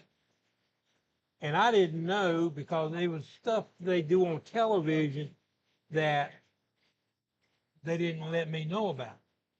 Well, all of a sudden, I forgot whose match it was, but the mascot came down the aisle in his full outfit. You mean Wildcat Willie?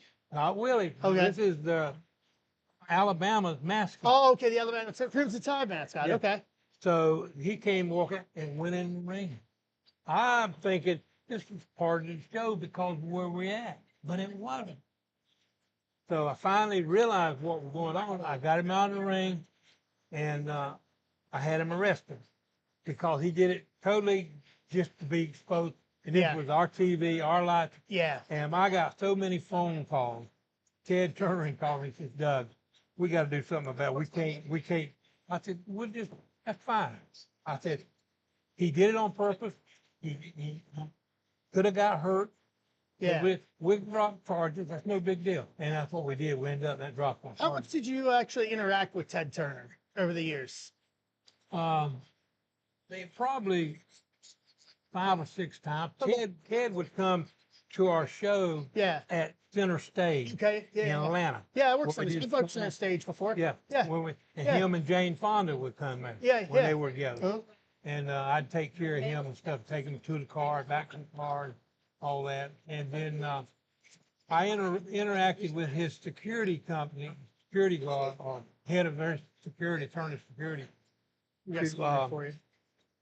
to take care of that stuff.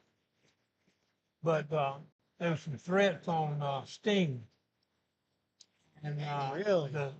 and it went through Turner organization. Didn't come to me. Yeah. Went through them. And when I got to, I forgot what town. It might have been Phoenix or somewhere. But when I got out there, I had a call from the head of security, Turner, and he told me about it and said, you need to meet him at the airport Yeah.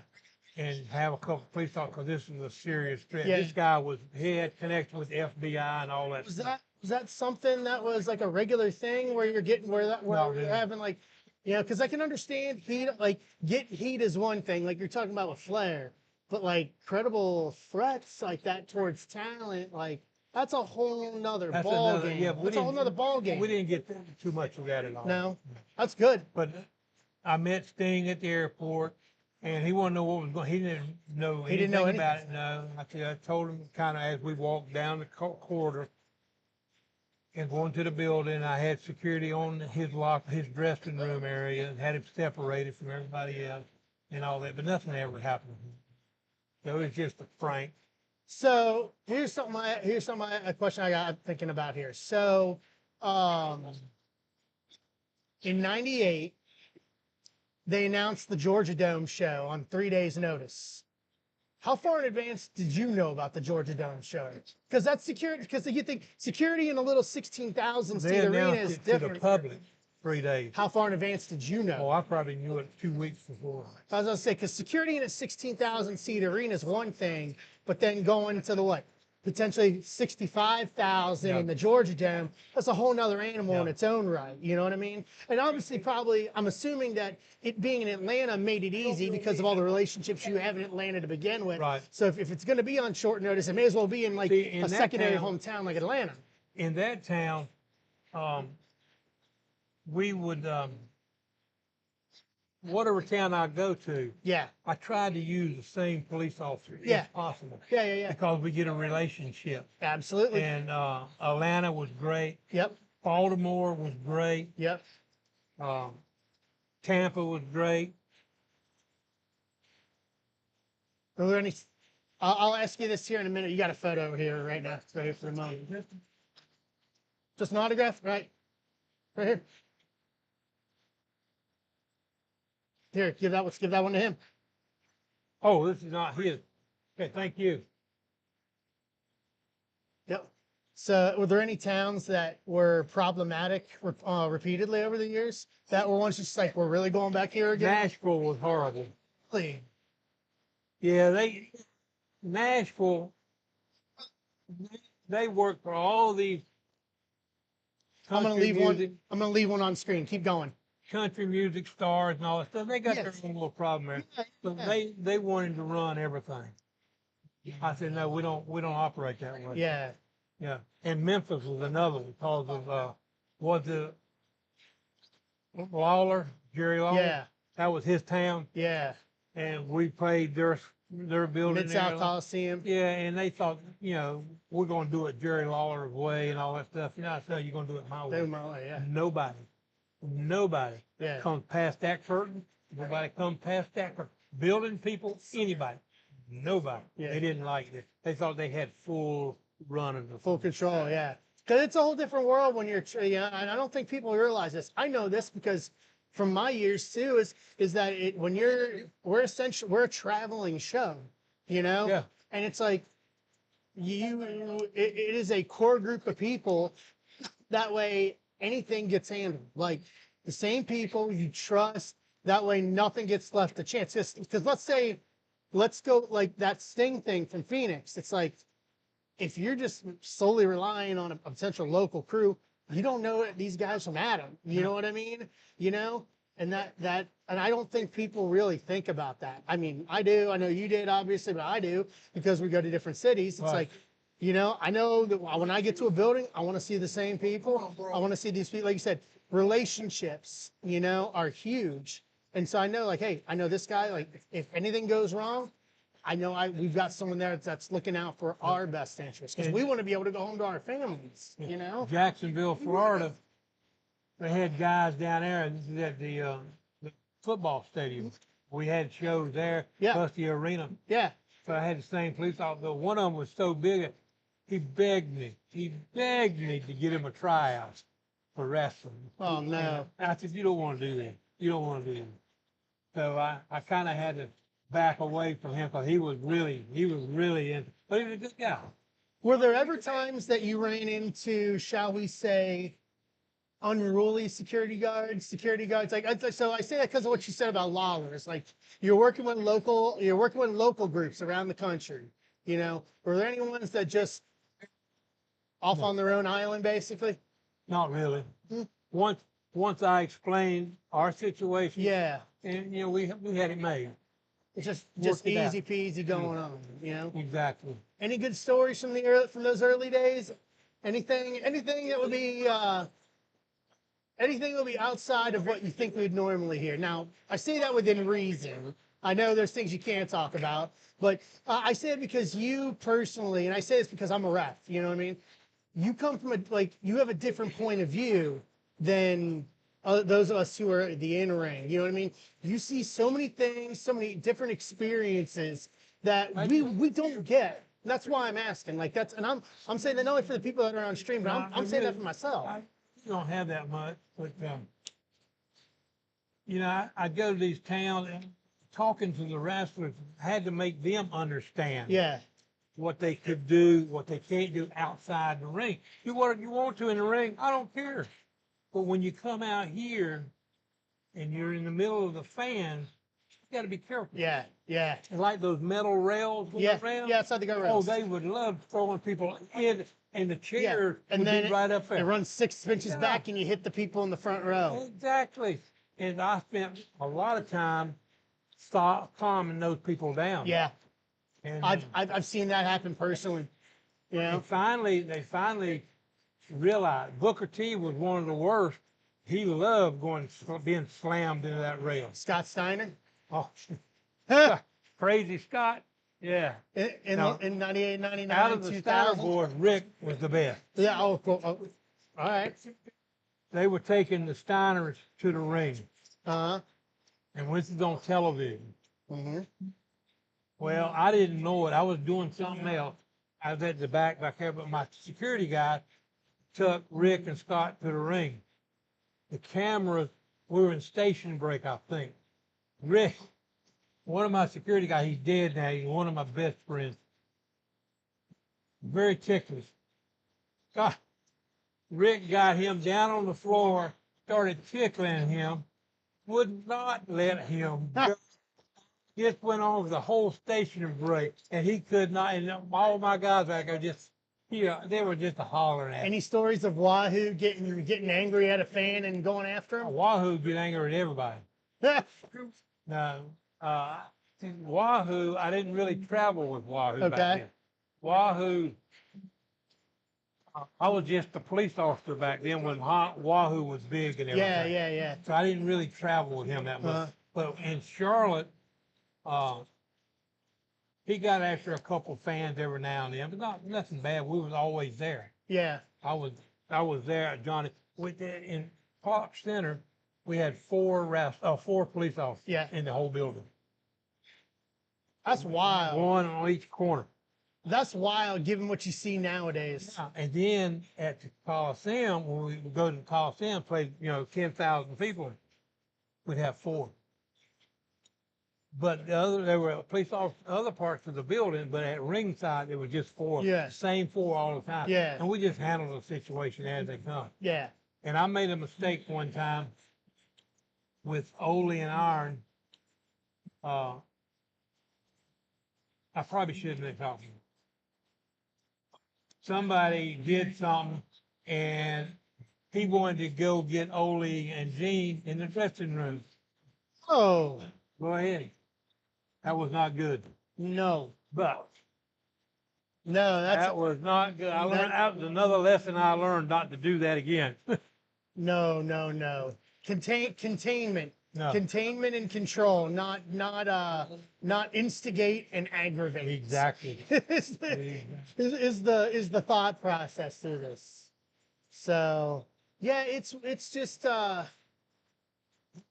you were there like physically, like in so many of those, like, so I'm 41 and you were in so many of those core memories. Like I said, that's why I like asking, like, please, I don't want you to overshare or anything, but like you were there like front and center for so many different points of view that a lot of people, I don't think a lot of people realize the point of view in some of these situations and events that you were front and center of, you know? And like I said, you have a different point of view of it than me, than any of the town in the ring, you know what I mean? Than what the fans see, given the nature of what your job was for all those years. I was there when Sonny King got stabbed coming into the ring. Coming in the building.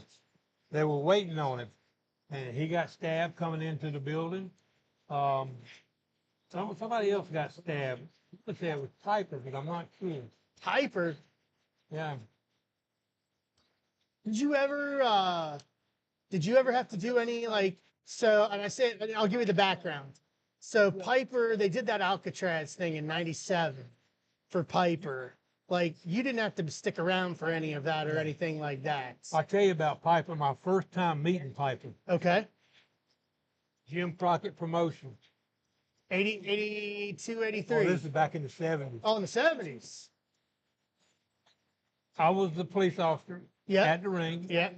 I was fortunate enough to own a Lincoln Continental town car. That was a sign of big money back in the day. My wife. Okay. She was in medical. Okay.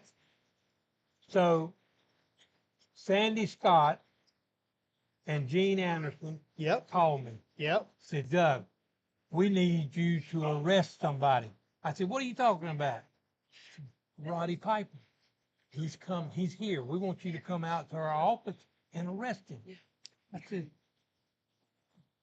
well, he had come through Gastonia the day before and got a speeding ticket for 100 miles an hour.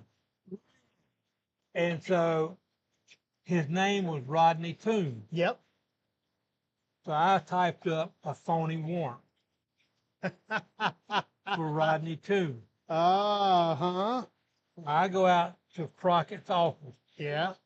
In my Lincoln Continental. Uh-huh. And I go in, I'm in uniform. Yep.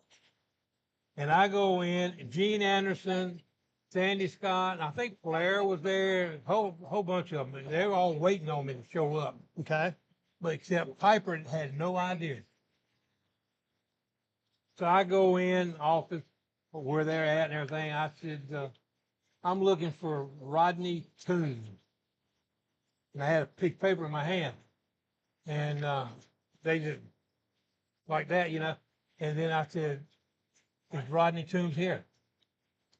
I'm Rodney Toombs. I said, I got a warrant for your arrest. What do you mean? I ain't done nothing.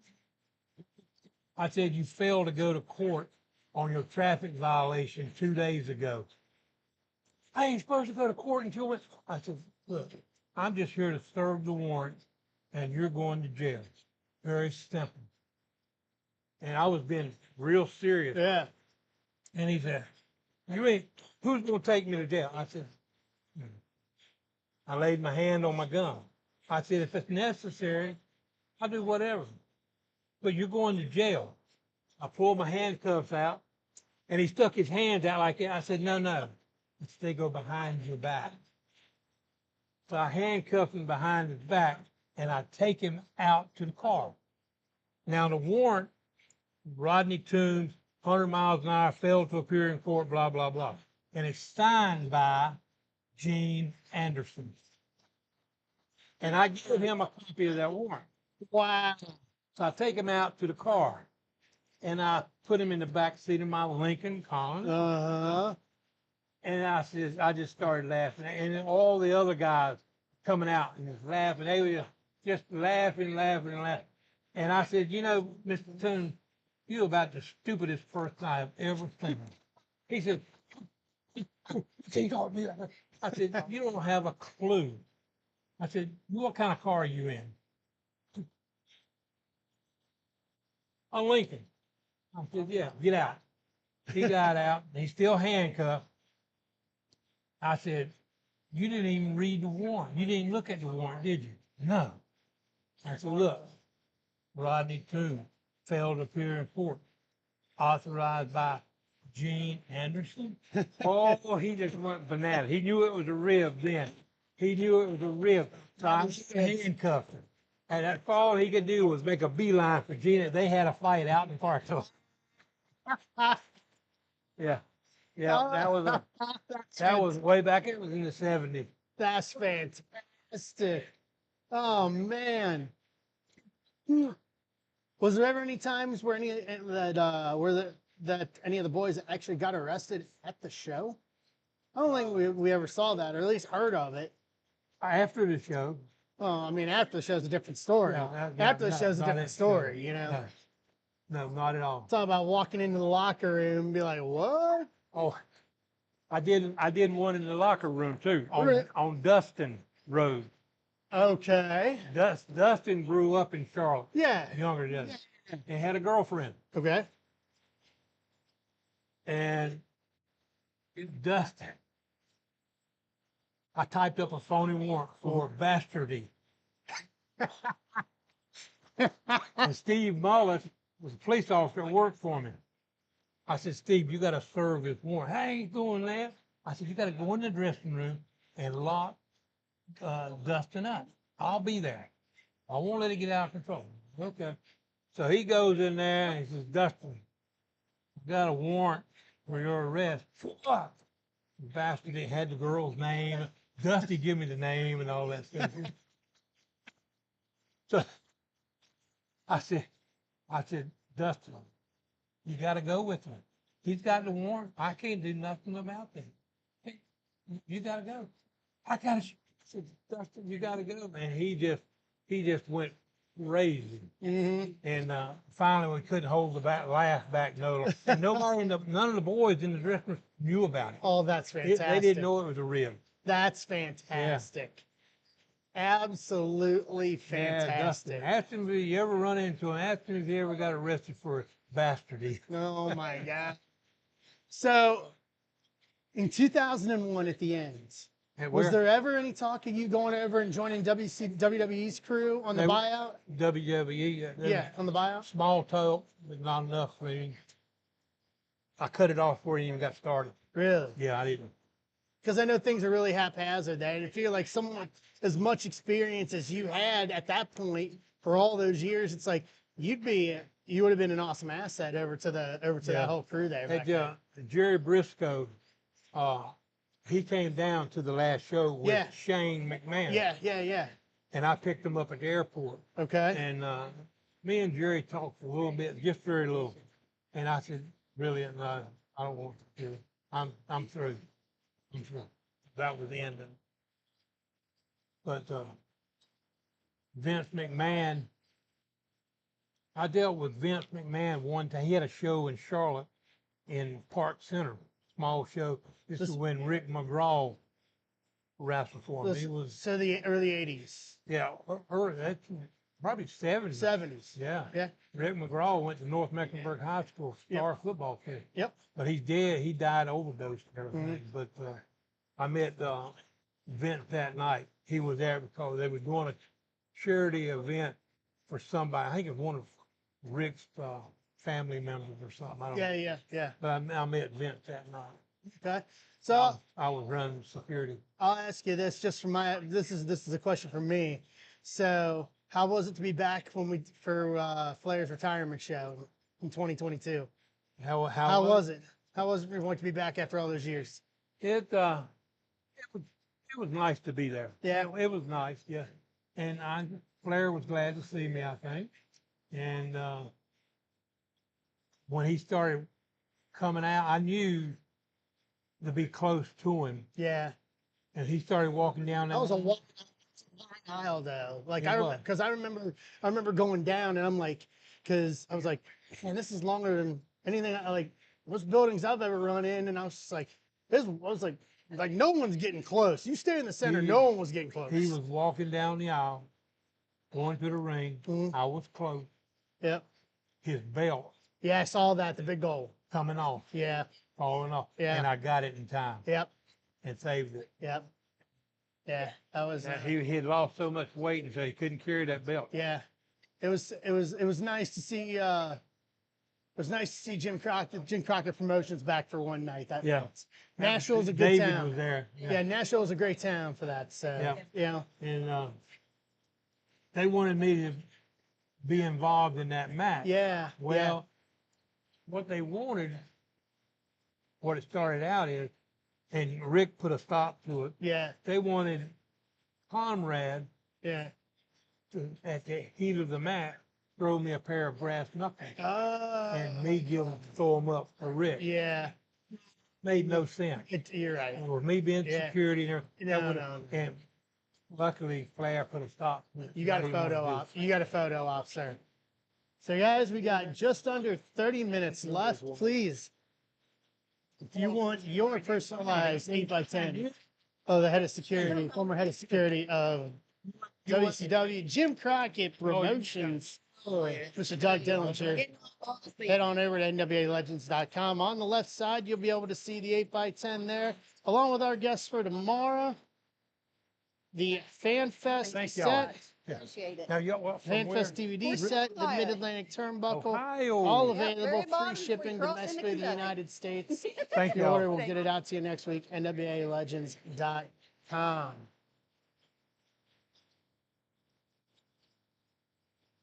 Yep.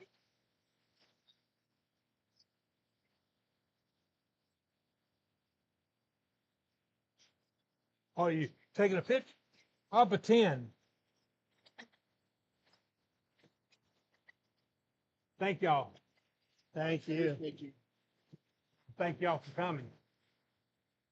Yeah, if you, as I'm 41, if you would have told me, if you'd have told 9, 10-year-old me that in my late 30s I'd be working for Jim Crockett Promotions, I'd be like, you crazy. Like, it was such a wild night, man. And it's Yep. just like, It was the, wild. he has lived the life of I many, met- many men. Well, not just the wrestlers, but the other people that I've met through life that are wrestling fans but don't want nobody to know. Yeah. George Steinbrenner, he was kind of open about it, but he Yeah. was a big fan. Yeah. All the Hollywood stars and stuff. So They would come to the back door and I'd have to handle them. So I was gonna say, because we talked about Kiss earlier when Dale was over here, but like, was there any? I'm assuming that if there was any interactions with like Hollywood people or stuff coming in, the writers and stuff like that, that it was kind of that same process. Yeah. Anything interesting in terms of any like celebrities over the years that you ran into? Chuck Norris was a good guy. You Funny know, he guy. had a third he had the beard. You know, instead of his chin, he had a third fist behind his beard, right? But he was a great guy. Then you had baseball players, you know, all of them. Who was? I imagine they won't let him in the Hall of Fame because of steroids. The pitcher. Oh man. Tug McGraw. Okay. Not him, but Yeah. Tug McGraw was a good friend of mine. He became a good friend of mine through Roman Gabriel. Okay. And Roman Gabriel was quarterback for the Rams and Philadelphia. Roman went to work after retirement stuff for George Shinn that bought the Charlotte O's from the Crockett. Yeah. And I stayed. Roman wanted me to stay handling the security at the ballpark. I did all that stuff too. Uh-huh. And so I did that. And Roman was a good friend of Tug McGraw, which is Tim McGraw's daddy. Yeah. And I met him through that and we became great fans. Of course, he's dead now. And Roman's dead too. But So in the 90s, so this would have been 98, 97, 98. You had Karl Malone and Rodman and that whole thing. Was that a handful having to deal like superfluous people around Karl Malone? And obviously Rodman was a notorious handful because Rod- we saw his antics with the Bulls during that whole Bulls run. You know what I mean? But still, it's like, okay, well, you don't have Bulls support or anything like Yeah. that when he's coming into your world with WCW I to just do all let him that go. stuff. What? I just let him go. Huh. Let him go. He was crazy. I knew that. He'd do weird things. And he was, I think he was tagged up with the DDP. So it was Karl Malone and DDP, Hogan and Rodman in a Yeah, tag okay. match. But Hogan had Rodman in his own camper or motorhome, and DDP had Carl, and they just took care of each other. And there was no problem. None of those people that came in ever gave me a problem. Because that was like, because before that you had like Kevin Green. Kevin When Kevin Green came to in. Charlotte. Yep. After he made his appearances with us, Yeah. he came to Charlotte and played for the Panthers. Uh-huh. Luckily, I knew Kevin Green from before. Kevin came and got arrested or cited for carrying a concealed weapon. Whoops. I had to take care of that. Oh boy. All right. But Kevin Green, bless his heart, he was such a super guy. So when like Hogan and Bischoff and all those guys, when they actually, did you have to go? So they did the Tonight Show. Did you go with them for any of that? Because that was For the what? when they did the Tonight Show. When Oh, they no. actually invaded, they actually went to New York. No, they had their own thing. They had their own They did special. Because part of me was thinking, okay, well, if they're going to go and do that, like obviously there's going to be physicality or whatever, but you're in an unknown place. Yeah, You know what I mean? See, all that stuff was planned, and so Uh-huh. Tonight Show and all that. They all. Yeah, I was Excuse me, then you was going, and the audience. Halftime wasn't even an audience there. Yeah. Because it's fake laughs. and Yeah, stuff. yeah. It's just because I guess you see it more nowadays where like special events and things like that where you have the same like whether if it's like WWE or in other sports or that where you have their own dedicated security forces Yeah. going to all these outside endeavors. It's like, well, in your heyday, there were those outside endeavors, you know what I mean? Whether it was something like that with Bischoff and them, or things like that. Yeah. Like it can get squirrely, I know, when you're dealing with so many, when you're dealing with different roosters in the hen house, let's say. Yeah. You know what I mean? So, No, I didn't get involved in any of that stuff. Thank goodness. But, how was Shaquille O'Neal? He was like really. That was we'll go back to that. Since we're talking about people outside Shaquille that you'd have to. So O'Neal. that would have been Bash at the Beach '94. So Mr. T that's was when there. I met him. And Shaq was Now there. he had nothing. No, Shaq. I think it was Shaq. Okay. He wasn't involved. He was just there. Yeah, he was a there. friend of Hogan. Yeah. And Hogan introduced me to him and everything. Uh-huh. And that's where I screwed up. I should have started getting autographs and stuff. That pictures me, I did. And I didn't want to bother. It's a them. different lay of the land than it is nowadays. Where like I was talking about this yesterday with somebody. It's like, man, it's like the concept of like taking the picture. You know what I mean? Getting that memory. Like Yeah. it wasn't really. It was almost frowned upon. You know what I mean? Where nowadays it's like life's too short. You know? Yeah. Like because looking for my even grandkids. in that era, because it's not the same as like when like Jason Hervey showed up in the 80s when they did that Clash at the Champions. So that would have been, I think, Sting Flair for the world title. So it was like him, and it was he was like one of the judges, and then Sandy Scott was the other judge. And then I forget some guy from Leave It to Beaver.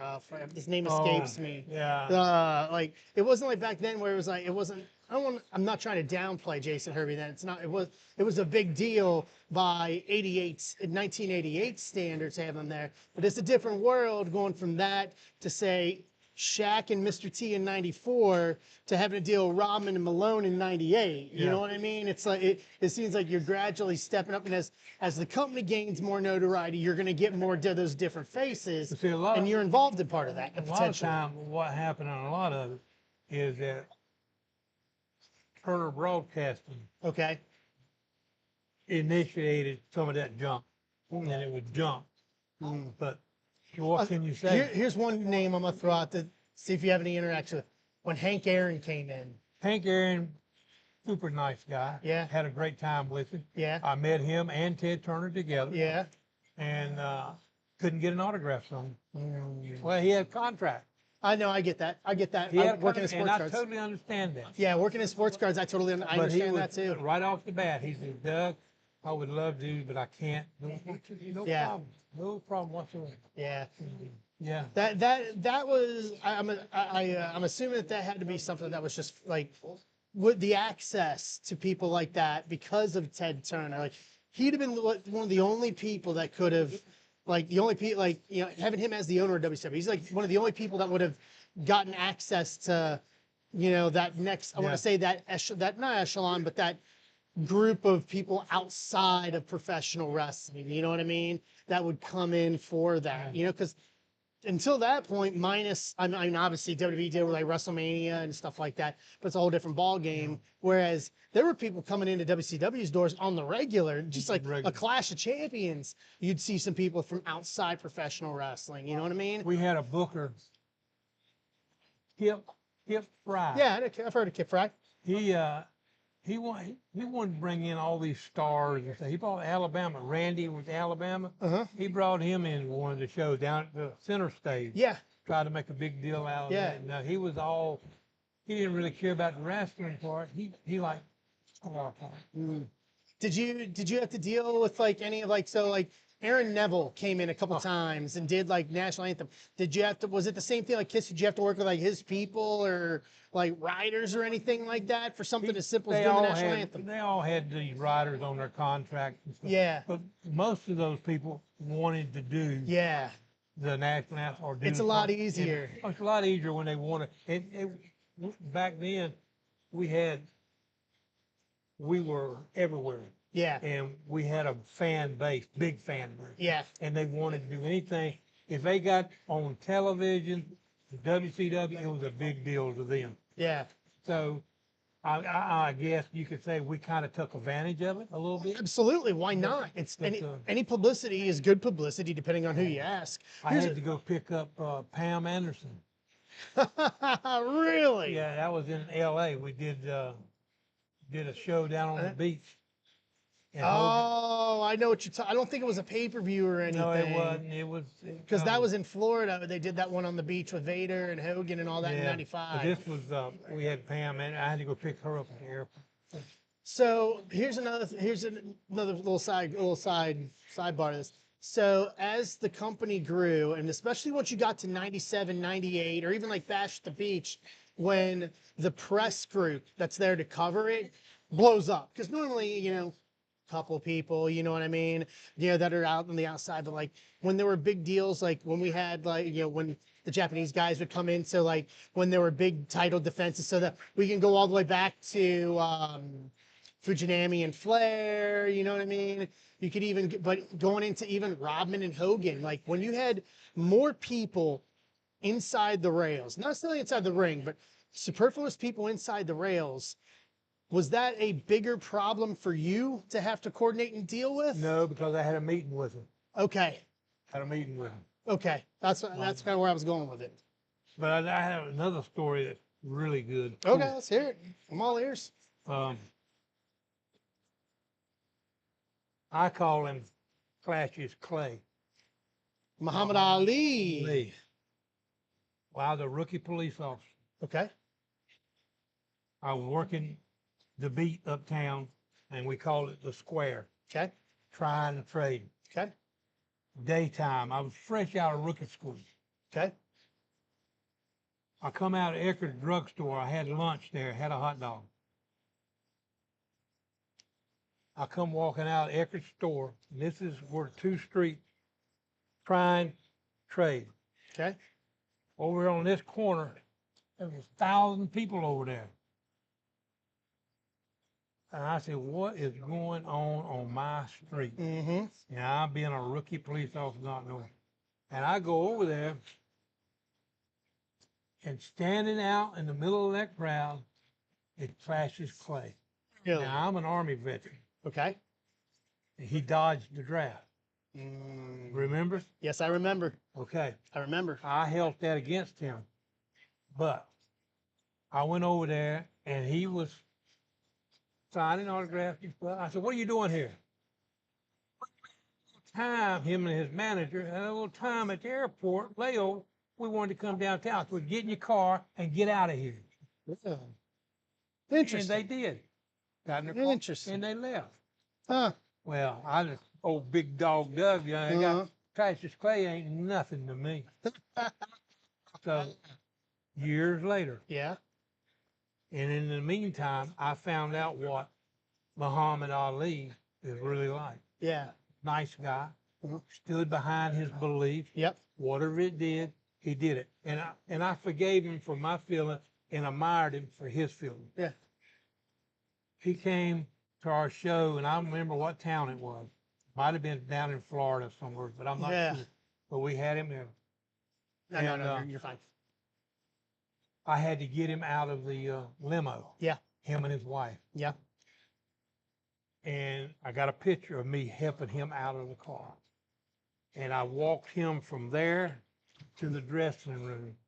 And on the way, I had my opportunity to apologize to him. And I said, Muhammad, you probably don't remember, but you came to Charlotte, North Carolina one day, you and whoever it was, and y'all came downtown. He goes, you know, I had Parkinson's here. He goes, you, the policeman.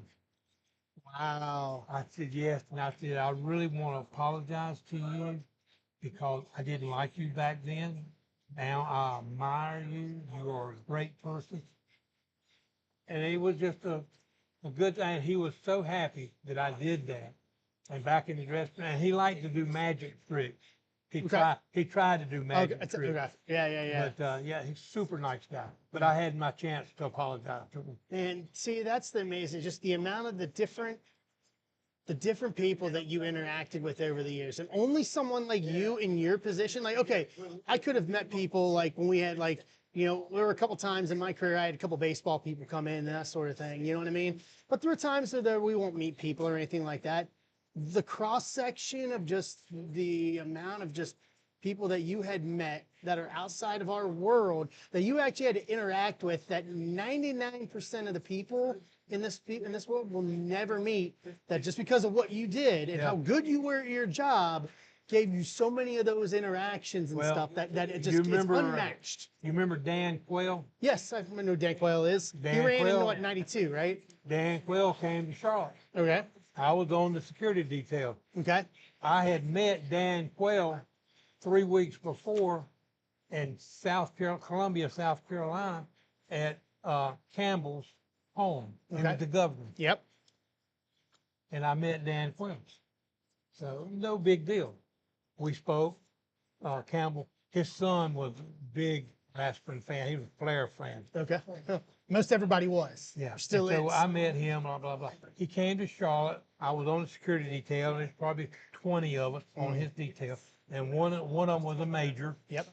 And so they had their pictures made. We had our pictures made at Air Force Two plane, and we're all lined up with Dan Quayle standing there. Huh. Dan Quayle, the major, is down here at the end of the line. Dan Quayle comes walking down to the middle where I was at. I was on the second row, and he stepped back there and he says, Doug, how you doing today? The major went flat crazy. Were politicians a thing in the WCW days, like coming to shows and all that? George Bush was a big wrestling fan. Yeah. Flair rode the train with him. Yeah, okay, all right. Campaigned with him. Uh-huh. But yeah, there was a bunch of them. Politicians were were never really talked about a whole lot. Like, obviously, you know, they made a big deal, like Shaq, you know, Mr. T, Ali, like, when we get those people in, they make it a big deal. Yeah. Politicians, you never really got that, and not for obvious reasons. Because they didn't want people to know they were wrestling fans. That was it. But there was so many people that I met on the police department. Yeah.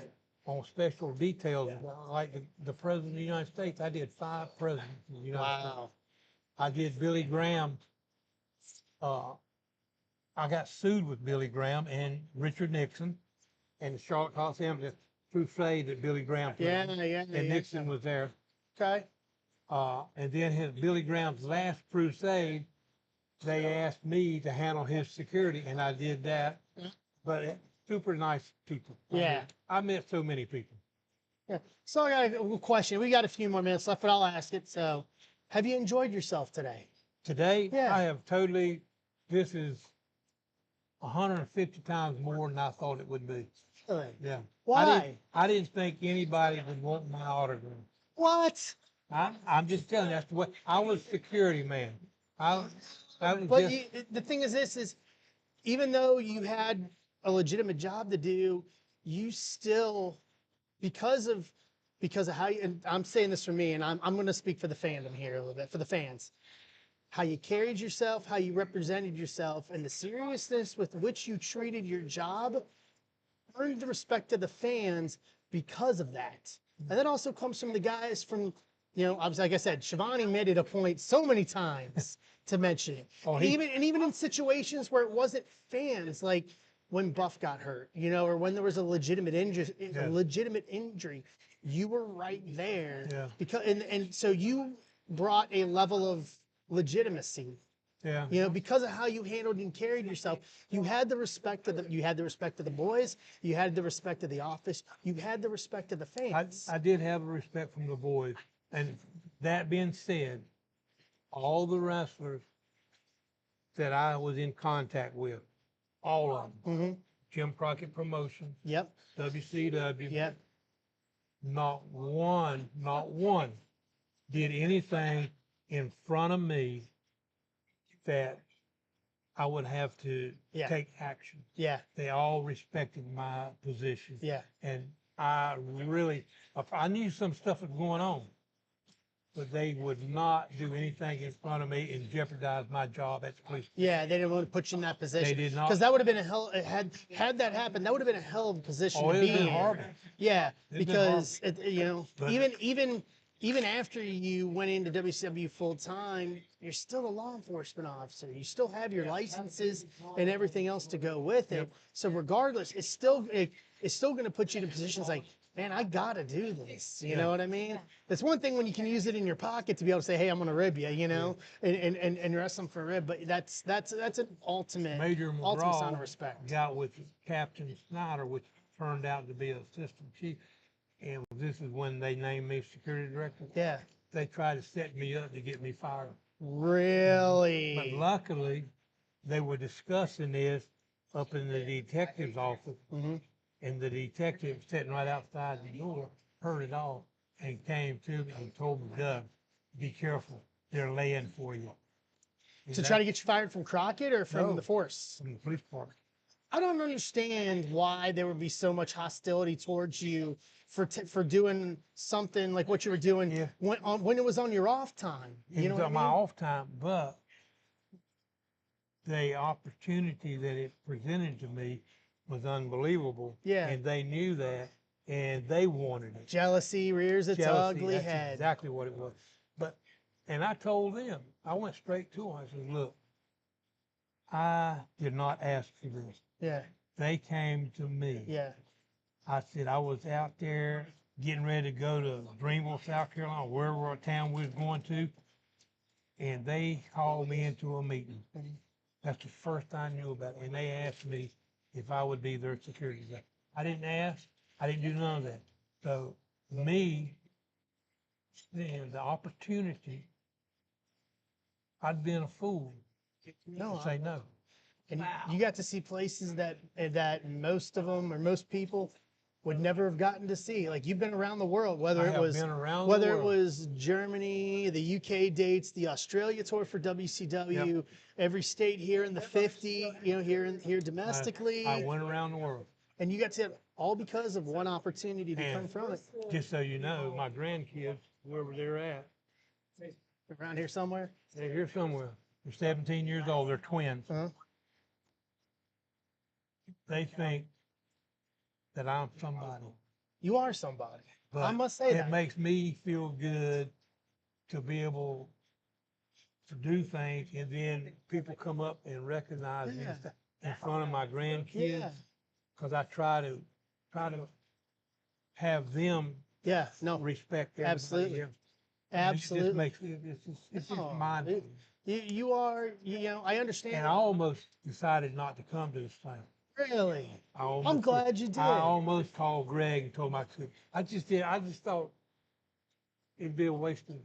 No, But no, you that saw how busy you were Oh, I today. know, I know, Like, I know. you know, I understand the humility that you have given what you know, your job for all the years. But like, once again, and I can say this from someone who's been on the other side of the rail, that, you know, you are an important part of making sure we get, you know, we get out safe, making sure everybody else is safe, you Yeah. know.